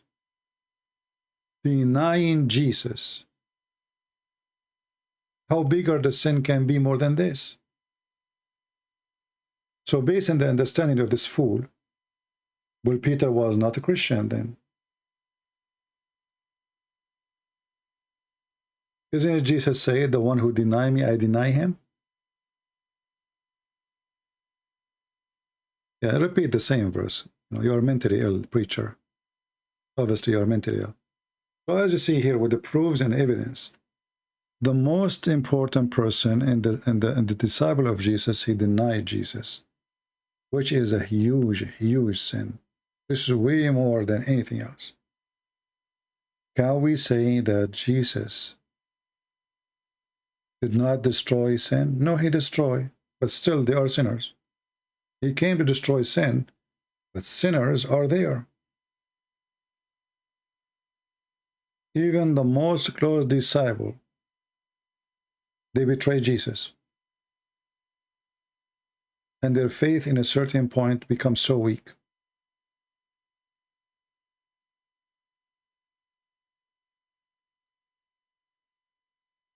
So do you see how we prove you as a fool and as a liar? So when you claim that if you become a Christian, you are free from sin, that is a statement of hypocrisy. And this is what the Bible is trying to make us firm in faith. Sin is rejected, yes, but still we do sin. Anyone he says he don't, he is a liar.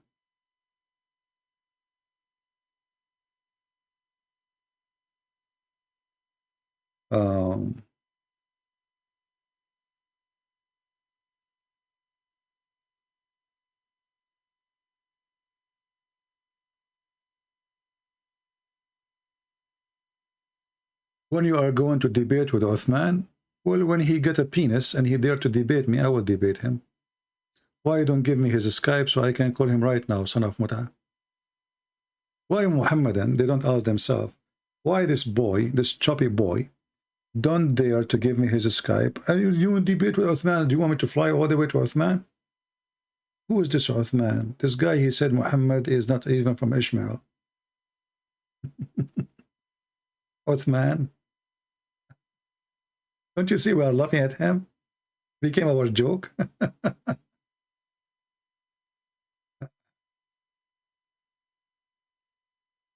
All right.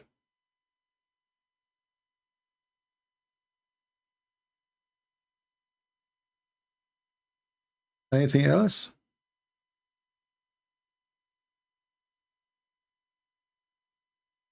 Yeah, exactly, Laser. You know, we as a Christian, we are saved by the grace of the Lord, not because we are not sinners. You see, actually, first of all, the second you commit sin, you are a sinner, even if you don't do sin after that. Even if you never do sin after that, you are a sinner. It's like somebody have a crack in his glass. You put a glue, you put a tape, it is a crack, and the crack is there.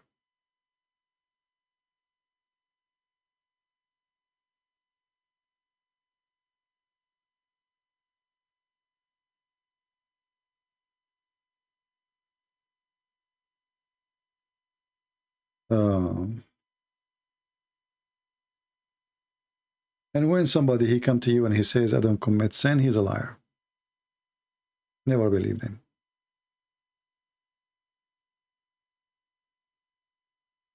He's a fraud, actually. This is a clear sign of being a fraud. Did Elijah commit sin? Every man commits sin. Elijah is a man or not? Every man commits sin, no matter who. He can be the best of us, but he is a person who commits sin. Doesn't matter who. Even if the Bible speaks great about him, everybody commits sin. Everybody.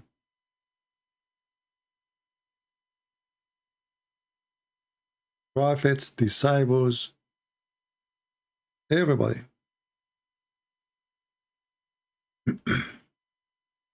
And the second you make a person, he is out of sin, you just claim that he's God.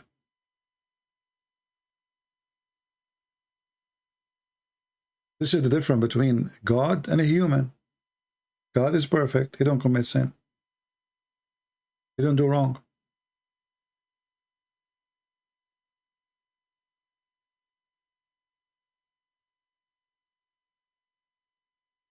Did you say Omar Suleiman wanted to smoke? I don't know. Who is Omar Suleiman anyway?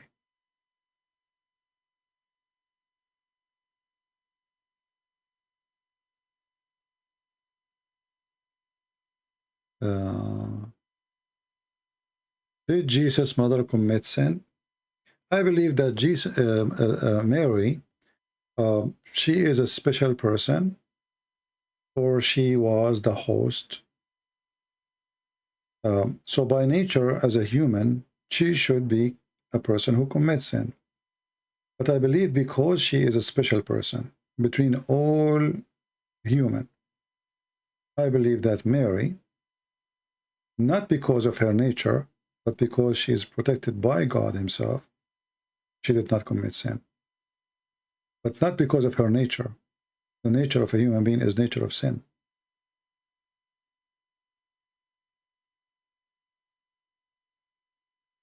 It's like, saying, when a woman, she touched the clothes of Jesus, she was healed, right? Just by touching the clothes of Jesus. So what about Mary, who is hosting the Lord for 9 months? So because he is there in her life, and she is part of the plan, I believe she was a special, but not because of her nature as a human, but because she is a very special human, protected by God.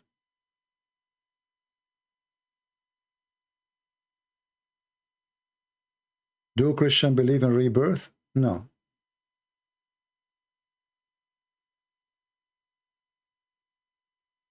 If you ask my mom, she will wish she can replace me, but it doesn't work.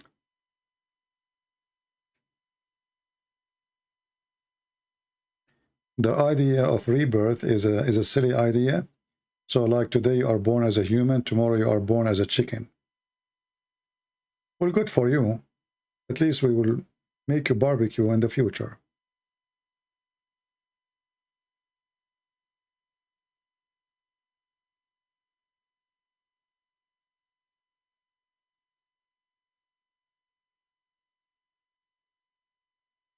Yeah, I made a video, Jake, about chapter 9, verse number 31. You can search it online. Human being by nature is a sinner. But if God, he wanted to protect a person from sin, he can. Yeah, he can. That's why we believe in miracles, right? But every human being is a sinner. Every human being. And when we speak about Mary, well, Mary, because she is a very special person, she was the temple of, her body became a temple. So she was a very special person compared to us. We will keep it for some time, but we don't keep my videos for forever. What about karma? I don't know what the word karma means, but I know that karma is used very much by the Hindus, right? Karma. Human being, he like philosophy, and some religion is based on philosophy, not on logic, right?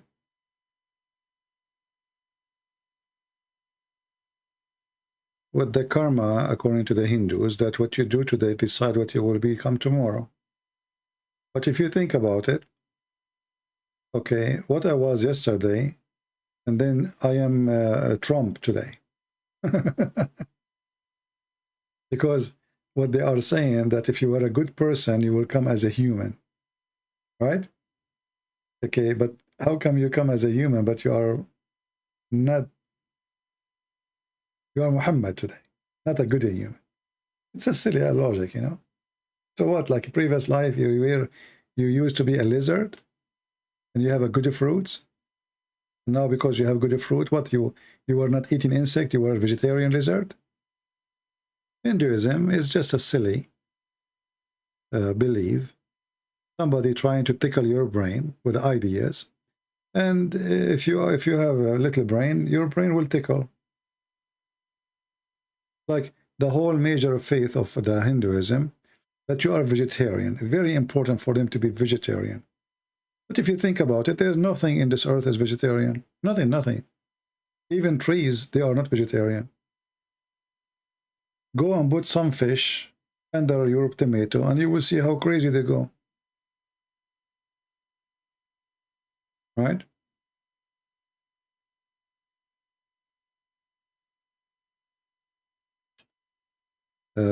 Questions are flying east to east.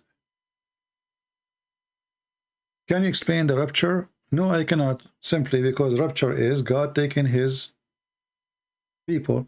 How I can explain it, I don't know. This is a miracle. God will take us. Give to God what to God. God will do his job. How he do it, we don't know.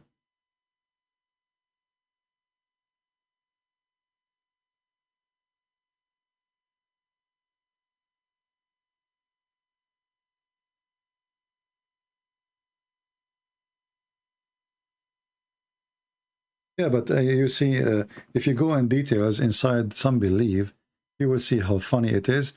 I know, I don't want to, like, you know, Hinduism is not my target as a topic, but I find Hinduism the same as Islam somehow. It's silly, you know. Suddenly the cow became something holy. What is that? I mean, the cow.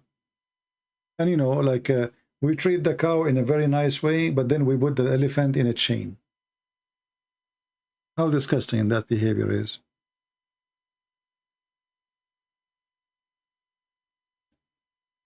Right? We are nice to the cow can go in the market and can eat our vegetables and nobody kick the cow away. Why? And then we put a very sensitive animal like the elephant in chains. This is a very ugly slavery, you know. Like, you know, somebody asked me why you don't go to India. Obviously in India there's a lot of things I don't like to see. What is this?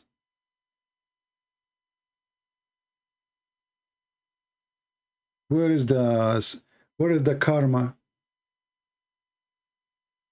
Where is the vegetarian people? So we don't kill animals, we don't kill a soul, but we destroy us, you know, a life of a creature like this. Why you are doing this?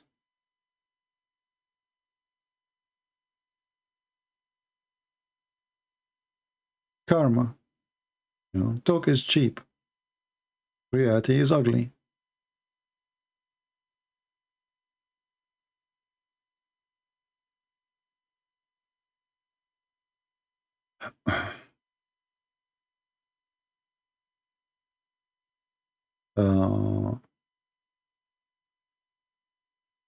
The best alternative of a Christianity? I'm not sure what does that mean exactly. There's nothing called the best alternative. There's nothing called best and lowest. Christianity is a Christianity. And the best is to be with Christ.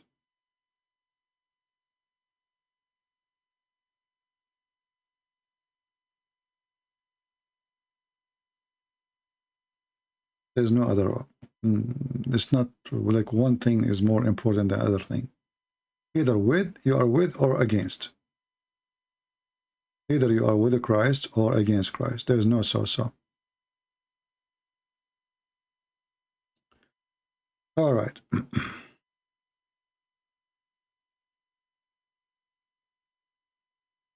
Send me your number so I can destroy you. Well, my friend, I am out of a glue. All of you Muslims, you keep destroying me. I don't know what to do now. I am out of cement. I bought cement from Home Depot. They don't have no more cement. All Muslims, they destroy me. True story. Well, as long as you don't send me your wife, I'm okay. I think I will survive. But your wife, she can destroy me for sure.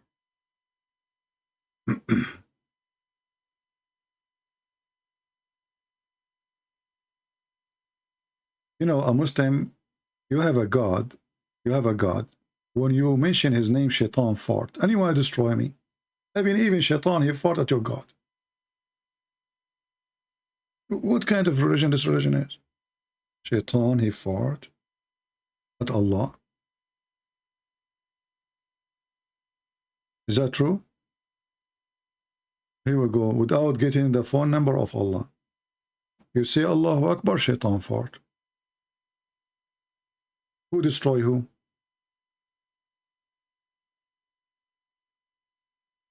What is the connection, by the way? Why shaitan? Why you say Allah, shaitan fought? Based on this, the reason of a global warming, the biggest reason is Islam. Because as you see, global warming is coming from the methanol. Methanol is coming from farting. Farting is coming from shaitan. Why shaitan he fought? Because Muslims, they pray 5 times a day. Read it. Vedit Aurora, I am a Hindu, but CP, I respect Christians. My friend, no problem. There's a huge difference between I respect Christians. Doesn't mean I have to be a hypocrite to you. Do you agree? If you ask me about what I believe in Hindus, I will say to you what I believe. I'm not talking about Hindu as people. I'm talking about Hindu as a religion. Otherwise, people are people. There is good, there is bad everywhere. So don't be upset. People ask me, here we speak about what belief. And my belief, I believe that Hinduism is a false belief. Very simple. Don't be upset. I'm strong against weak Muslims. Well, I'm strong against weak Allah. Let me ask you, was Allah weak or was Allah strong? Let me prove it to you. Allah, he sent 124,000 messengers. Where are their books? The Muslims, they say Allah was so weak to protect them.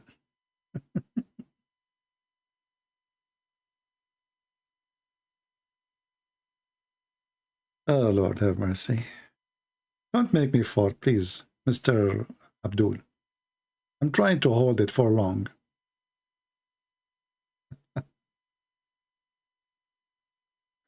And this is my advice to anyone.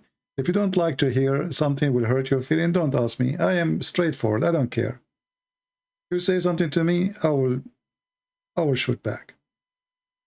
I don't care. You like it, you don't like it, I don't care. And if I'm wrong, no problem. You can say I'm wrong. You can laugh at me. But still, I will say it as it is. And actually, I believe all of you are here listening to me because I say things without sugarcoating. Why Islam created the strongest empire? Islam never was the strongest empire. When? The Caliphate Uthman was killed and the Muslim, they chop his head and they play with it volleyball. Is that the time you were strong? The Caliphate Umar was killed. The children of Muhammad, they slaughtered. Fatima, her house was burned. And then the Turkish and the Albanian, they took over you. So you were not, this is not Islamic empire. This is the Ottoman Empire. They use religion to control the Arab. Stupid religion. You never have an what empire? What are you talking about? Where is your empire? And the one who protect your Kaaba is the American.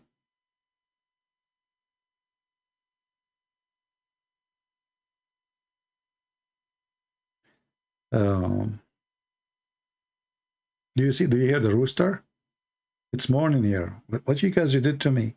I was going to stay here for a very short time. Man. For sure, Muslim invent science. As an example, as you see, this is science. This is chemical in front of our eyes. When you pray to Allah, shaitan fart. And this is telling us that inside shaitan, there's a laboratory of methanol processing. And you are talking, for sure, science, all of the science is there. As an example, if you don't say a prayer before you have intercourse with your wife, shaitan will do your wife. This is science. The first one who created condom is the Prophet Muhammad. Shaitan is a condom. By the way, why people get AIDS if shaitan is rounding himself around their penis? What the heck? Listen carefully. If you don't say that prayer, shaitan round himself around your penis. Therefore, you should not get any sexual disease, brother, because shaitan is surrounding himself there. Science. And shaitan, he sleep in your nose, and he piss in your ears, and he jump inside your mouth and laugh at you. This is science. And why a human being he have a belly bomb?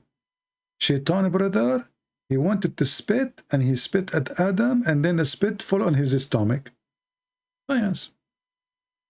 I have to agree with you. Islam is full of it.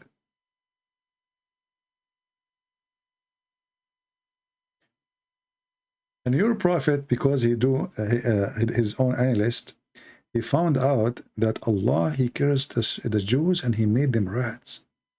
That is science too. Want to show you the reference? Just for free.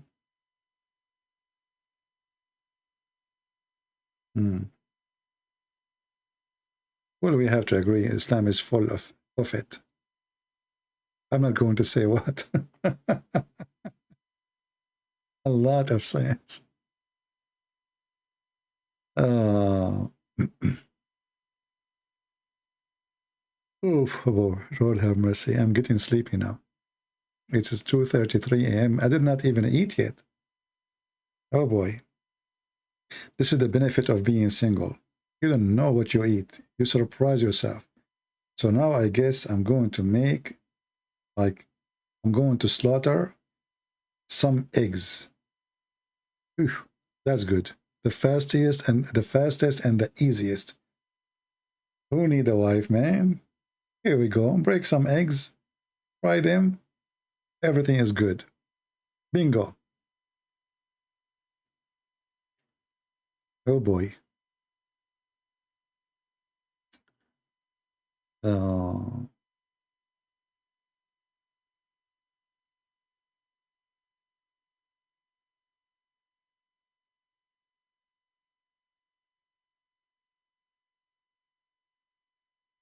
Let us see.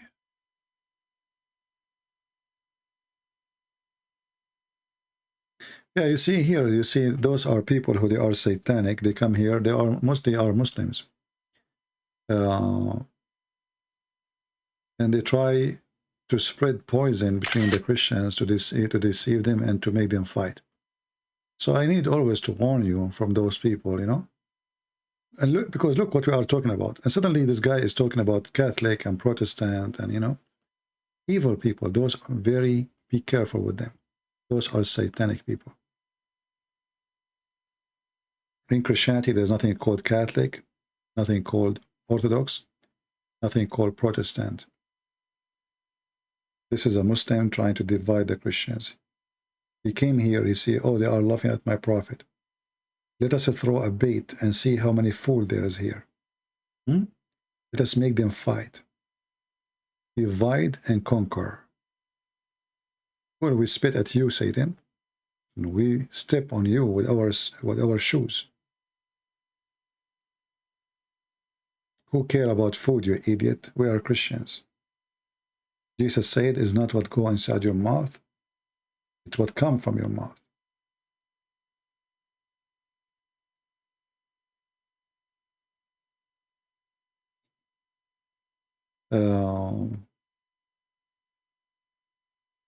Always I want you to remember one thing.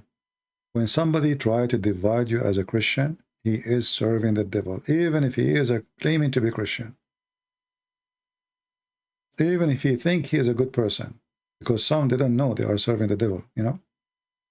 How we know that? Remember chapter 5, verse number 14 in the Quran. Always remember that. This filthy God, Satan, Allah, he promised that he will spread hatred and enmity between the Christians until the day of judgment, until the day of judgment. And I'm very sure he will be successful. And there's many, they will serve the devil, yet they claim to be Christians. I always lose respect to anyone who claims to be Christians. He divides the Christians, or obviously he is not a Christian.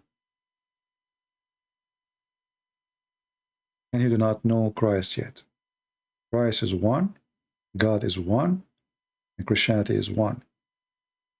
Universal Church is the Christ of Jesus, and that is including every person who believes in the Messiah. The one who have a leech around his neck, he is no Christian. We are free. The Bible says there's no Hebrew, there's no Greek, there's no free, there's no slave, for all is one by Jesus. Who is the one make us one? That is Jesus, my friend. You are a slave, you are my brother. You are a Hebrew, you are my brother. You are a Greek, you are my brother. You are an Asian, you are my brother. You are Protestant, you are Catholic, you are Orthodox, who care? You are a believer in the Lord, the Messiah, the Savior. And all of us, we have one Savior. That is the message of Christ. And anyone believing something else is a false Christian. The vision come only from the devil. Don't be devilish.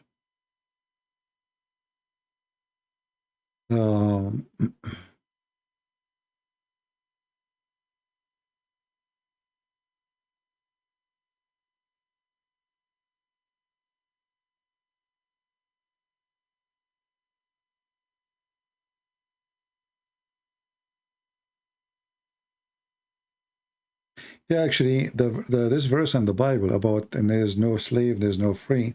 Some they say to you, how come the Bible never spoke about slavery or against slavery? Actually, it does. The verse is in front of you. Because when it says there's no free, there's no slave, obviously there's no slave. And there's no free. Both are not exist. So what does exist? What exists that we are the believers. We are one person in Christ. So Christianity destroys all social discrimination made by the man. Which means inside the church, we go inside the church, and this is a phrase mentioned in the time of slavery. So when we go inside the church, there's a Roman person, which at that time was the highest citizenship. Like now you say American, the most powerful country in the world. But you go inside the church and there's an African, or there's a white man, he is a slave, or African man, he's a slave. In this church, those believers, they believe they are one. There's no slave there, and there's no master. Which means a Christian person, he free his slaves. They don't believe they are slaves. Yeah, today we have a very little number because I'm doing it in the wrong timing. Usually I go in the morning. I don't know if I should keep this video. Maybe I will keep it there for a few hours and then we delete it. So feel free to download if you like to download. Marriage is not for everyone, CP. Are you looking for a wife? I don't look for things. Because if you look for them, they never come to you. Do you know that a human being, life is funny? If you are a person who seek money, money run away from you. If you don't want it, it comes to you. And this goes for anything in life. People, they spend their life running after something and they never reach it. In other way, they destroy their life, So don't look for things. Let things come to you in the right time. Otherwise, you will be making a mistake. Like if somebody is shopping for food when he is so hungry, he just want to buy any food. Why? Because he's hungry. He's desperate to eat. It's a wrong time for shopping for food. Same goes for anything else. So be smart, be faithful, and if the Lord, he send you somebody, she is the one, she will be the one. But don't look for it. Otherwise, you will make a mistake. And yeah, some people are not meant to be married. I believe if I get married, my wife, she will jump from the window after a second day. Which wife is going to stay with a guy? He stays 6 hours, 7 hours, 10 hours talking to people around the world, and not to her. She will go crazy. Just think about it. So imagine I'm married, and now it's what? It is 2:42 a.m. in the morning. And this poor woman, she is sitting waiting for her husband. Where is this husband? This husband, he speak to everybody except me. The only way she can ask me question maybe if she go in the chat room. And then she posts something in the chat room, and maybe I get upset from her. And I give her the answer which she don't like to hear. And then she come from the other room, and she have high heels from her hand. You know, women, I mean, you know the thing. Hey, Ali, you are looking for me? It took you a lot of time, Ali. Did you use GPS? All right.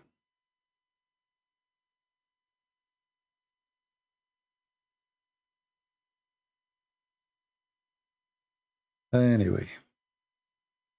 Anything else? Any question before we go? I'm saying before we go 2 hours ago. I really love you, all of you, even though some of you make me so upset sometimes. But I mean, it's okay. All of us, we have a limit of patience sometimes.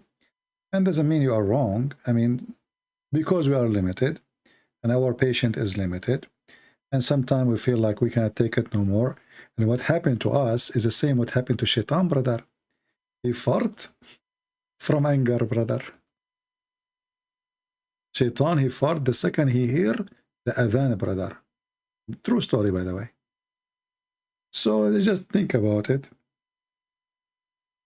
Everybody have to fart in some point. Otherwise, it's going to explode.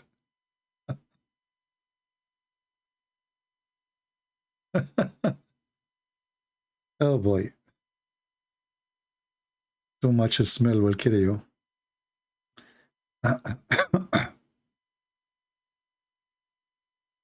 Some CP philosophies is sometimes hilarious. Why it's hilarious? Why it's hilarious? Okay, let me practice my philosophy with you. Actually, I mentioned this question before, so I'm sure many of you already know the answer. If I ask you, just to show you how people think, if I ask you, when you write down number 11, which one you type first, the one in the left or the one in the right? What the answer is? Focus with me. When you write down number 11, which one you write down first, the one in the left or the one in the right? Who knows the answer? Hey Mark, how are you, my friend?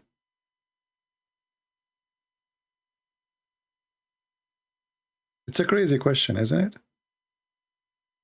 But in fact, it's not. Who want to give me the answer? Look, nobody dare to give the answer. Look at this. Unbelievable.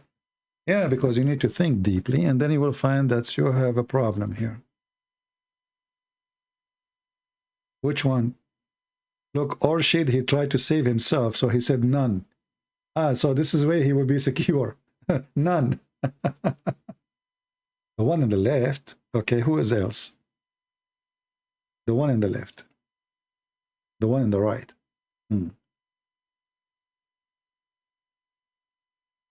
Left. Right. None of them. Doesn't make sense. You have to write one of them. Listen to the question carefully. Which one of them, the one in the right or the one in the left? There's no option of none. I mean, you guys, you broke the rules of physics. Okay, let me answer you. First of all, the first one you write, it's not left, it's not right.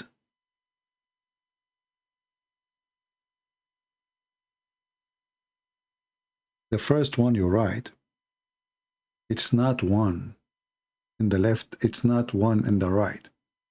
It is the first one. The second one will be left or right.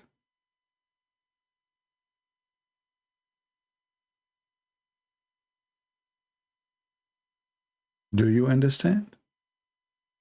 And this is telling you how a human being can be deep in thinking, and he can be shallow, and he jump into conclusion.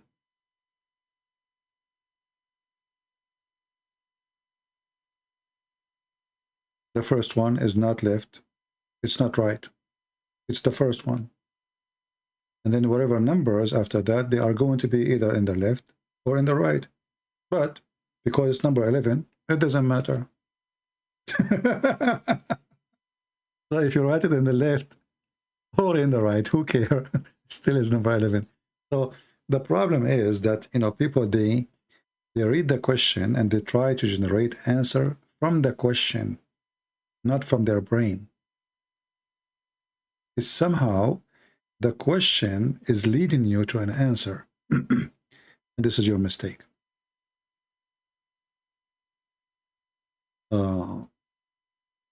You can call a sheikh, no problem. All right. And for sure, Allah knows best. But always, you know, the example I just gave you is just to give you a different way of thinking and how not to rush into conclusion. You know, when somebody give you a question, try to think first, what is the purpose of the question? And how this question is going to make a difference? And what exactly he is expecting me to say? And what exactly I should not say? I mean, where is the wrong? And where is the right? Like, you know, when Muhammad, he says, and both of hands, the hands of Allah are right. How stupid is that? Because if Allah have both hands and they are both are right, let us draw Allah. So this is Allah.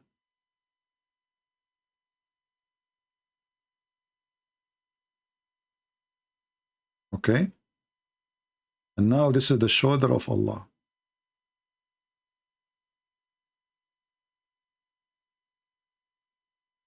I'm very good in art, as you know, I'm very gifted in that field. So this is the right, this is the hand, the right hand of Allah.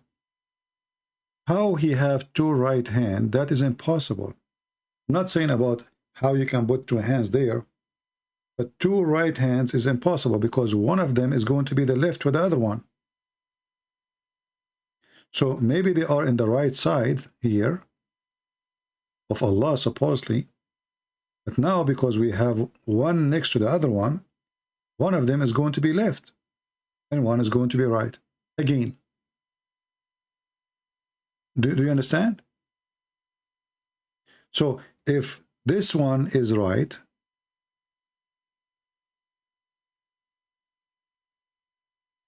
well, the other one is the left.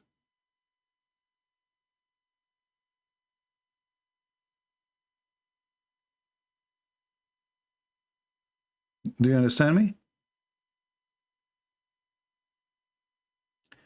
And this is the way, you know, how, you know, I mean, this is why people, they have different way of thinking and different way of analyzing information and different way of discovering things when you read text or a book. How he can have two right hands? It's impossible. Not because you cannot put them in that location, but by putting them there, there's one of them is right still and there's one of them is left. And whoever said that is a stupid, like Muhammad.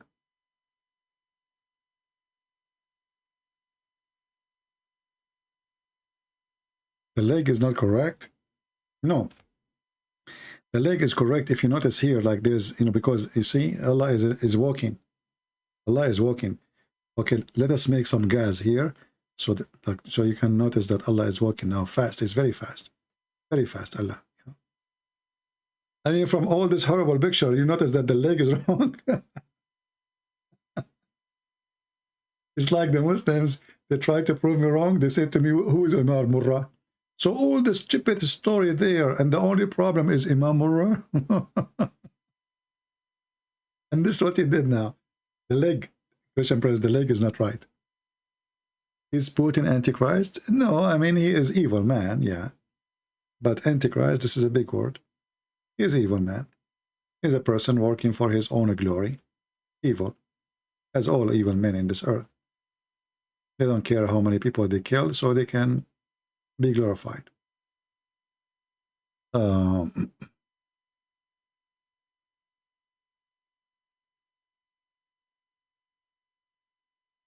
And you know the funny thing about having two hands in the right side, that means you can spank Allah from the left side and he can do nothing about it.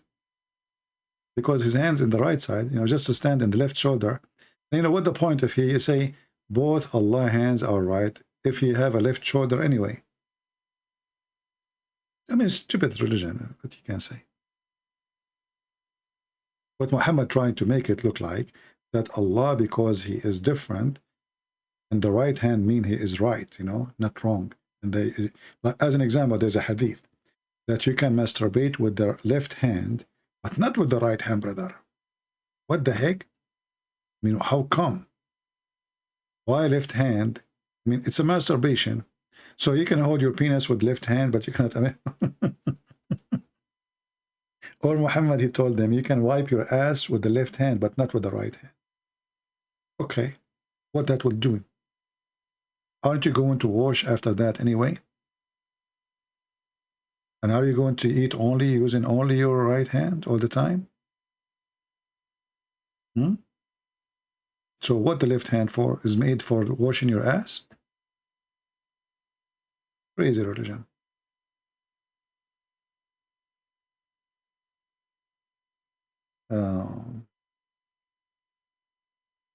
Why Muslims, they answer with inshallah. Inshallah mean they will not do it. There's a guy, he posts his picture in the internet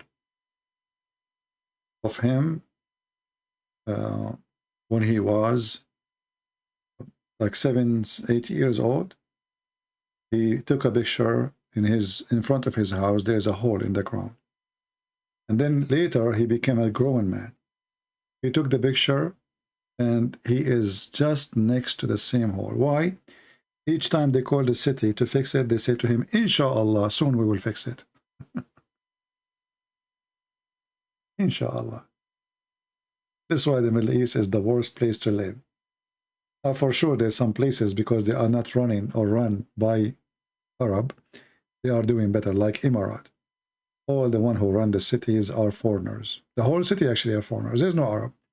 The Arab in Emirat, they are not even 10%. This is why it's somehow different. However, it's still a very filthy city, a very filthy country. You know, human traffic, money laundering, drugs, mafia, Russian mafia, you name it. But still the country, I mean, the cities look clean, etc., because the whole country is not run by the citizen. Is run by foreigners. Not by inshallah. If you give it to the people of inshallah, nothing will be fixed.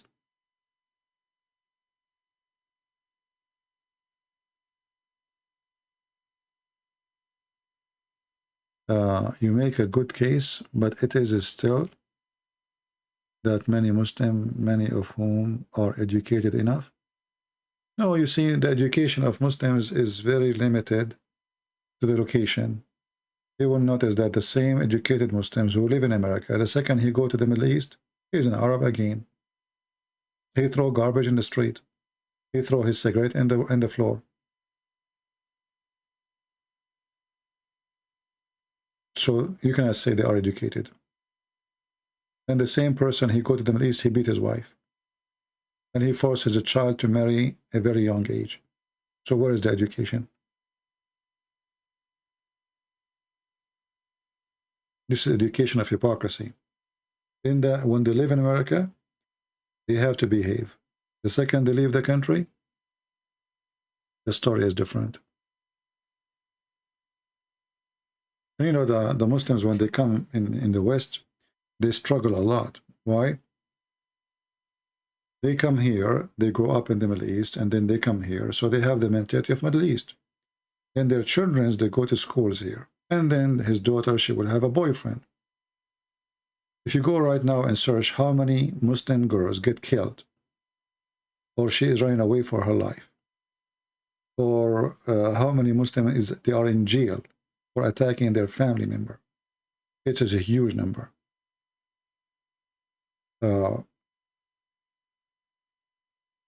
They think they can force their children to be the way they are, or the way they want them to be, if they live in the West. as soon they grow, they are teenage or they are growing, then the girlfriend, the female Muslim, she will have a boyfriend, and the male Muslim, he will have a girlfriend. And they don't care about Islam, they don't care about religion, and the drama will start.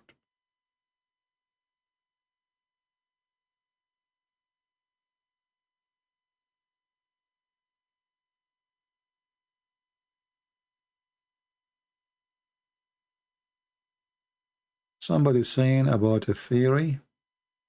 There's a theory that the Quran was written in the 5th century and was corrupted by Abbasids. Could the Kalimatullah, Jesus, have been created by the Ruh Qudus? My friend, I don't go by theories. And to be honest with you, I don't care for them. Theory is a theory, and they don't affect the religion. Somebody, he might come to you and says Jesus never exists. It's a theory. If you say it to the Christians, they will laugh. So it's useless. If you are a scientist and you have a historical study and you can prove what you say, well, then it's not a theory, it's a fact. If you make it a fact, then come to me. Before that point is useless. So for me, I debate with Muslims, and I debate them about what they believe, not what I think. If I debate about what I think, I'm wasting my time.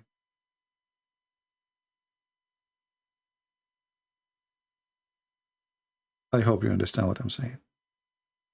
So I see like there's many channels, they have programs, the Quran wasn't like this. Who care? I don't really care. I care. This was your Quran today. Let us love together. And that would hurt. That will change people. Not saying to them theory.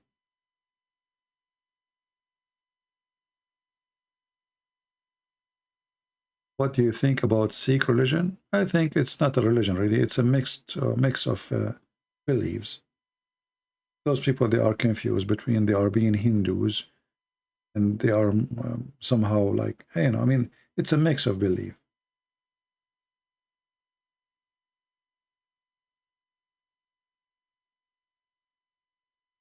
Richard, Christian, they should apply Leviticus to murder. Okay, Richard, but you need to commit a murder so we can practice it on you. And actually in America, they practice that on you, Richard, don't you know? If you kill somebody, you will be executed. As simple as that.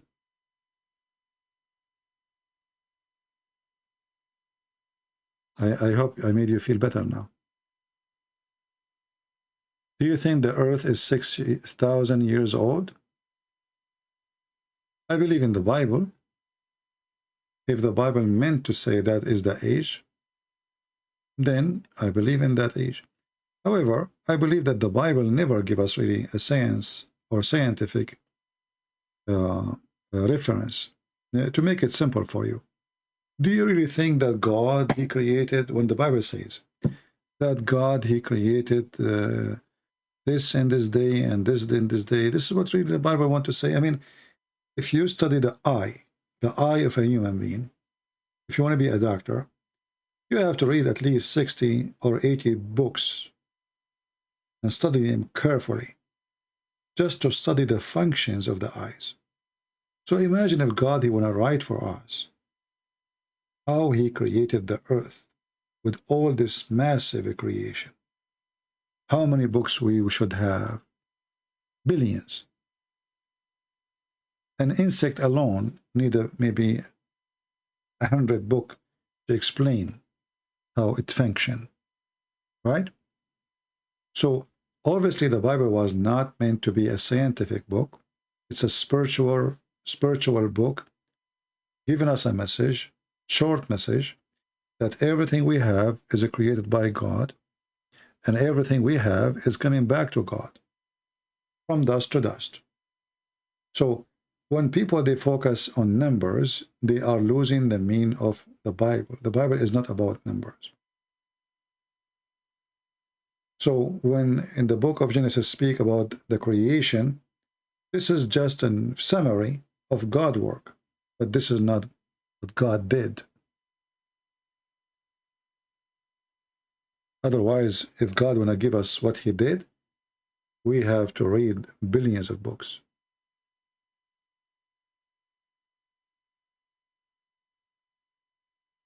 I hope I answered you. But if you are a person who is limited, in your mind, you go strictly, it says the first day, second day. Well, obviously, God, the creation, is way bigger than this. And this is not telling me what God did. It's just telling me that God, he did what we have, not what he did. Otherwise, there's no way you can write it in a book.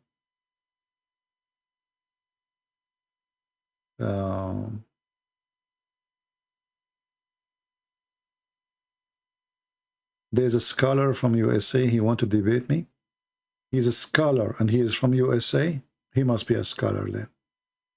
Is his name? Is it Trump?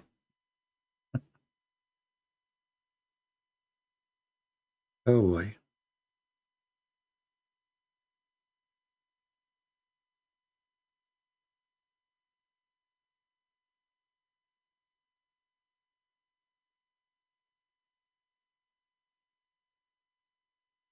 Persecution of Christians in Muslim countries.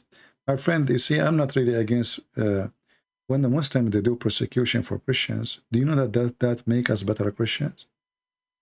Do you know that a person from Pakistan, he have more love to Jesus more than you, the one who live in USA? Do you know why? Because he is paying a high price for his faith. So persecution make us better Christians. It's not the opposite. For sure, we don't seek it, but it's not bad for us. Trust me, it's not bad. It's make us stronger than steel.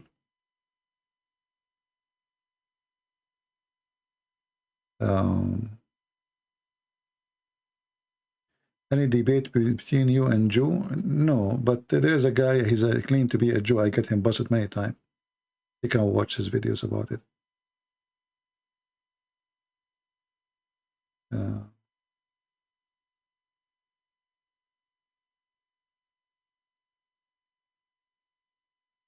All right.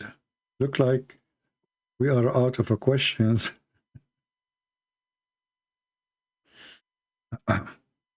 This is not only about Pakistani. I mean, this is any Christian is under discrimination because you see, this is the filter. Life have a filter. And the filter will drop the one who is not real. So the one is not real. He will say to himself, why I want to be Christian? I don't believe it anyway, So I will become a Muslim, so nobody discriminate me. And this is the point of discrimination. Muslims discriminate you to force you to convert to Islam, right? But by doing that, we will have less hypocrite between us. And we will have more really Christians. So it's good. It's positive, not negative. Everything in life can be thought about in a positive or negative way. As an example, when you get sick. Sick is not good. But have you ever heard of a person he believed in Jesus because he got sick? Many, millions.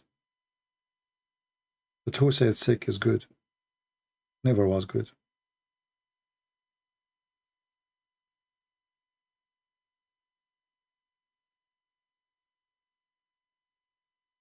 Okay, I think I'm getting sleepy now for real. Obert, Aline, my friend, maybe next time we go live on air, just subscribe to our channel. And if you are a Muslim, you can call me in Skype when I go live on air next time. As you see now, it's getting late for me, and actually I'm really getting so sleepy now. And as you know, I have 4 wives, and we have to make babies. I don't know how I can do that now. I'm going to invoke Allah to send me a dish of shish kebab. I will eat it, and I will get the power of 40 men. So I will go and make babies after I eat shish kebab. I come back to you, and I will have the power of 40 men to continue life for the coming 40 hours. Non-stop boom boom. Alhamdulillah. Allah, by the way, if you invoke him, I mean, why people go to work, my friend? I mean, you see a poor person, you want to buy his children some shish kebab. You don't need to work. Just invoke Allah. Invoke Allah. He sends you a dish of shish kebab, and you do boom boom. What a stupid religion.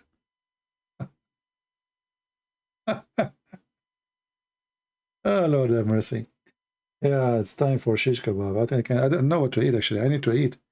It's too late. It's 3 or 8 in the morning. What I will eat now, whatever I eat is not going to be healthy. If I don't eat, anyway, I can stay without food really for a long time.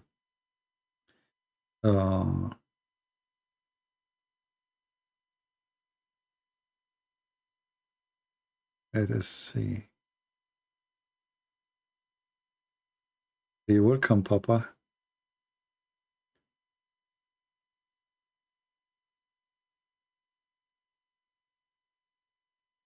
Yeah.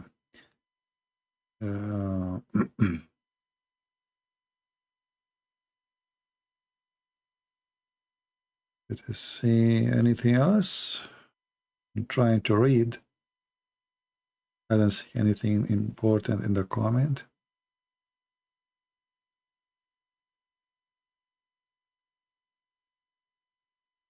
You can't sleep when you are hungry? Perfect. I will make you an admin and we keep the life running. All what we need to do, keep you hungry forever. That's perfect solution. We found a way, you know. Oh, hold on. So you women are saying that you women, you can't sleep when you are hungry? So if a man, he want to get rid of his wife, he just feed her and then she sleep right away? Bingo. Amen. Take a note.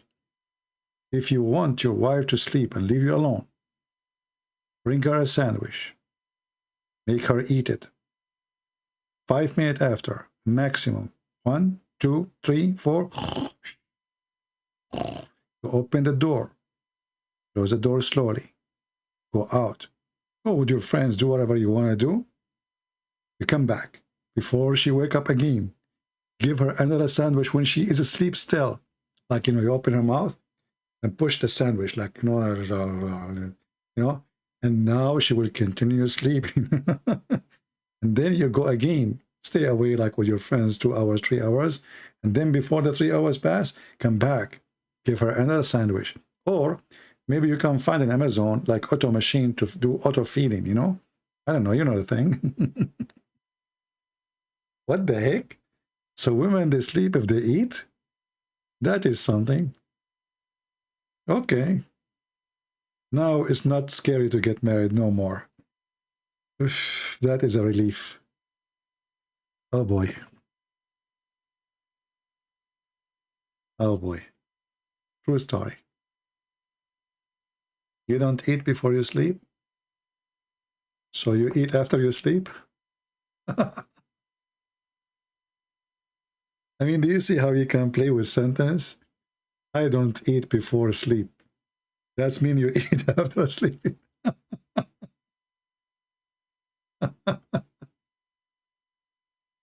Don't be upset, I'm just joking, okay? I know what you meant.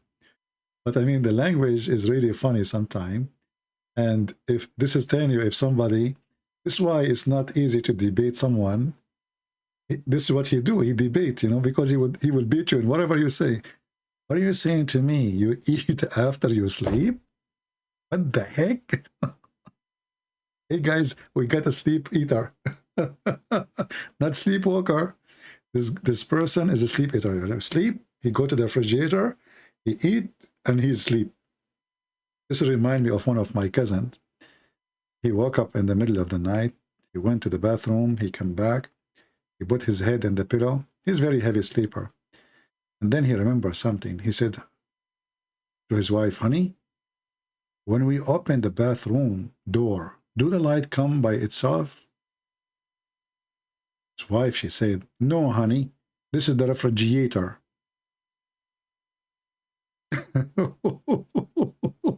So now you know where he did pee, huh? He's a heavy sleeper. He went to the bathroom. He opened the door. The light come up. He did it. He come back. What the heck? Since when we open the door of the bathroom, the light come on? Oh boy. Anyway. You eat while you are sleeping? Oh, that's good. I can tell from the first time I saw you, you are different. True story.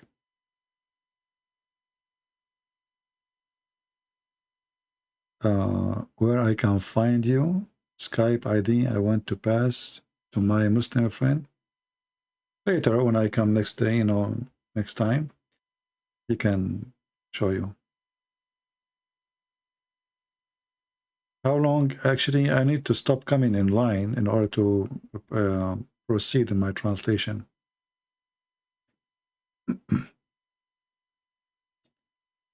Why you don't give me challenge, CP? Why you don't give me challenge, CP? Okay, hold on. I'm trying to give you a challenge. But I have a problem here with your name.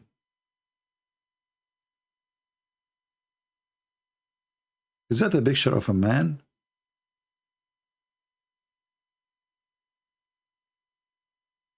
And your name is Latifa?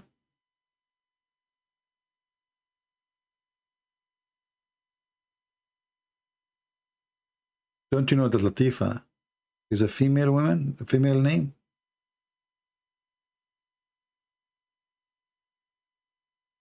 Are you serious? You are a man and your name is Latifa?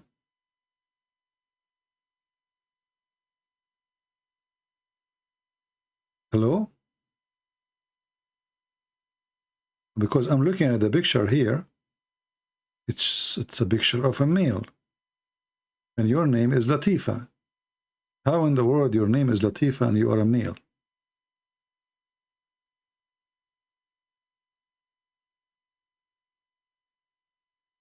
Yeah, but no, this guy is an Indonesian, and Indonesian, they use Arabic name.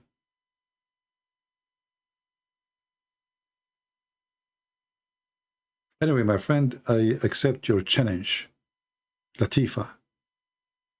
Okay? As long as not involve makeup. You want to start, Latifa?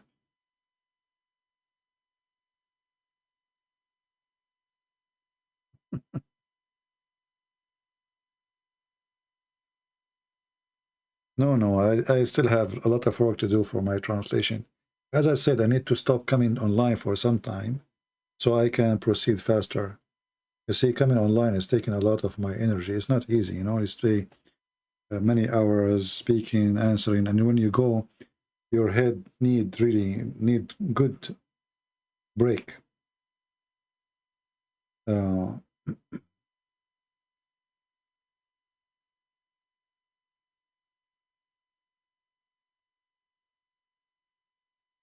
Anyway, this is the one who accused of raping children. So this guy is maybe joking, maybe.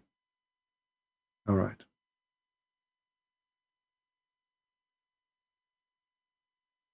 CP, still going, never give up. Give up on what? Give up on what exactly? I mean, why people are saying those things? I don't know. Give up. He is a Malaysian. Yeah. Actually, originally, I'm from Indonesia, by the way. And what happened when my grandfather, Mr. Adam, he landed in Sri Lanka, as you remember. When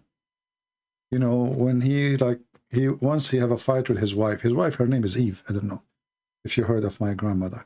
So he have a fight with his wife, Eve, and his wife, she was giving delivery, And then, he boxed her. Because at that time, old people, they used to fight. And Adam was very long, tall.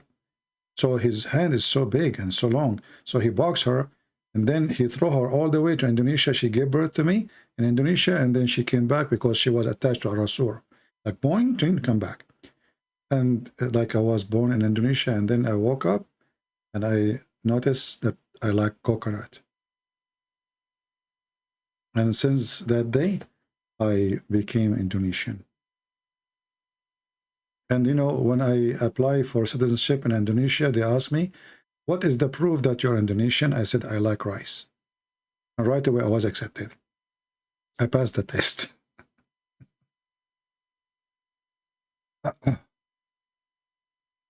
Should be to women when women file for Sharia lawsuit.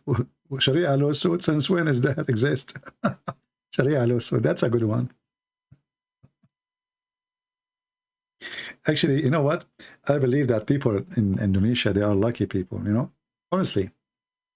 You know, like us who they are coming from the Middle East, a desert, ugly land, no water, heat, dust, sandstorms. I mean, a human being really, sometimes you are born lucky. Like, I know that some Indonesians, they think that they are unlucky because they are born in a poor country or economy is not good, or. But the fact you are gifted, you have a priceless gift. You can see God every day with that beautiful nature.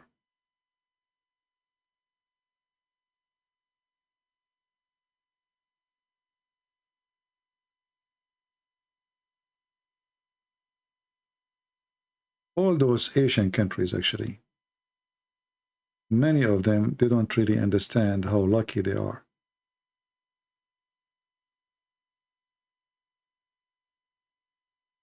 You know, the coming destruction of the Middle East is going to be water. It's already, actually. Do you know that Turkey is trying to hijack the water around the country around it? Do you know that Jordan is buying water from Israel? Do you know that Iraq is a country which is dying because of no water? Do you know that gas is more cheaper than water in Saudi Arabia? Do you know?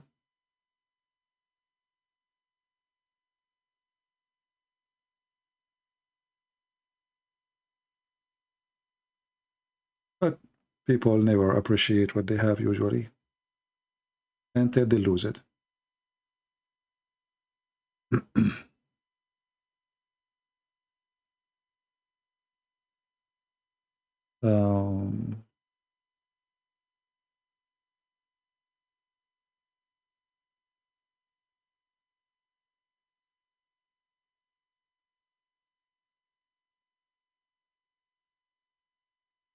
I mean, whatever the reason is for people living as poor, but obviously it's not the country. I mean, the country should be worthy because you have all the resource to make this country worthy. You know, you can feed the world. I mean, a country like Holland, it's a very tiny country, is giving cheese to the whole world. You go any store, you find cheese from Holland. Any store you want. How? You know, small tiny country is feeding the world with milk and cheese.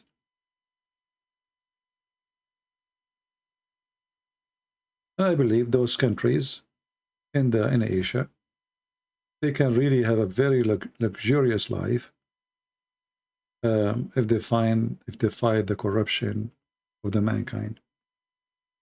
I believe those countries are very, very wealthy countries, not poor.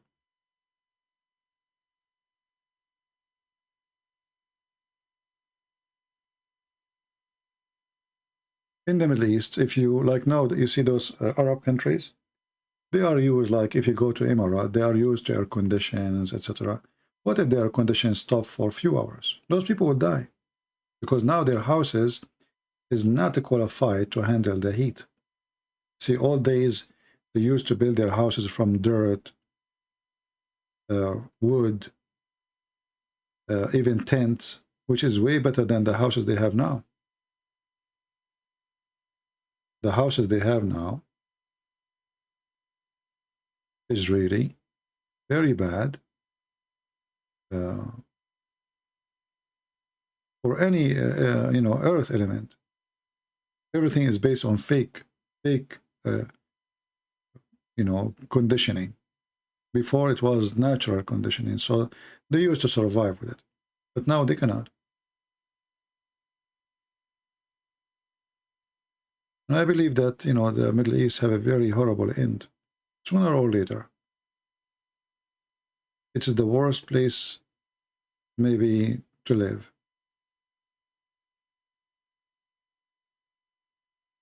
And this oil will not continue. I mean, everything is changing fast. And I believe the oil will not be important sooner or later. Everything have an age and time.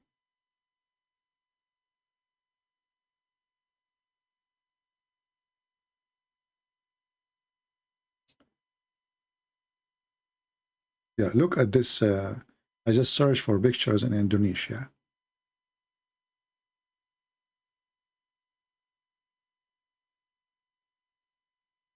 Now, for sure, this is the beauty side of the country, and there is an ugly side of any country, where people are, you know, like I saw Indonesia, poor people, they are working to carry sulfur from down the valley all the way, very dangerous work just to make living.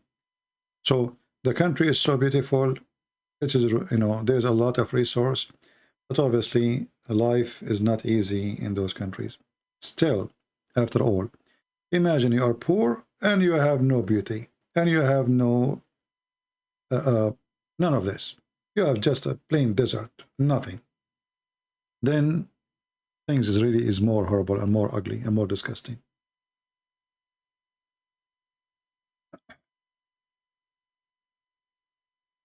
Come to Indonesia, yeah, the Muslims will be waiting for me in the airport.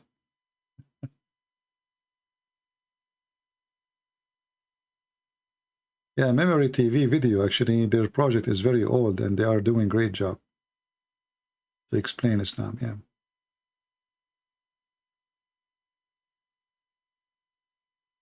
I believe the only solution for a country like Indonesia, that the Christians, they should have their own country, and this is how the way you can fix the country. As long there's a, you know, the cave time mentality, Sharia law, and people want to practice Sharia law, the country will never have a future.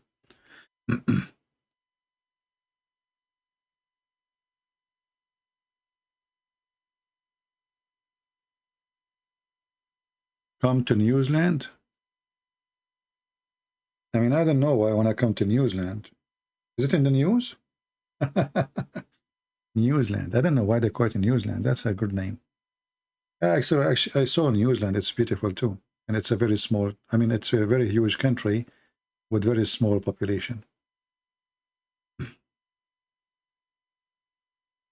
Yeah.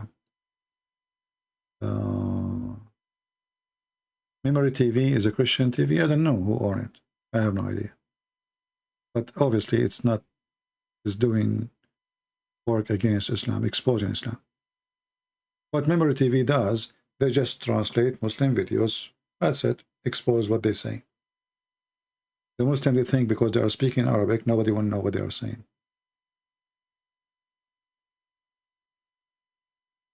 Please come to India. Well, I don't know.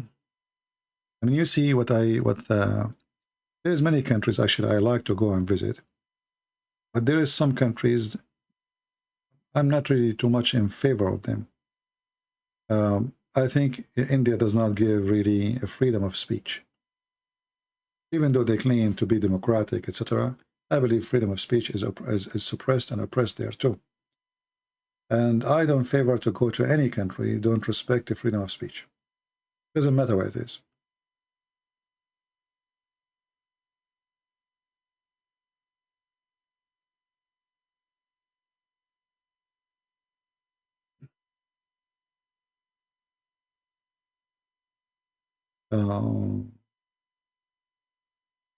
People are talking about how many hours. I'm here for 5 hours and 51 minutes. Okay. Yeah, actually, I like to come to the Tibet. And you see, the more you learn about this world, the more you get disgusted. But the Tibet is very beautiful land. But I was disgusted when I saw how and what they do with the dead person. It was shocking to see in the Tibet that when a person he die, they cut him pieces, like a butcher cutting a cow. And then they take him they take him actually as a body to the top of the mountain. And then after that, they cut him pieces and they feed him to the birds. Human being is very weird and sometimes very disgusting. How in the world anyone will cut his father or his mother or whoever family member of yours pieces, and you will butcher them yourself, and then you feed them to eagles? What kind of religion does that? Human being is really weird. Extremely weird.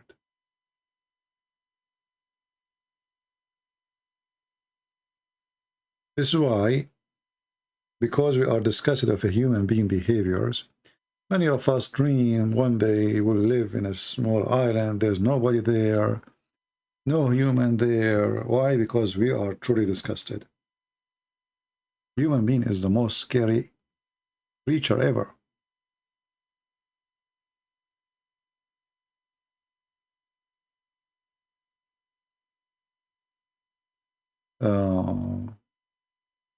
Yeah, I am sleeping,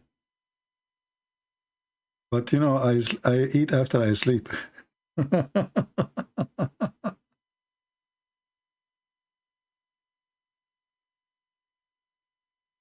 No, I can go to the Tibet. Maybe we can, you know, you see, sometimes you do a little journey, and the journey can make a big difference and change a country. If you go and see how people of Ethiopia became Christians, or how people of Egypt became Christians, or even in India, how long time they became Christians, you will not believe it. It was one person visiting a country. So in order to make a change, you better work for it. What do you think about the future of Islam? Today is the future of Islam. It's dead. There's no future. It's already dead. Islam have a future as long you are ignorant, as long you are silly, as long you are stupid. The second you are not, Islam has no future. Do you accept that Jesus is Al-Rahman, as mentioned in Titus 2:11-14? First of all, Ar-Rahman is not an Arabic word. It is an Aramaic word. And therefore, the origin of Ar-Rahman is not really Islamic. The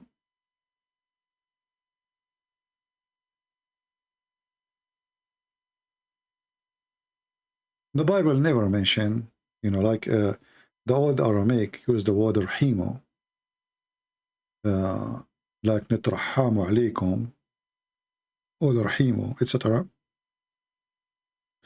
But it's not the Islamic titles or the Islamic names. However, if you go and read the Quran, you will find that Muhammad, when he did read, or when he mentioned the name of his God, he mentioned 3 names.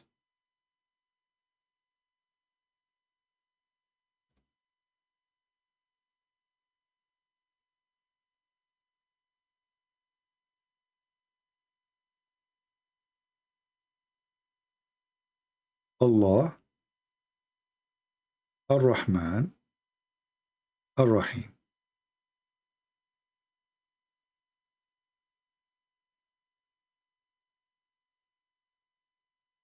And if we now compare it to the Aramaic, we can compare it as the following.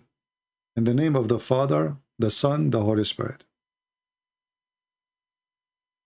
So it is possible that Muhammad, he stole those words from the Aramaic people, and he used them as part of his religion. However, if you remember in the Quran, there is when Muhammad first time he used the word Ar-Rahman. You see, when you see the Quran today, it says it chapter 1, verse number 1. So right away you think, oh, so this is from the beginning of Islam. Muhammad is using Ar-Rahman and Ar-Rahim, which translated as the beneficent and the most merciful, which is false, by the way. Ar-Rahman is the mercy. Ar-Rahim is the merciful. But the fact it is that Muhammad never mentioned those names before. How we can prove that?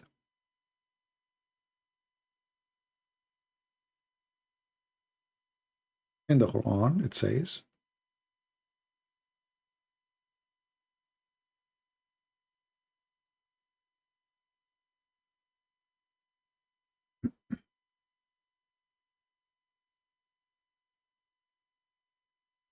as you see here,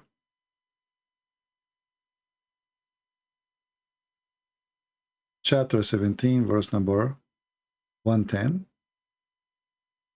When Muhammad first time he used the word Ar-Rahman, it was at chapter 17. And chapter 17 was way long after Muhammad he claimed to be a prophet. So obviously in this point here, in the life of Muhammad, he learned the word Ar-Rahman. And then he used it. And this is why people, they are asking him, why you are calling Ar-Rahman? Who is Ar-Rahman? We thought you worship Allah. And the Arab, they said, oh, Muhammad, now he have two gods. One, his name is Allah, and the other one, his name is Ar-Rahman. So Muhammad, he answered them saying, well, I invoke upon Allah, or I invoke upon Ar-Rahman, whatever name you invoke him, all good names belong to him. And here you learn that Muhammad, he learned that name from somebody. It's not Islamic. Did I answer you? Because if this is the name of Allah, or one of the names of Allah, why Muhammad did not mention from the first time? And as you see now, it's appearing everywhere in the Quran, in the name of Ar-Rahman, Ar-Rahim. But before, Muhammad never mentioned it. Did Allah forget to mention it all those years?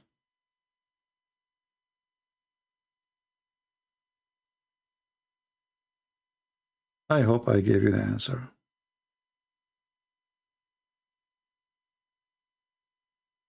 And again, there's nothing that's called the most beneficent. This is a lie. Ar-Rahman is not the beneficent. It is the mercy. Sorry, Ar-Rahman can be translated as, the mercy, the merciful. If you change actually the translator, you will see how things change in this Islamic translation. Here always you need to remember one thing, that everything the Muslims they have in their book is a theft of somebody else. Regardless if it is from Christians or non-Christians. Everything in the Quran, in the Hadith, it is a theft.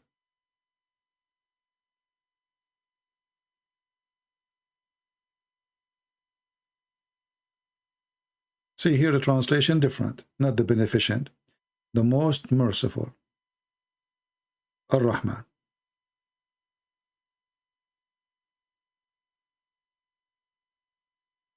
Yeah, actually Muhammad is one of the names of God because the praised one. Who is the praised two then?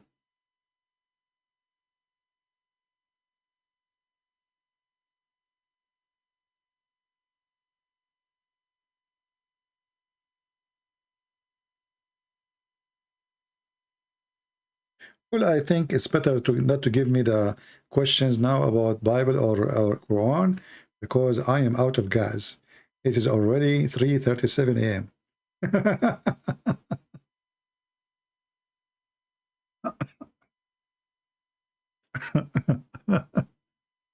So I will stop answering questions, sorry.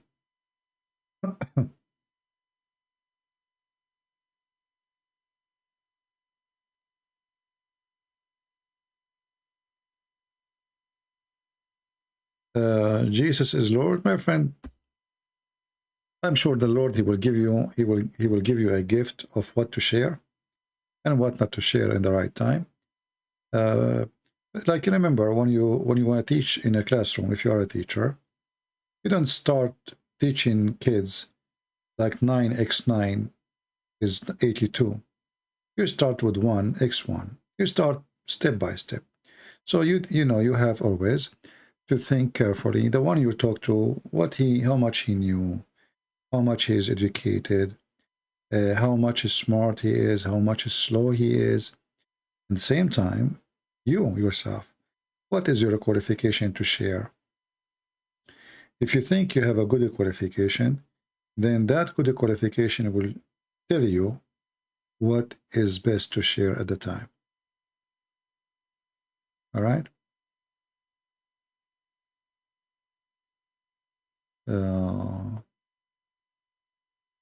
Why Muslims declare their beard red? Because Muhammad, he wanted to be blondie. So he used to color his beard red. And his head too. He was older than Muhammad, not bigger. Older.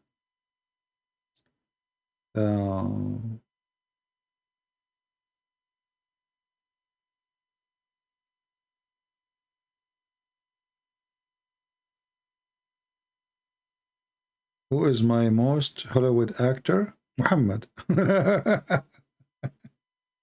What a question. What is the most interesting Hollywood actor? Muhammad, don't you see what's wrong with you? He's the best man ever. He's the best in sex. He's the best in everything. Are you kidding me? I mean, shouldn't you know the answer right away? Who is the best in everything? He is the best in dancing. He is the best in the music. He is the best in effing. He is the best in lying. He is the best in stealing. He is the best of the mafia. He is the best. He is the best. What's wrong with people? I mean, come on. What's wrong with people? You don't even need to think. This is even an insult to the Prophet, brother. I mean, come on. We have the best of mankind in everything. You know, what the heck? Be careful, brother. Al-Qaeda, they will hear you. What's wrong with people? Don't you see? Are you blind? Don't ask such a question again, please. This is sensitive. You are hurting our feeling. Was Muhammad black or white? My friend, Arab are white people, not black. Arab are white people. They are white people. They are not black people. So when you say, was he black or white? Well, isn't he an Arab? Well, Arab are white people. The black who exist in the Arabian Peninsula, they are either Ethiopian, you know, usually captured slaves, like Bilal.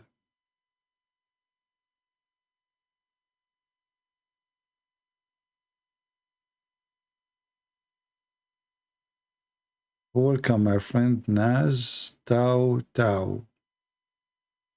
Wow. I think this is Indonesian name, right? Well, Muhammad, he wanted, obviously they are obsessed with the blonde. They are white, but they are not blonde. This is why when Mary the Copt, Muhammad, he received a gift from Egypt. And the ruler of Egypt is a Roman. So he sent him a blonde girl. Her name is Mary. They call her the Copt, but the fact she is not really Coptic. She was blonde.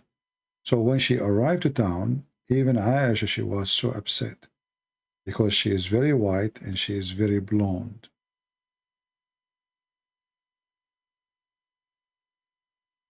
And, you know, until now, Arab people are obsessed with, I mean, even though they are white, but they have obsession with the whiter.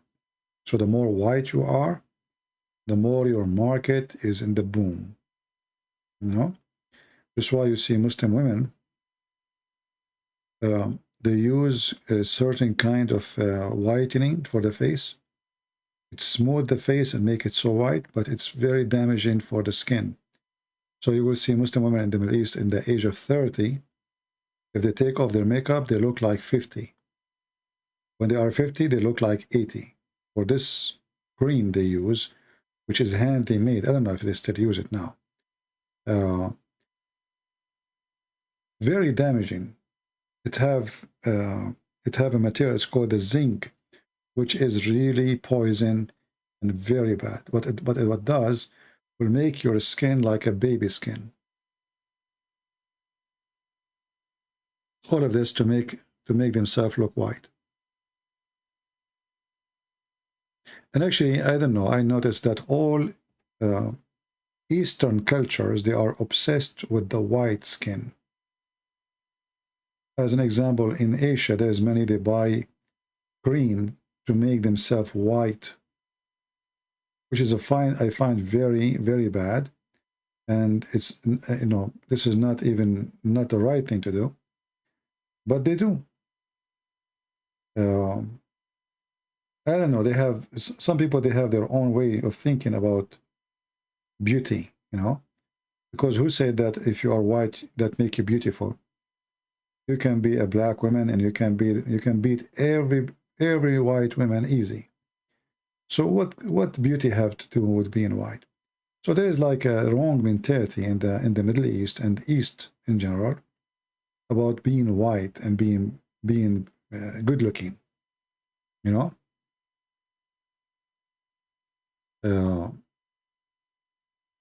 I find that this is very deceiving of a beauty. Beauty have nothing to do with color or ethnic, you know. And if you are not satisfied with yourself, I feel sorry for you. Honestly. Later, GG, about Nisa'i, maybe next time.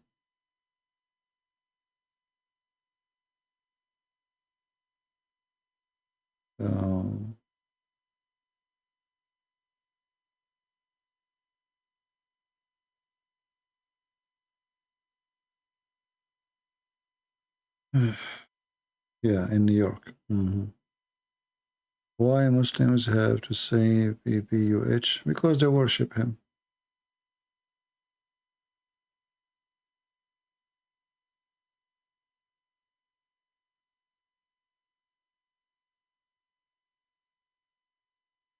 Are you a white guy, CP? My friend, I'm black, blonde, African American from Japan. Who care about colors? You see, you see your color only if you think about color. If you think about yourself as a human, I don't see a color. Depends how you think of yourself and how you think about others.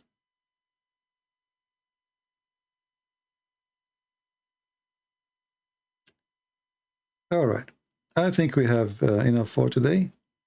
And now we finished more than 6 hours.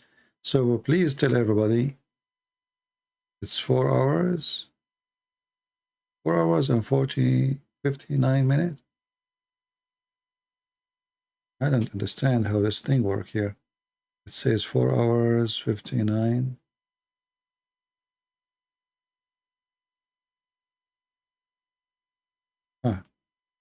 If you go here, yeah. All right. I will keep this video for a day, maybe until tomorrow or day after. I don't know if you can download all of it. Maybe I should not keep it. I don't know because it's so long. But you can cut it pieces if you wish, as you wish. I want to say thank you all for being here. I wish I can stay ready. It's already 3:47 a.m. in the morning. And I better go. Otherwise, this will be endless. And people never stop giving questions. Always remember one thing. That there's many people, they are trying to share the truth with you. And there's many people, they are trying to deceive you. And the Bible says, always you have to examine the spirit. Examine the spirit. And the spirit which is coming from God never will promise you heaven of sex and child abuse. The God of Islam, he promised you women who they are created just for your sexual pleasure. And this is against justice, because a human are a human, and women are a human. And if this God, he don't care how this a human feel, and he decide to make her, create her just to be a sex toy, what kind of God this God is? This is not justice. Why the God don't create for the women 72 men to sleep with her? Because this is an Arab men mentality, where the man, he can F as he wish, but women, they can be effed by one man, no matter how many. The Arab man, God, is designed to fit with Arab people of the desert, who dream to have sex with white women, for their skin is so white to the point you can see the marrow of their bones. Examine, my friend, the teaching, examine the spirit, examine the purpose, so they cannot fool you and they cannot deceive you. The devil is waiting for you, the same as a spider waiting for an insect. He make a web not because he like to give you a bed, soft bed, but because he want to capture you, and then he want to suck your blood.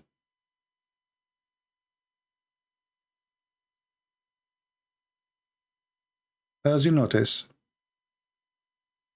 we say and we mention many times, don't talk about your name of your church, otherwise I will block you. And until now, we have people here who come and they do stupid things. Very stupid people. What we can say. Christ don't like to live with the stupid ones. Stupid ones will end in hell. And this is why they are called stupid, because they choose the stupid choice. Smart people don't choose the stupid ones, or stupid God, or stupid belief. So you choose who you are smart or stupid. Thank you all for being here. May the Lord bless you. Until we see you soon again. Christ is Lord, Islam is false. And thank you.